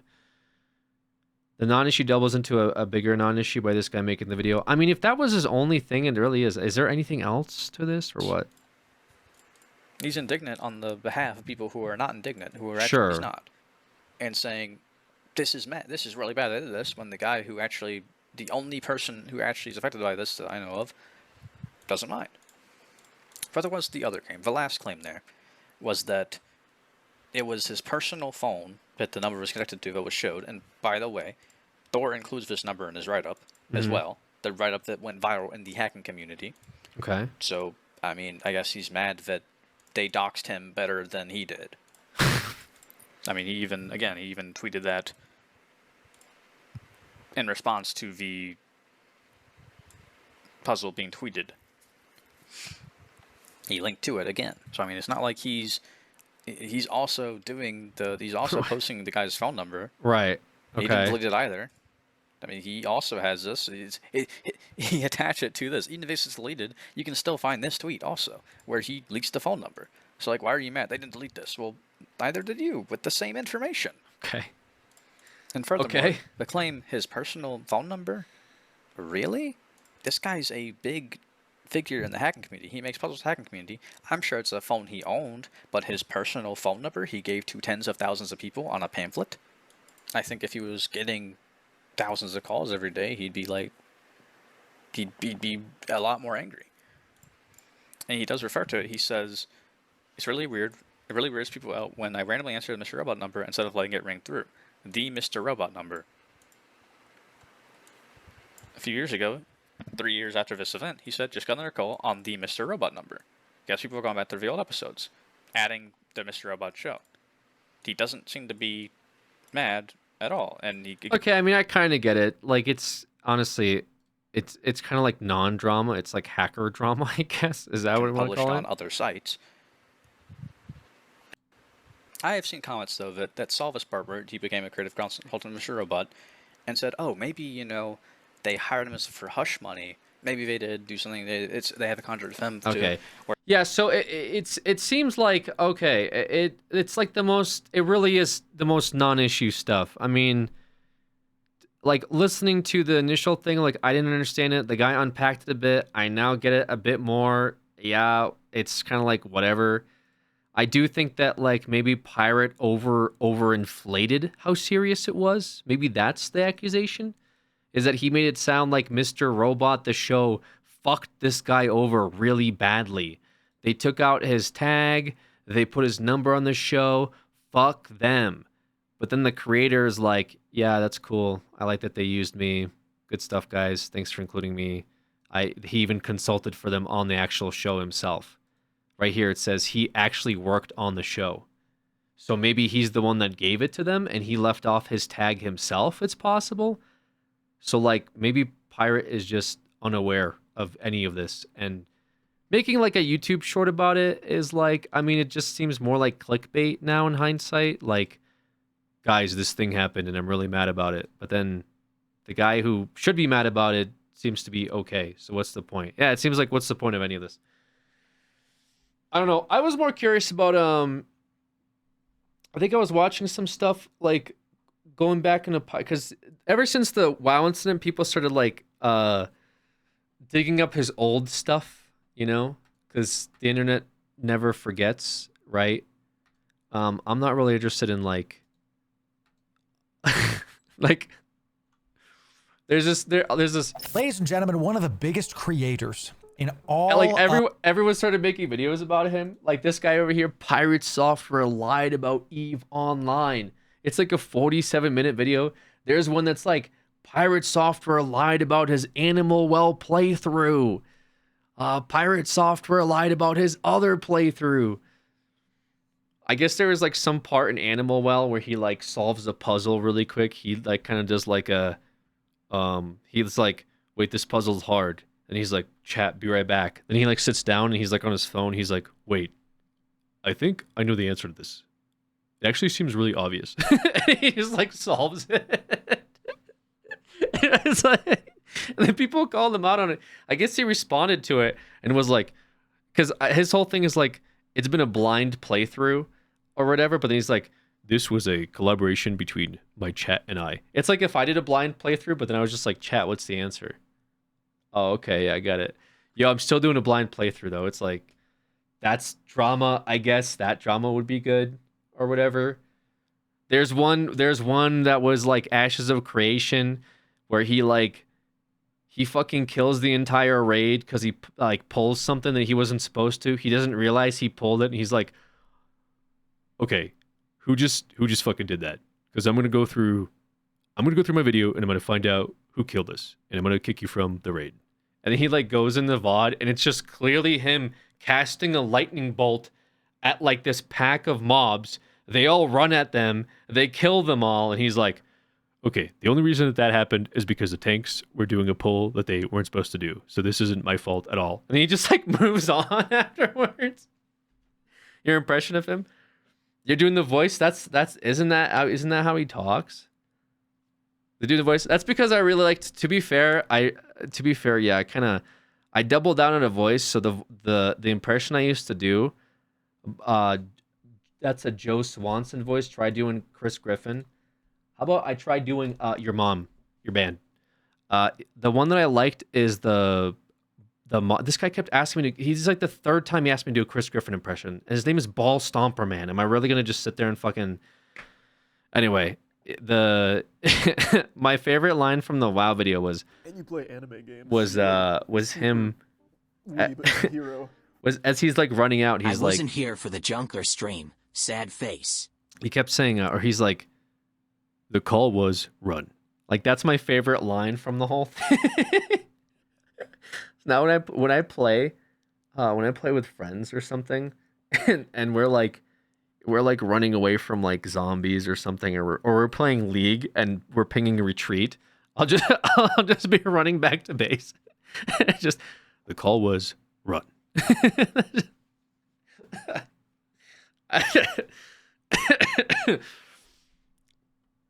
Holy fuck. Yeah, it's like such a non-drama though. I don't know, man. It's like the most like silly things to, I guess, like be mad at the guy for. He lied in EVE Online. It just, from what I saw, it just seems like he overinflated things and people are calling him out for it now, right? Like he overinflated the hacking thing, you know, he overinflated maybe this EVE Online thing. He overinflated some other stuff, you know. And the World of Warcraft thing was easier for me to unpack because I play World of Warcraft.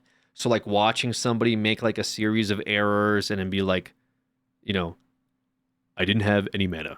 And like you could see that he had like a mana gem and be like, you know, like you could have used a mana gem, you know, stuff like that. It's like, it's easier for me to digest because I'm like, oh, okay, you could have made some better decisions, right? But then I think because he kept doubling down and like pushing against people, saying like, you know, like there was nothing I could do. Okay, the shot caller said, run. You know? Like, stuff like that is like, it's like, oh, man, you know, you could have done some stuff, you know? It's not the end of the world, but obviously people didn't like that reaction out of him, so they kind of went all in on him and started watching his past stuff. Like, what else did he have an ego about? And he didn't do himself any service, because I think I saw some clips where he's like, anyone that's reacted to me, you've already been reported. You know, that kind of stuff. I don't think that aged very well. So it seemed like a little mix of stuff. But it's like, it's crazy how much of the non-drama turned into drama. That's what's bizarre to me. You're on the list now, Alex?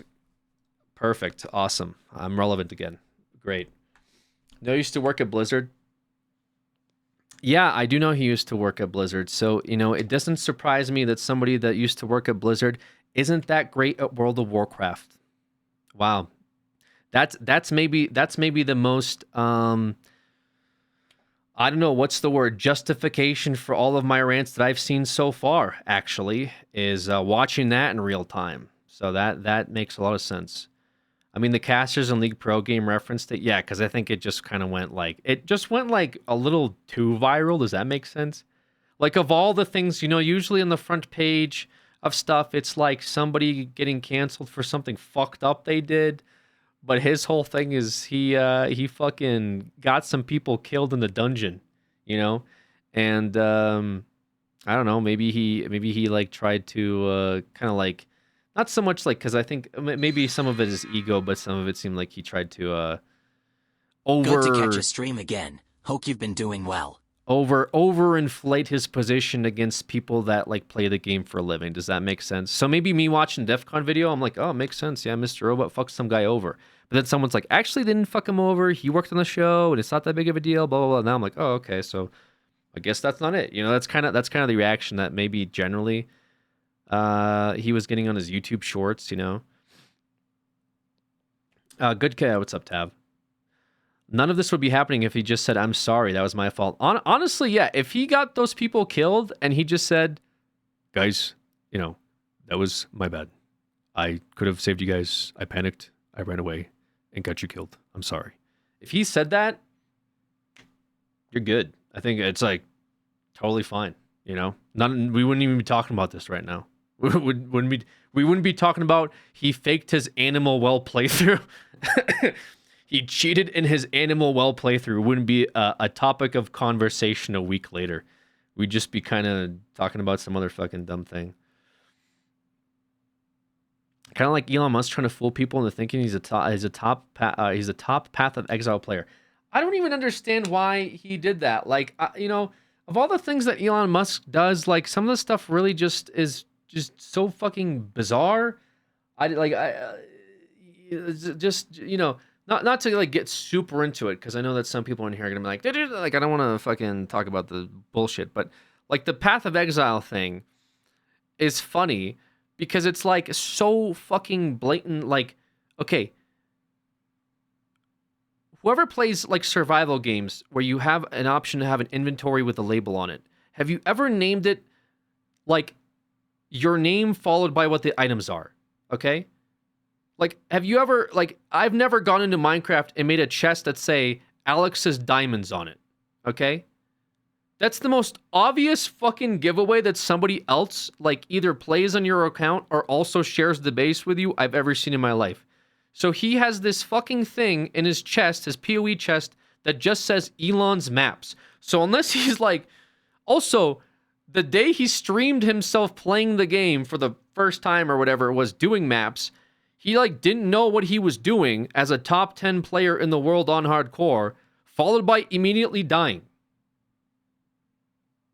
I don't know why he then had his ex-wife tweet out, I personally witnessed my ex-husband be good at video games. Here is some titles he had in this very niche secular pocket of Diablo 3 back in 2019.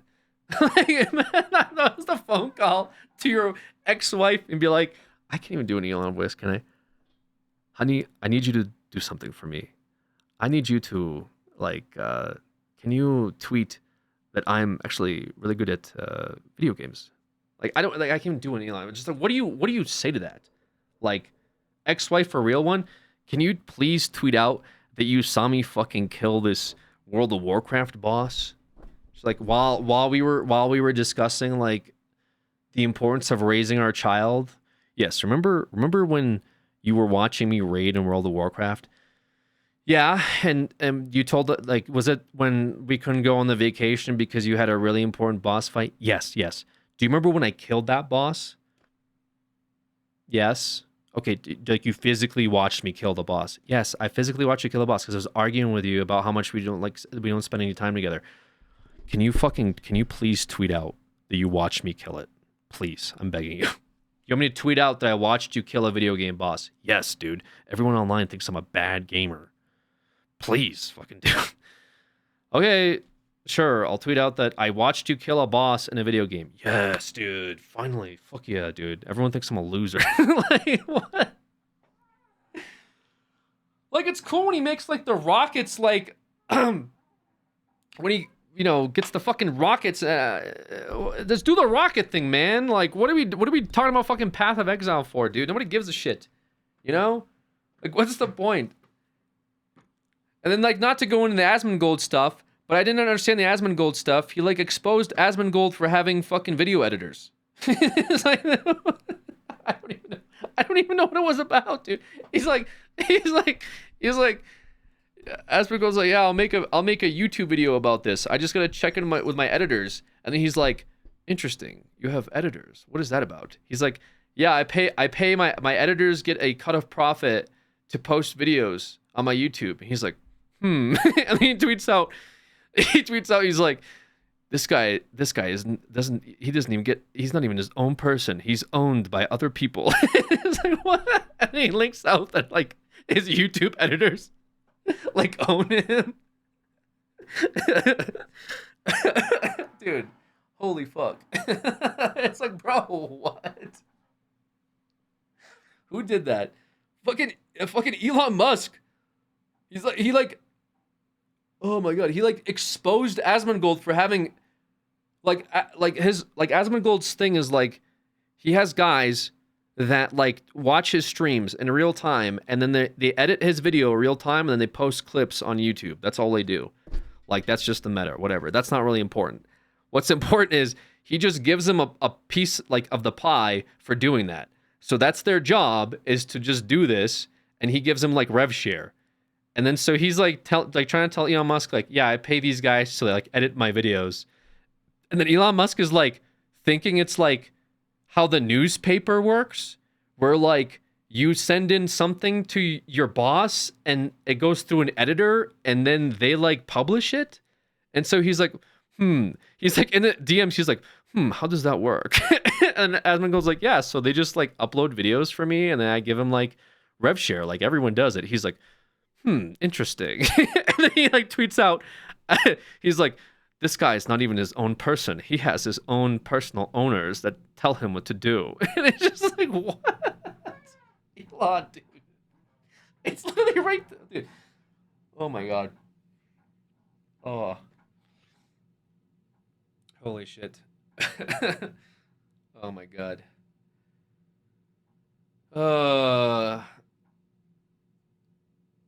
It's like, dude, guys gotta fucking chill out, man. Go build some more. This guy's gotta go build some more fucking tunnels or something. I think he like removed his like, he like removed his verification afterwards too. He got mad that Asmongold like made a video about him on the Path of Exile thing, so he removed his checkmark off of Twitter. He got upset. He got called out for the PoE thing. He's like, I'm actually very good at video games. Fuck you. He just like removes his verification.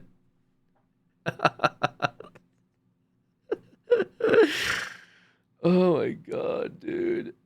Yeah, he leaked. Yeah, no, I was just talking about the leaked DMs. He leaked the DMs of the fucking editors, and he's like making them out to be like the fucking New York Times or something.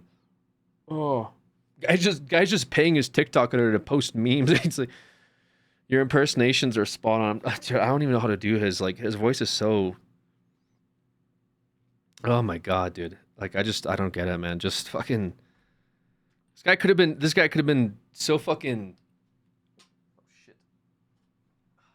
If this guy was just like super mysterious, you know? Like if he was just like the guy that makes rockets and stuff and just never like said anything other than like how cool science is, I think people would still like really fuck with him, you know? Because they'd be like, damn, this guy's so sick. He's so mysterious. He owns like this cool car. But he just like, he starts yapping and you're like, dude, what the fuck are you saying, Greg? What the fuck? What the fuck are you talking about? Hila, what the fuck are you talking about, bro? Yo, Elon, slow down, man. What? You don't think I actually play the video games? No, Elon, I don't think you fucking live in China and play PoE 16 hours a day, brother. I don't think you're grinding the leaderboards like that. I also don't think you're playing PoE while you're literally physically at the president's fucking like swearing in ceremony. Elon, you realize that they can track your account when you're physically somewhere else. People can see that you're logged into PoE grinding. You realize that people can see that. You're not appearing offline when you do that shit. Especially when you claim to be top 10 in the world, people are usually tracking you. He's gonna have to buy PoE 2 next because he was really upset at like some fucking kid that used to some kid made a Twitter account that used to track his flights, his private flights, and he tried to like get it taken down, and he did the same thing with the kid. He's like, "How are you getting my information like that?" And the kid's like, "Oh yeah, I just use this API," and then like, your jet has like takeoff and landing times between different airports, and they communicate with each other. So I just got an API that just tracks whenever your flight leaves an airport and lands in an airport. He's like, "Oh, okay, interesting." It just like bought Twitter, so now it's not a thing anymore. But he's gonna see on fucking PoE that they're able to track his account whenever he's logged in and logging out. So he's gonna buy GGG next, make sure that his account can't be tracked anymore. That's the next move, dude. I'm already thinking of it. So put in stocks into GGG. That's the next thing to be bought out. He already admitted that he's not the only one that plays the account, but it's most likely because he got caught. Yeah, he said that like other people like account share, which is like, I mean, probably true. I could believe that like, certain accounts do share. I mean, it's like so hard to grind spots on a leaderboard. You know what I mean? That there's like no way that you don't like, unless you're like playing video games 20 hours a day, like a degenerate. But I mean, I think it's like, I think him playing like Diablo is kind of cool. Reminds me of some of my older friends that play like Diablo and they fuck with it. But then like, because he had this whole thing about how he's like a top Diablo 4 player, but he was just like doing like this very like niche thing, like grinding mini dungeons or something. It was just like this very weird, and he was using like a build that was like really it was like a bugged build. So he was like one-shotting everything with a build. So he was like grinding this one leaderboard in this one sector of Diablo 4 that like nobody else really did, but he was like also using bugs and exploits to do it. And then claiming like, then he went on like a Joe Rogan podcast and was like, I'm actually top in the world with like Diablo 4. I'm actually one of the best Diablo 4 gamers. And Joe Rogan's like, what? Really? He's like, yeah, I'm actually number I only said like number 9 in the world for Diablo 4. Joe Rogan's like, whoa, yo, Jamie, pull that up. But it was just like, why even, what, like, when I'd lead with, I make rockets, me personally. But I guess maybe video game cloud is the cloud to go with. Maybe that's the move. You pull up, hey, how's it going? It's like, hi, nice to meet you. Like, yeah, I'm actually in the Diablo 4 leaderboards. I've actually been grinding PoE 2 for a little while, so I don't know if you want to see my stash. Oh, cool stash. What's in it? That's Alex's maps. Why'd you name your maps like after yourself? If he was honest and said, yeah, I bought the account because I'm really busy, I assume people wouldn't think this was bad. Well, it's kind of like going back to the pirate stuff, kind of claiming to be really good at the game yourself and having all of these achievements and accolades, and then later being exposed as, hey, don't seem to be very good at the game. But I guess people have a really hard time processing that. Gamers don't like it when other gamers claim to be better than they are. You know what I mean? You can't have stolen false valor in video games. It's a sin, okay? If you claim to be good at video games and you're not, people will expose you faster than they expose government corruption. I'm telling you. That's a warning. And he's trying to get into the gaming industry. He's trying to show himself as a pro gamer so investors trust him when he does.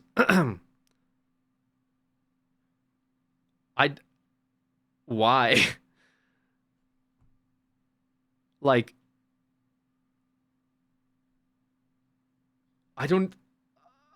that doesn't make it... So it's like he comes in the room and he's like, I'm thinking about investing into video games. And then someone's like, oh, what do you know about video games, Elon? And he goes, I'm actually top 10 in the world for Diablo 4. Then they go, yeah, let's invest. Let's do it. He's top 10. He's top 10 Diablo, dude. Let's fucking buy everything. It's so weird that someone who wants so bad appeal to gamers but won't let anyone teach him how to actually play games. He just wants to be received as cool. I think but like, again, if he just got on to like, he could have literally got onto anybody's stream, okay? Kind of like how Drake got onto Ninja stream. He probably could have gone on to like fucking anyone stream of any game and just been like, yeah, man, like I like playing video games and I make rockets. And then people will be like, damn, he's so cool. He's just like us. He plays, but then because he's like streaming himself, and I think he just maybe, you know, has a bit of an ego. I think you're right. I think he doesn't like that people, I mean, to get your, I'm sorry, but like, I'm not sure what the conversation to get your ex-wife to tweet out that you're good at video games is like, you know what I'm saying? I don't think I could ever do that personally. I don't know what the context of that is. Maybe they did it, like maybe she felt bad and did it herself. But I think it takes a very special type of person to do that personally. I wouldn't do it. But yeah, if he just he could have gone on a stream and just like hung out and been chill about it. And maybe if he was good, people could see he's good. If he's not, you know, I don't think people would give a fuck because like, I assume the guy's busy, you know, like, you know what I mean? I assume the billionaire is busy and doesn't game as much as everyone else. That would be my first takeaway. So I don't think anyone expects him to be good. I think he's thin-skinned but tries to be a troll. I think that makes a lot of sense too. Possibly. Do you want us to defend you? We think you're good at video games. I'm aging poorly. You know? Yeah. He's on Twitter in exile all day. Yeah, he would have achieved his objective better if he just sucked honesty, but his ego won't allow him to not be the best. Yeah, which is just like, who gives a shit? I mean, yeah, like he could just be the best and just chill out, but then I think it's because he wants to show that like, look how good I am at video games too. But then people are like, I don't feel like you really are that good at video games actually, from what we're seeing. He has Asperger's. Chillax. I mean, regardless of Asperger's or not, it doesn't really give you the, you know, right to be an asshole, right? Sorry. Y'all regret saying he's a good gamer when he eventually plays Factorio. Thank you, dude. Thank you. Yes. Yeah, if Elon Musk played Factorio, that'd be kind of sick. I would actually have unironically watched an Elon Musk Factorio playthrough. You know what I'm like? No, like think about it.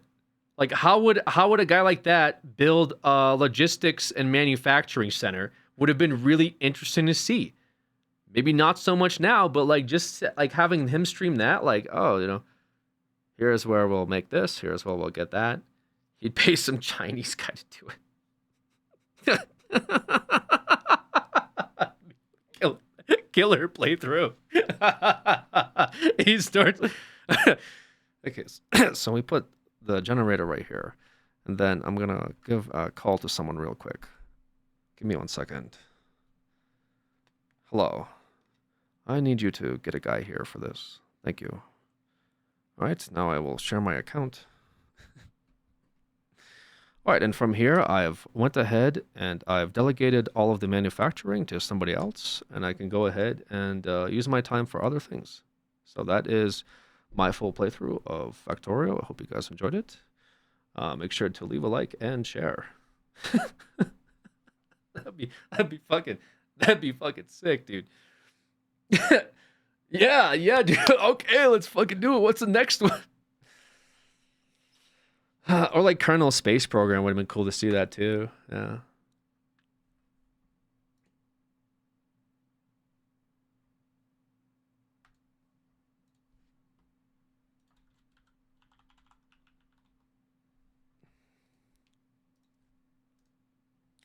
Dude, why do I look at fucking general memes and it's the worst things I've ever seen in my life, guys?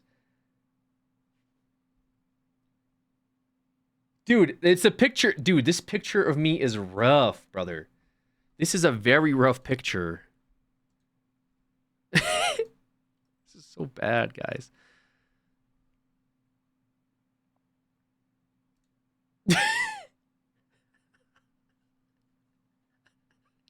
Dude, that's probably literally on my neighbor's like Ring camera last night when I went to fucking go get my Popeyes. I'm for sure. That's probably why my neighbor was in front of my door today. Like making sure that I'm not a possessed ghoul. Look at this, dude. Yeah, that's what it looked like. Cause it was really dark outside. And I was saying that like I went to go get my Popeyes, and then as I was running back into the house, I caught a reflection of myself in the mirror, like the window as I was walking by. I was like, oh my god, dude, I look like a fucking demon.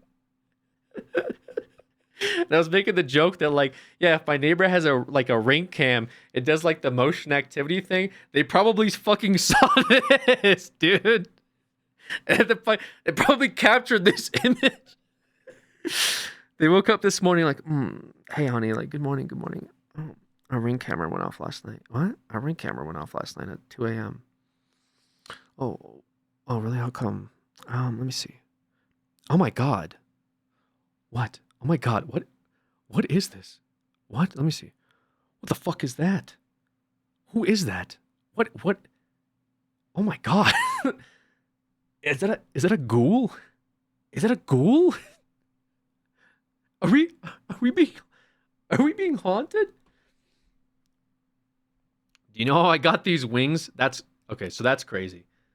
Okay. Do I know how I got these wings is crazy. Do you think the Dasher rang their doorbell and they just watched you from the window?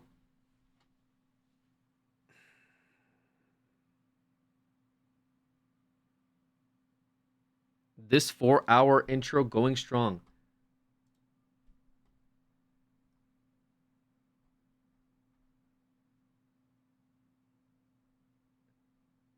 Brother, why do you give a fuck? You haven't been here since October.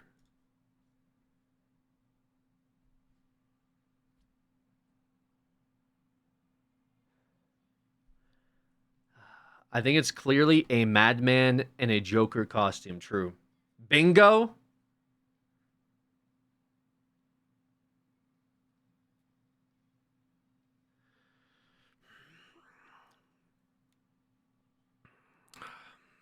Okay.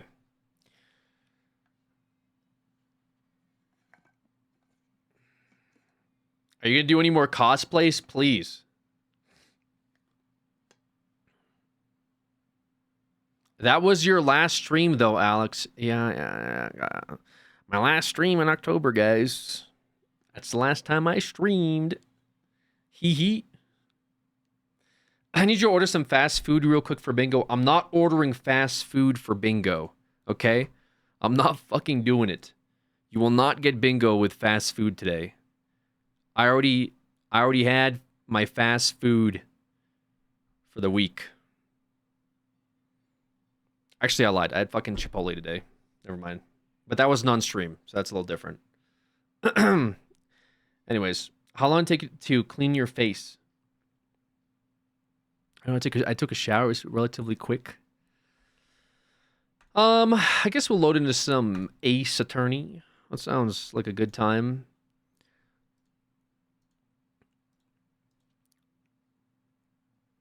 How you still have abs with all those fast food you eating?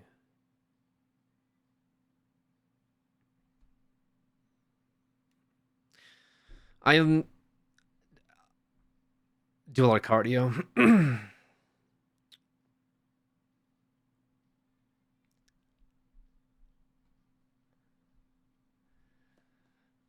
I need to get some water, man. What do you think of the game so far? Definitely a lot of reading, but I think it's pretty good. Yeah, I mean, it's kind of older, right? But this is Alex's Elon moment. I take things that weren't said for 500, Alex. Wow, Alex, you're so fucking cool and funny. I love watching your streams. I hope you stream more often. Tuning in brightens my day. Thank you, man. Thank you. Yeah, I'm multi-streaming, so you guys aren't seeing the comments. Oh no, I gotta link up Twitch chat with this. On the other platform, they're saying some good stuff though. Looking good today, Alex. Thank you. It's on kick. Well, I'm going to go in the kitchen, but I think my cat wants to eat, so she's probably going to run out after me. I'm ready for Leaves to get a drink on bingo. Why is that one even on there? Why is Alex gets water after streaming for 4 hours a bingo? Alex goes to do a basic human function. Bingo. Alex blinks and breathes air. Oh my god, we got bingo, guys. What the fuck is that about? Alex goes gets water. God forbid the guy fucking yaps for 4.5 hours, dehydrated as fuck because he's in his sucking cup of coffee, screaming at us. He goes and gets water. Bingo, bingo, bingo. Are you kidding me? Double bingo? What do you mean double bingo? What the hell's a double bingo? Crash out bingo. All right.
Unk should have a podcast since he barely games. Say that when he comes back.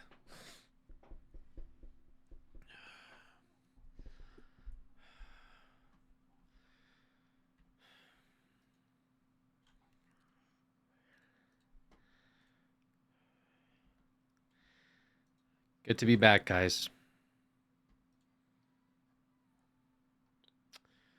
Good to fucking be back.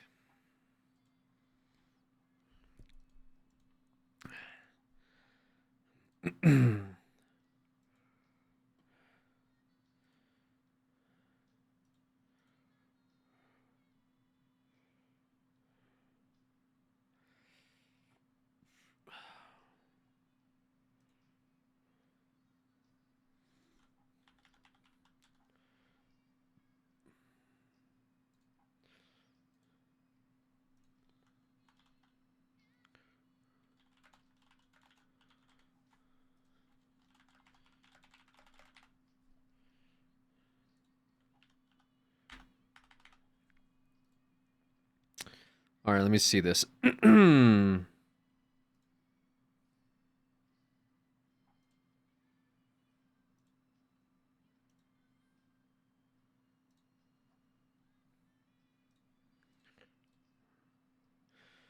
to try to lower the price of the community challenge. See how that goes today. Also...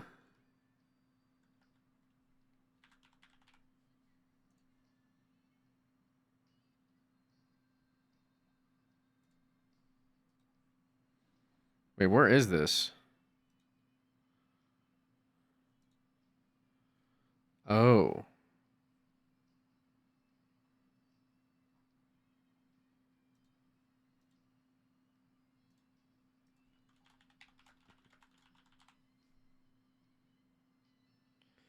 Like lower that we can contribute or the goal? Lower it.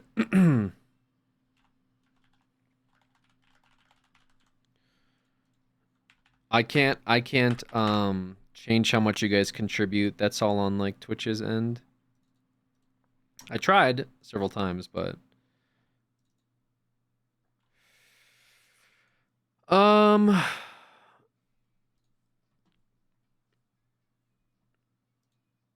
okay.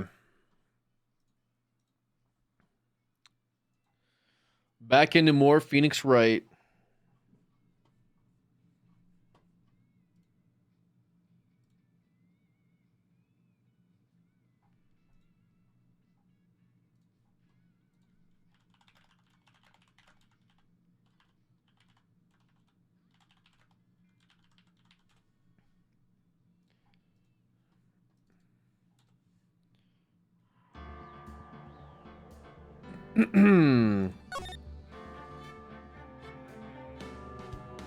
So enthusiastic. Wait.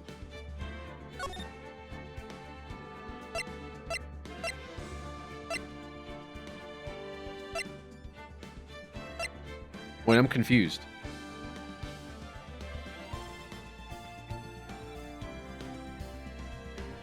Did this shit not save my save file?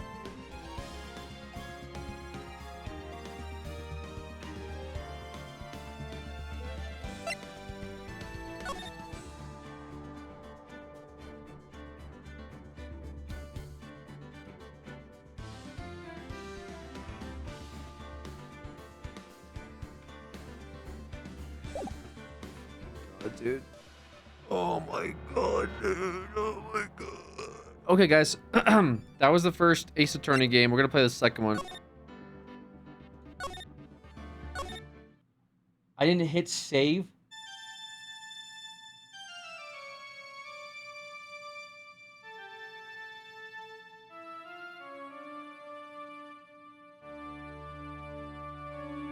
Wait, what happened? That's far enough? You can't run forever? Oh my god. Sorry, that scared me.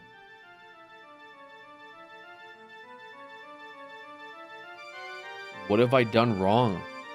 What is this? I cannot allow you to go on like this? But I'm just a simple defense attorney. Silence. You are no longer worthy of your title.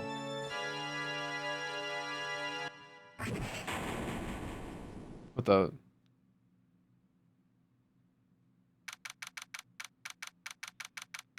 So glad I remember you existed, Alex. I found your Twitch immediately and saw you were live. I feel so powerful, I manifested this. Yeah, you did it. Okay, so I'm not sure which one this is. Is this the second one? Can you turn down the brightness? Thanks. There you go. All right.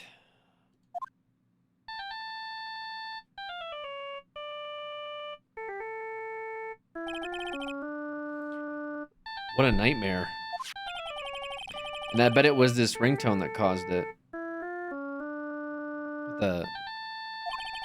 I really shouldn't be dozing off right before a trial starts anyway.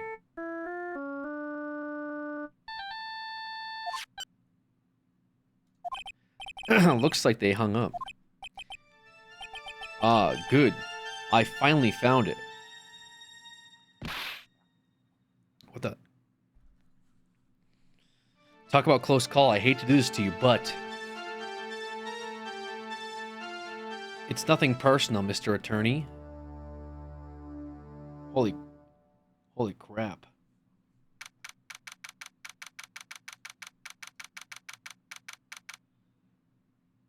Why does it still feel personal, though?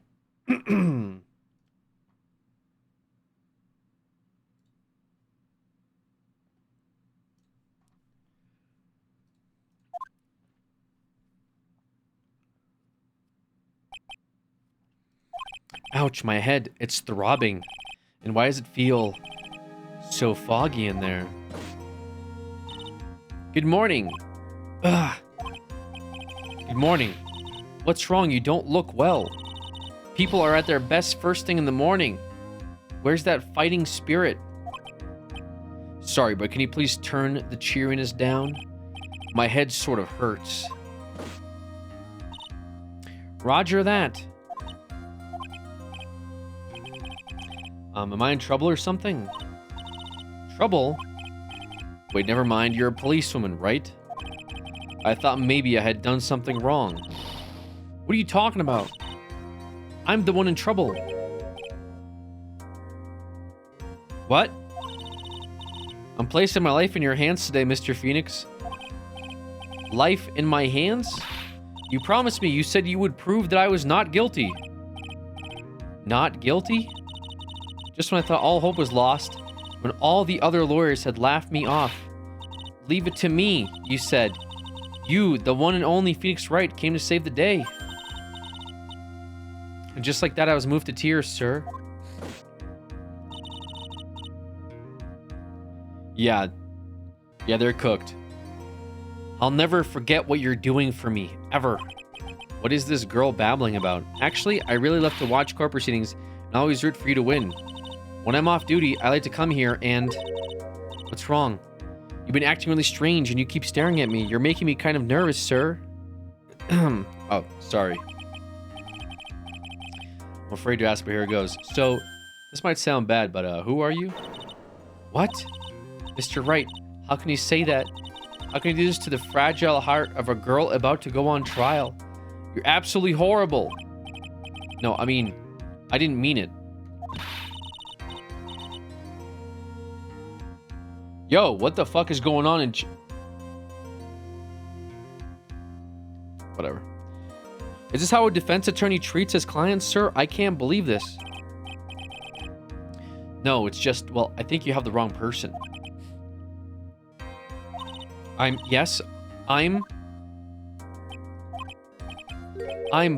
am I? Why am I drawing a blank? The trial will begin shortly. Will a defendant and her lawyer please proceed to the courtroom immediately? The trial's about to start. I'm counting on you there, okay?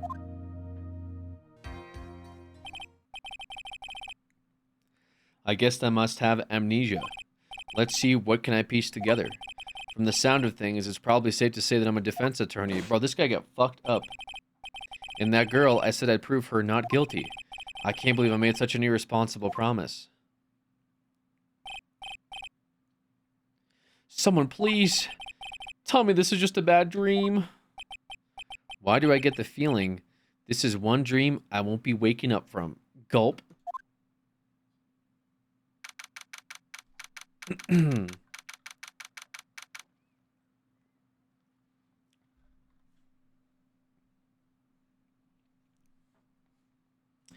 Relying on Alex as your lawyer, this man can't even save his game, much less your case. Bro took like fucking 45 minutes to cook a Hot Pocket. And it's still cold.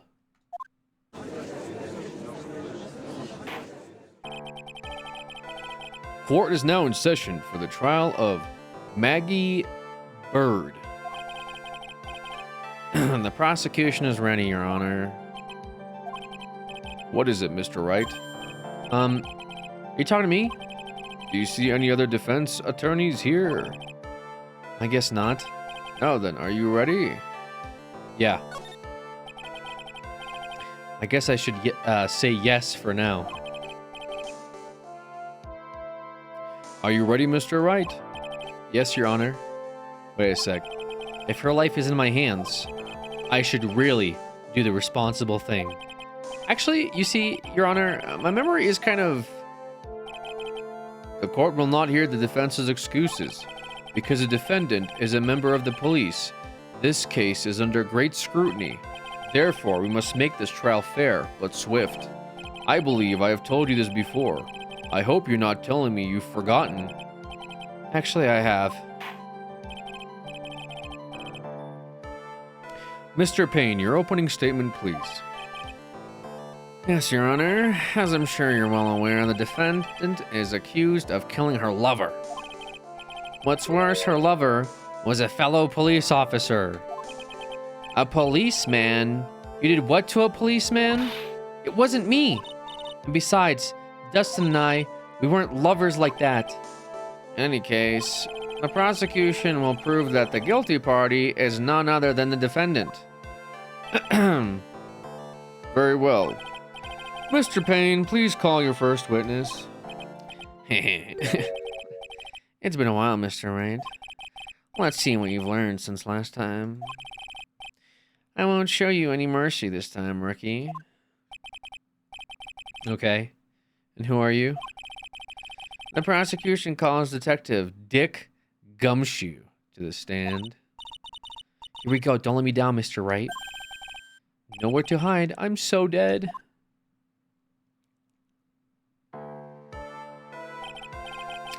Witness, please state your name and occupation. My name is Dick Gumshoe, sir. I'm the detective in charge of homicides down at the precinct, sir. You don't look very well, detective.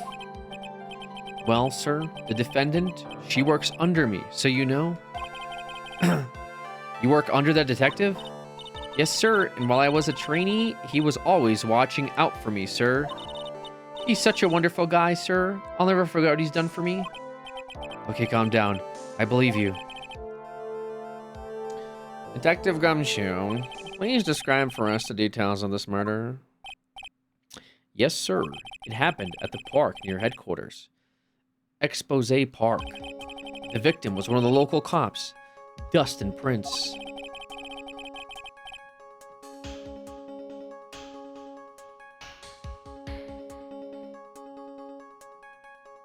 I get it. It's like dusting Prince. He was pushed down from the benches on the upper path. A landing beat his body up bad and snapped his neck. The details are listed in the report that was distributed yesterday. Oh yes, the autopsy report, correct? Why do I not remember getting a copy? I see, everything is in order here. Even the estimated time of death is unusually well documented. The victim's watch stopped from the impact of the landing, sir. The results of the autopsy confirm the time of death. If I may, Your Honor, the prosecution would like to submit this photograph. Very well, the court accepts this into evidence. Now then, I recall yesterday's preliminary hearing. A very important piece of evidence was brought to our attention. Yes, Your Honor. Yes, sir. Yeah, I guess. Mr. Wright, is your head on right today? There was a very crucial piece of evidence found under the victim's body. Was there? Have you lost your mind? Well, actually, it's just nerves. Give me a second. What? How can you talk like such an amateur? I thought you were a pro. Alright, sir, I'll help you through this. At a time like this, maybe you ought to take a glance at the court record. Court record? Yep, info about evidence and people involved with this case are all listed in there, sir. You can look at the court record by pressing tab. Tab, huh? You really know what you're talking about. Yeah, use your tab muscle. It's too bad I'm a cop, right? Just think, I could totally be a legal aid instead. Mr. Wright. Yes, Your Honor. Court is in session. Save your chit-chat for later. Sorry, Your Honor. Well, I guess I'd better check the court record and see what I can find. This is the wrong game. This is case 2-1 when you're actually on case 1-2.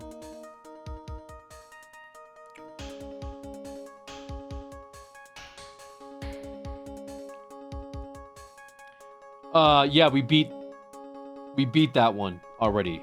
We're on to the next one. What was it again? I found this in my pocket.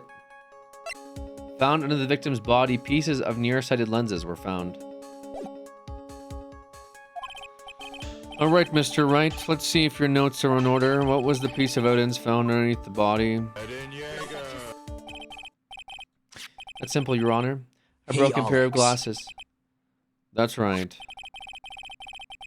Yo, Nessa, thank you for the 5 months. Appreciate it. Thank you so much. The victim grabbed his killer's glasses as he was being shoved, sir, and held onto them as he fell.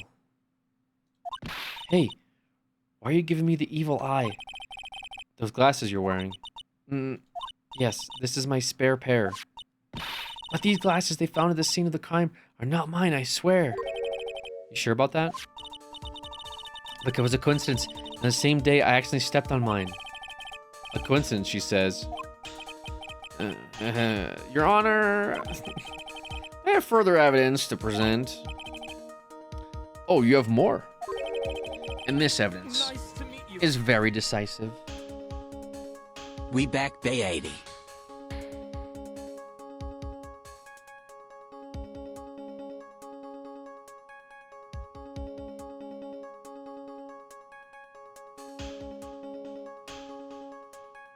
We are back.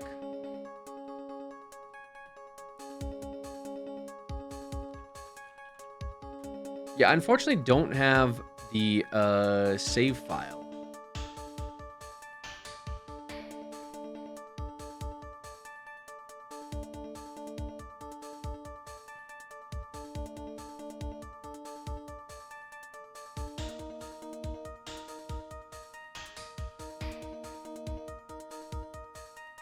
And this evidence is very decisive. Sorry.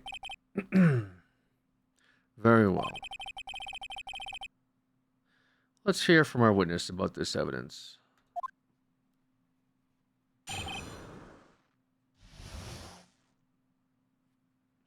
Decisive evidence. There's something even more incriminating than the glasses under the victim's body. During his date, the victim was pushed from the bench area, but he managed to write the culprit's name on the ground where he landed. Dude, fucking how? I don't like saying it, but it was clearly the defendant's name, Maggie. With this piece of evidence and the glasses, it's hard not to say she's the culprit. Dude. This is a picture of the writing, Your Honor. Sandwich, thank you for the 5 months. Appreciate it. Welcome back. Thank you guys for using the Prime subs as well. You guys are cool. Thank you, thank you. Why, this is... Yes, I can see her name is clearly written here. The prosecution would like to submit this picture. Understood. The court accepts it into evidence.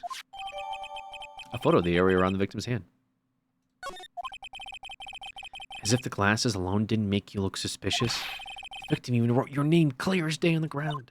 But I already told you those glasses aren't mine. How do you explain this dying message? It's a conspiracy. I'm not guilty, sir. Mr. Wright, you may cross-examine the witness. Cross-examine? This is it. I'm counting on you. Sure, but what am I supposed to do? What? This isn't like you at all. Normally, this is the part where you get in the witnesses' faces. Get in their faces and do what? I guess there's no way around it. Okay, I'm gonna lend you a hand. The prosecution's witness all hide things from the court, which means they lie from time to time.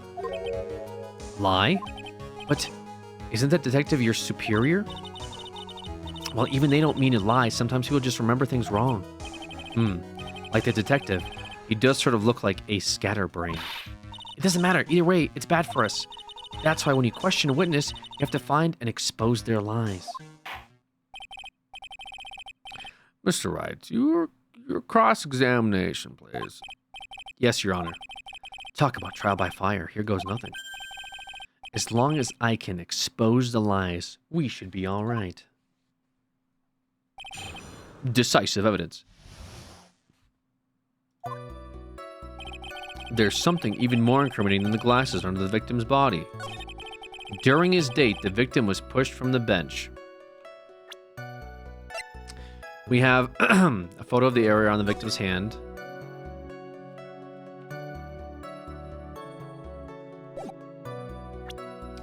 We have the walking path from which he fell. And it's just witnesses, I guess. Glasses.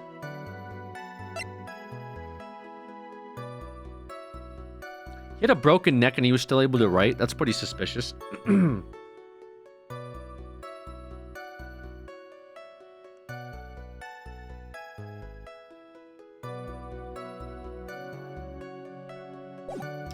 Okay. But he managed to write the culprit's name on the ground where he landed. How did he do that? Can I press him? The culprit?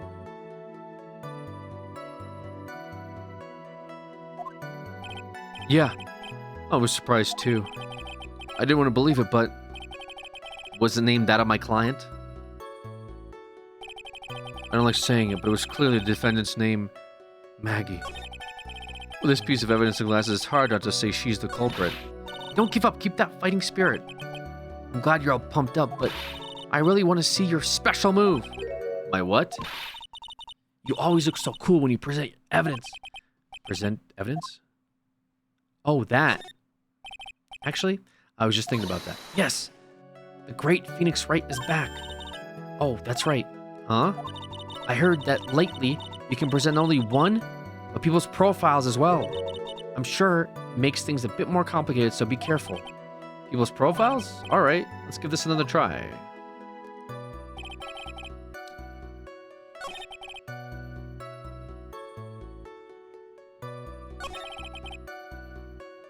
Alright, so I'm just kind of... I kind of want... Wait, there's profiles?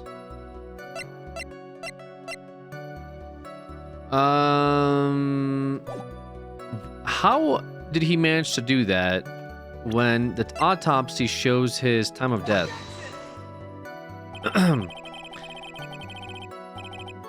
This evidence clearly reveals a contradiction in that statement, Your Honor. How exactly are the evidence in the statement just now related? They aren't, are they?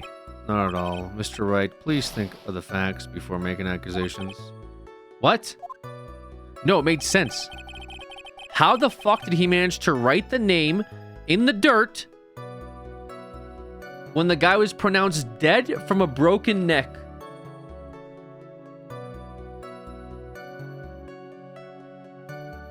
Alright, what about, like...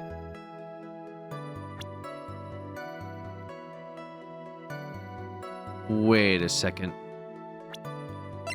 Wait a second? The name is misspelt.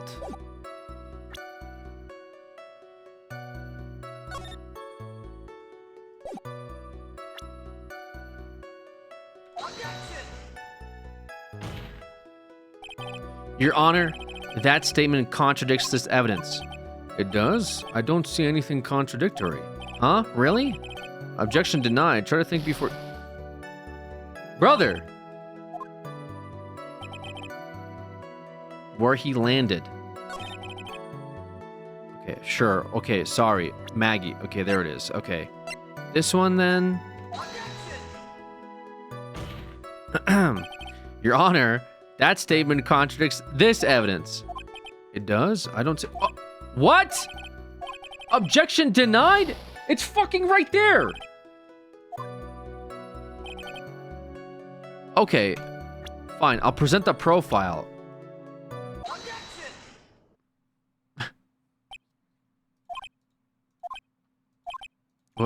What is it? What? What's come over me? Without thinking, I just blurted out objection. And I yelled at the top of my lungs. Finger outstretched, ready to take on my opponent. What a rush. Detective Gumshoe. You talking to me? Please state the defendant's name for me. What are you trying to do? Prove with this futile exercise, Mr. Wright? You'll see. This is a very crucial line of questioning. Actually, Mr. Payne, you can answer the defendant's name, if you please. Where is this ridiculous question coming from? The defendant's name is, Maggie Bird. I think someone needs to check the court record. What? And it says right here that it's Maggie Bird. Oh, it looks like the bird caught the cat napping. What's going on here? I have no idea either, sir. As you can see, the victim did indeed leave a name Maggie. However, the defendant's name is actually spelled Maggie. This is a blatant contradiction of facts. Oh, how about that? I hadn't even noticed. But maybe the victim didn't know how to spell her name correctly. May I remind you that it was you who said the defendant is accused of killing her lover? If they were truly lovers, it would be impossible for him to have not known her name. No! This is very true. Mr. Payne. Yes, Your Honor. Are you absolutely certain that the defendant and the victim, Dustin Prince, were in fact lovers? Yes, I'm quite certain, Your Honor. They were a well-known couple in the police force. Detective Gumshoe, please testify for the court the relationship between the victim and the defendant. Yes, sir. Dustin and Maggie. Officer Prince and Officer Bird had been going out for about half a year. It sounded like they were even talking about marriage. The day of the incident just happened to be the victim's birthday. Officer Bird, had gotten Officer Prince a present. It was something she had brought over 2 months ago. Should I know, or I should know, because she came to me and asked me what I should get for him, or she should get for him. Sorry, I can't read, ever. Oh, those two sound like they were close. Nevertheless, tragedy struck. Yes, I see. You may cross-examine the witness, Mr. Wright. Okay.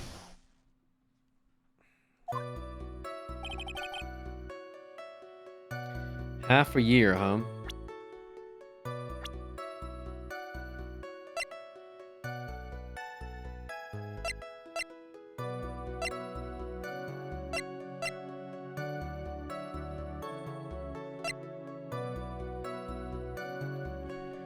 Okay.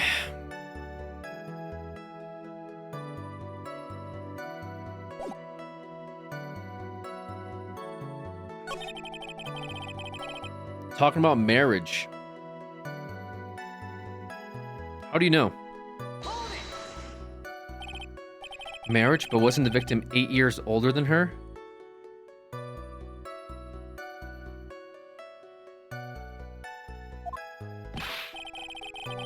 What? You saying a guy's gonna marry someone the same age as himself, pal? Oh, that's not what I meant. Detective Gumshoe and Dustin were only a year apart, you know. I think this fella has a way to go before marriage. Mind your own business, pal.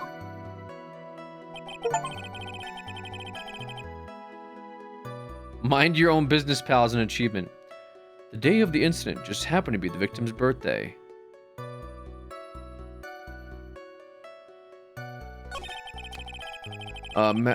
Officer Bird had gotten Officer Prince a present. It was something she had brought over 2 months ago. Over 2 months ago? Yep. She's a very considerate woman, pal. So, what was his birthday present? She got him a glove. A single glove? Why would she only give him one? Actually, Your Honor, the glove in question is a baseball glove. Oh, I see, a baseball glove. Officer Prince was a huge baseball fan. Baseball glove.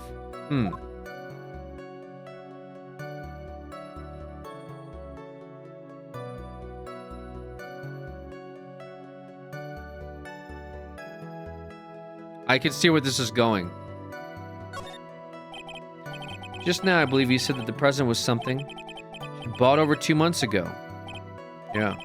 Are you saying she bought the glove at the store that far in advance? No, nothing like that, pal. Then what is it like? She ordered it. It was custom made. Custom made? The glove was custom made? Yep. That's what I said. So the glove was custom made. Yana, I really don't see how this glove is related to this case. Yes, it would also seem there's a little relevance. What do you think, Mr. Wright? Do you think this glove is really relevant to this case? Yes, it is. I don't know where this will lead me, but of course it's relevant. That glove is the key to this whole case. Yes! Bluffing to the max. Now this is Mr. Wright, I know. No, I know where this is going. I know where this is going. I think the guy had a special made glove because he's a lefty and not a righty. Watch. I'm so happy you're back. I was wondering how long it'd take. This is great. Pressing people feels like I've done this before. As if I used to do is squeeze information from even the most tight-lipped people. Very well. If you are that convinced, let's hear some more about the matter. Actually, I brought the glove with me today. And? Why don't you say so earlier? Hurry and show the glove to the court. Well, I didn't think I had anything to do with the case. Anyway, this is it, sir. It's rather yellow, isn't it?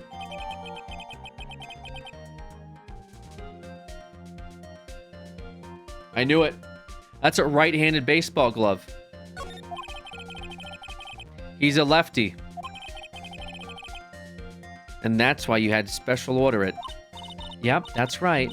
That and the other reason. Go ahead. Tell him the other reason. I think this court has heard enough. It's clear that the victim and the defendant were involved with each other. Yes, that's correct, Your Honor. Now, if that's true, it brings up an important question. Was the name Maggie really written by the victim? I see your point, Your Honor. Detective Gumshoe, please tell the court a little more about the name on the ground. Yes, sir.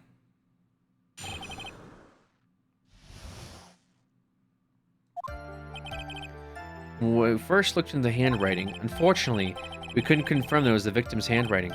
Next, we checked the victim's pointer finger. We found that there was a sand trapped under the victim's fingernail. There was also scratches on his skin that were caused by him writing on the ground. From this, we could confirm that the victim wrote this name with his right hand. Yes, perfectly logical conclusion. Now then, Mr. Wright, you may cross-examine the witness. Thank you, Your Honor.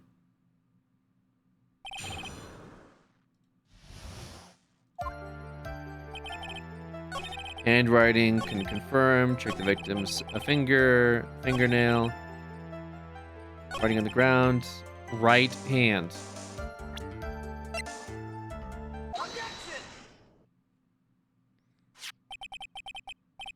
Detective Gumshoe, take a look at this. That's the glove, right? Could you tell the court what is special about this glove? What's special? Never really thought about it, but, it's really yellow, and that's about it. Yes, it's really yellow, but that is only one of its qualities. Huh? There's another reason why it's special. And what would that be? It's very simple. This glove is made for a left-handed person. Left-handed. Well, you're absolutely right. The glove is made to be worn in the right hand. That is why it had to be custom made. I've never seen a bright yellow left-hander's glove for sale, have you? Well, no. So, detective, which hand did the victim use to write the name with again? That's easy. Look, it's obviously from this picture there was this... Wait a sec. Don't forget that the victim was left-handed. Ugh.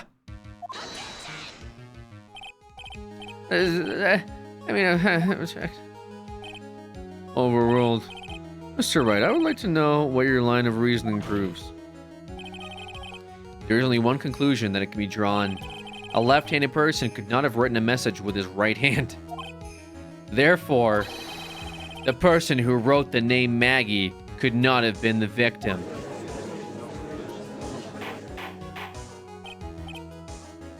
Order, order. What do you think about it that way, then yes. It is not possible this name was written by the victim himself. Then that means Maggie is... No, it's not possible. Mr. Payne. Yes, Your Honor. The evidence the prosecution has presented has failed to prove the defendant's guilt. In fact, I believe you have proven her to be innocent. No. All right, you did it, Mr. Wright. Phew. I feel like I can breathe again. It seems that we have reached the conclusion. Ambidextrous people do not exist in our society. Anyone that's caught writing with both hands in our society is to be immediately exterminated. We only have right-handed writers and left-handed writers. The case is closed. You did a fine job once again, Mr. Wright. Me, Your Honor? Well, thank you, sir. See? You got complimented by the judge again. You're really good. And that's why you can't give up being a lawyer, sir. You joking? I'm more than ready to retire. I will now announce my verdict. This court finds a defendant, Maggie. Not yet. Oh, God. What's next? I mean, please give me a few more minutes, Your Honor. What? Is the meaning of this, Mr. Payne? Are you trying to cook? The prosecution is not finished yet. What do you mean you're cooking? Right now? We would like to call our next witness to the stand. What? Oh, he's cooking. What did the witness witness? The moment the victim was punished to his death. What's more, he saw the very face of the culprit. What the heck? What the flip?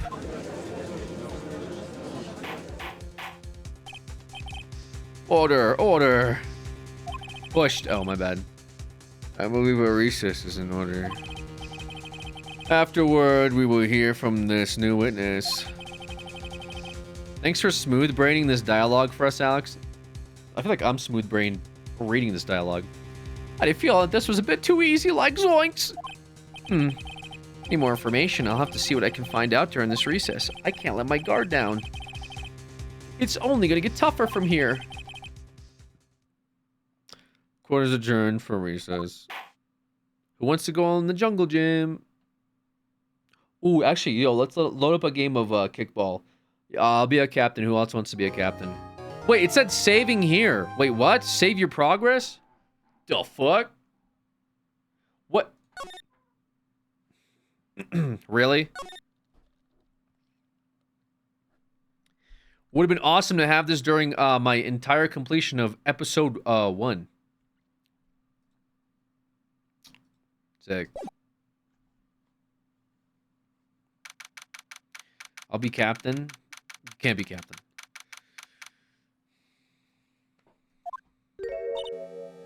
Amnesia! I can't believe my lawyer is trying to defend me in such a state. Why don't you tell me, sir? I'm sorry, I didn't mean to, or I didn't mention it to you. Oh, I know what to do. I heard you can fix something like this with a really strong shock to your system. Come on, lower your head a little. A Maggie kick should be all you need. No, I'm good. I think I'll pass. Come on. I'm sorry. Whenever I see someone in trouble, I have a hard time leaving them alone. I tend to stick my nose where it doesn't belong, and I try to tackle everyone's problems. Well, my head's one problem, but you won't be tackling today. Well, we're here to solve your problem first. We can deal with my problem later. For now, do you think you can fill me in on a few things? Of course, I'll be honored to. Well, I guess we'll start with my name, and then I can tell you about me. No. Okay, really. I think I know you and your name pretty well. I was wondering if you could help me figure out a few things about myself. So my name is Phoenix Wright. What a weird name. This is serious, you really don't remember? I'll tell you what, sir. You can have this back and maybe it'll help. This is a business card? I got this from you. It's my most prized possession. You can borrow it for now, but please give it back, okay? Okay. There are some numbers written in the back. Oh, that's your cell phone number. Phoenix's business card added to the court record. Dude, Phoenix got fucked up. Bro got absolutely devastated by the fire extinguisher. I guess for now we should stop talking about me and start talking about this case. This case? Yep. Can you think of anything that would be helpful for me to know? What can I tell you? I can't think of anything other than the incident with that cell phone, but... Cell phone? Yeah. Your eyes lit up when we talked about it at the detention center. Hurry up and tell me. This might be very important. Okay, Roger. Roger. It was on the day of the crime, just before 6 p.m. I picked up a lost cell phone while on a walk with Dustin. Is the bro wearing his baseball glove with him? I guess they're on a date, and she gave it to him. But the guy's on a date, full uniform, wearing a baseball glove. All of a sudden, the phone began to ring. Beep. Hello? Oh, thank you. I've been searching for my phone. Is this yours? Oh, I'm glad you called. We can meet up and I can give this back. I'll be right there. I'm sorry, I didn't catch your name. You can call me Maggie. Look at this guy. He's wearing the glove. He's like, yeah, just in case a pot fly comes my way, I'll be right there, you know? We agreed to meet up at 6 p.m. Dustin and I waited for the person to show up, but they never did. So where's the phone you found now? I gave it to you yesterday. Huh? To me? Is it that phone in my pocket? You mean this? That's a bag? What?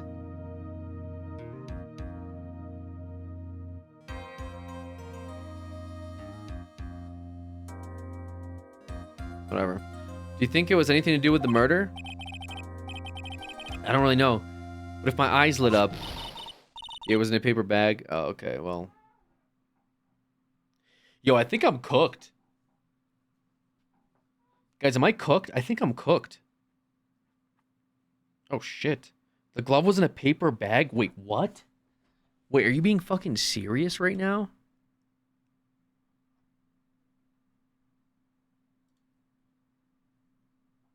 No way, right?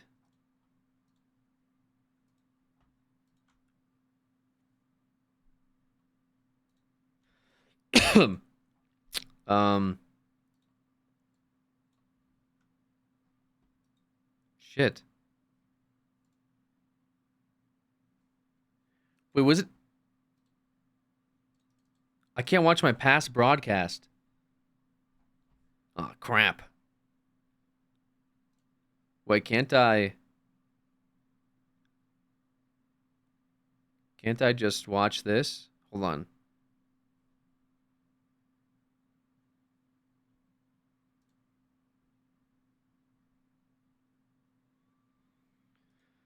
Oh boy. Wait.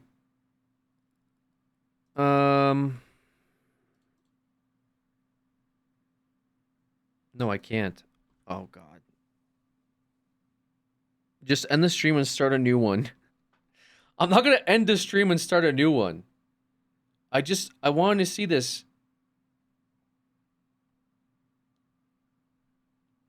Ah, crap. Wait.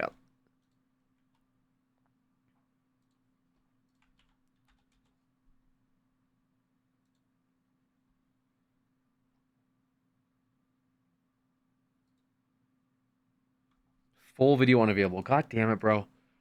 Okay. Dude is stalling for the wheel. You caught me. I want to see the bag. We will never know. No, I'll go. No, we could easily know.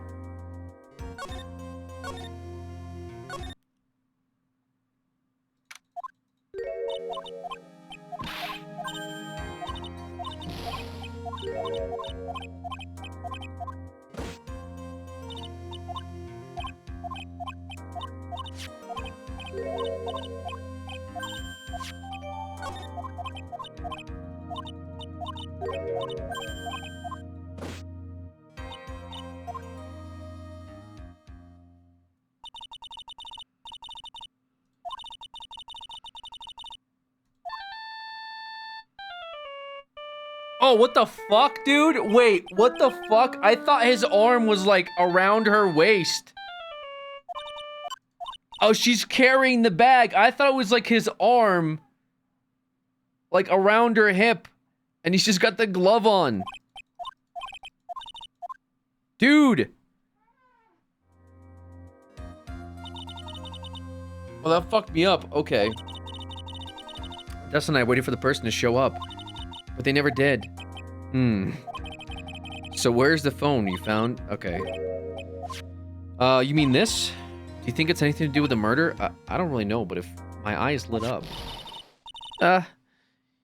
You were here all along. You're so mean. I called you a million times, but you won't pick up. And when I went to check in the courtroom, everyone had already left. Ach! Now who the heck is this? Let me guess. I'm supposed to know this girl, too. Hey. Good morning, Maggie. And good morning to you, too, Maya. Oh, shit. So, how's it going? Is there a word for worse than abysmal? Oh, what if I said everything will be fine? That's right. It's Maya to the rescue with the ultra-decisive, super important evidence. Here you are, Nick. The thing you wanted me to bring? Huh? Oh, thanks. The heck is this? A list? There's about 20 people's names and phone numbers written on it. It was kind of tough, but I managed to dig up some dirt. It looks like these guys are up to no good. No good? As in... There's a group of con artists the police are currently investigating.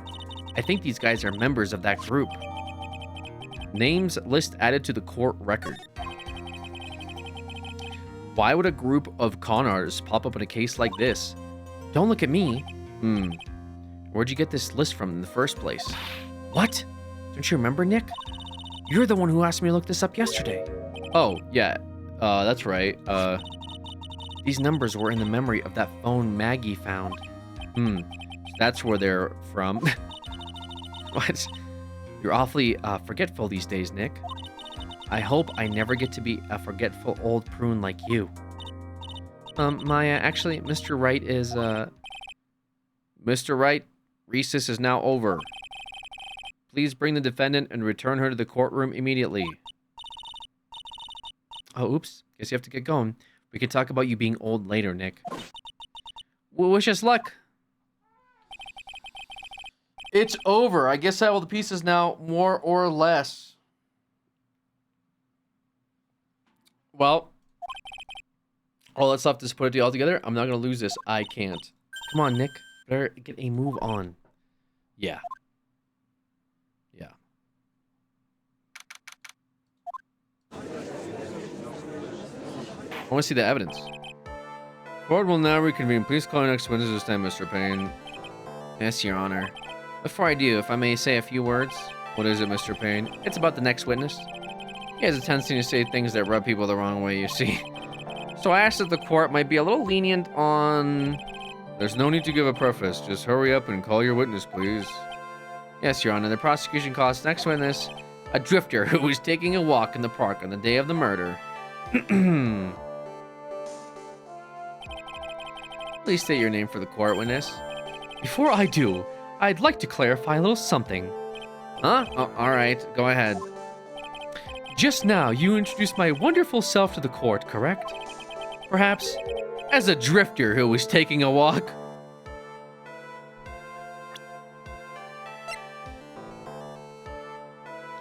A list of con artists and their phone numbers stored on the cell phone Maggie found. Is my name on here? I don't remember who she is, but I get the feeling I know her. And we did reach the wheel spin goal.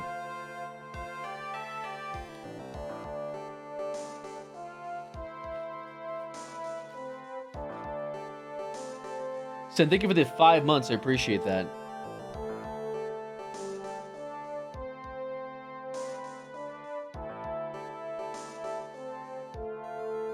I was enjoying this. Alex's name is definitely on that list. Yeah, and your name is on this list, bozo.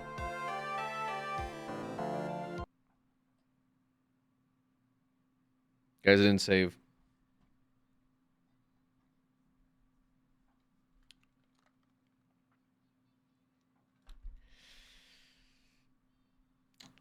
You know what's crazy about that, too? I left the game running last night for... You're always bringing up the fun content, yo. Thank you, Sonosum. What was I trying to say? Oh,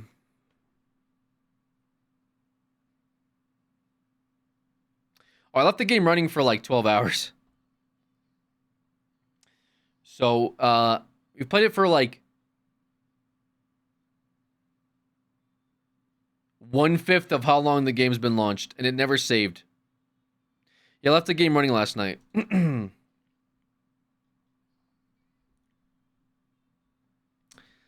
Probably the worst part of the whole thing.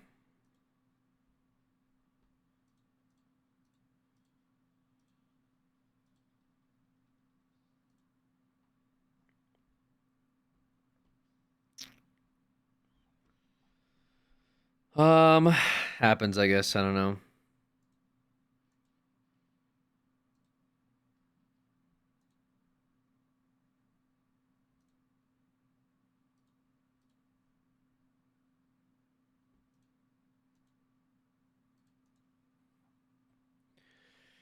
You think you'll play the games on your own time at some point? I can really recommend them. They're fun. We got like Outer Wilds question mark. Yeah. I was just thinking about not taking any more suggestions and just playing whatever I want.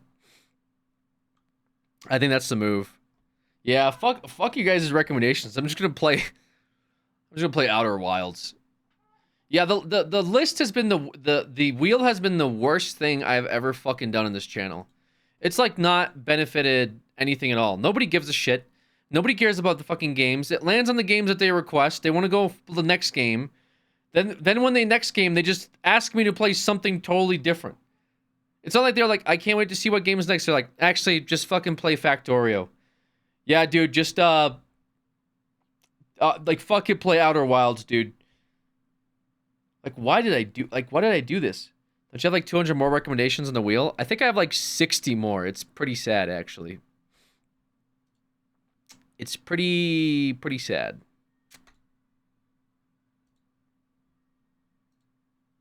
Yeah. But backyard baseball, toss the wheel in the trash. Then they started asking for like wheel resets, which is also pretty unhinged. How many have we gone through? I don't know. Not many. Not many at all. That's why I think this next month we're just gonna have to get through as many as possible, and hopefully get through as much of the timer as possible. Hopefully we can get the timer to go below 200 hours. We'll see. Before February, you should play each game double the time it takes to download it. So I already played like Phoenix Wright times 20. It took me like 3 minutes to download it, and I played it for 2 hours. So what is that? It was one guy. No, it's been a few people. It wasn't one guy. There's been a few people asking for a wheel reset. Well, starting now, yeah. Well, oh, starting now. So if the next game takes me a minute to download, I should play it for 2 minutes. I bet the only games that like win from that would be games that have a large amount of space, I guess. I had good wheel recommendations. No one likes the wheel. So you play 6 minutes. 222 hours, just stream every single day. True. Actually, unironically true. But as I mentioned, at the end of this month, we're ultimately capping the hours. Subs and all that stuff will not be adding to it.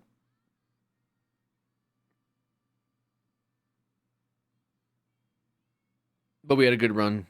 That's all that mattered. I wouldn't mind a wheel reset, but you have to put my king game on there. No, I think we're good on that, actually. He takes 2 weeks off per stream, so... I just streamed last night, dude. I just fucking streamed last night.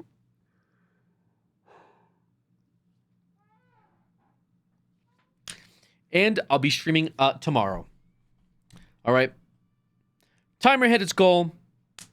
We'll save the spin for tomorrow, too. I know you guys probably want to see it. But I think we'll see what it lands on for tomorrow's stream. Yeah, that's the move. No, I'm not going to spin it. No, I'm not going to spin it. No. No. We spin tomorrow. See what it lands on, then play whatever tomorrow has to bring. See y'all in February. Guys, I'll be back tomorrow, man. Okay? Same fucking time. All right? For real, fuck you, February. He's gooning us.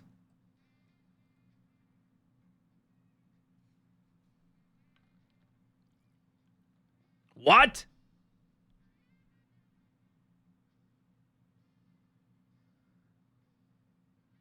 Wheel edging. Ending stream to goon.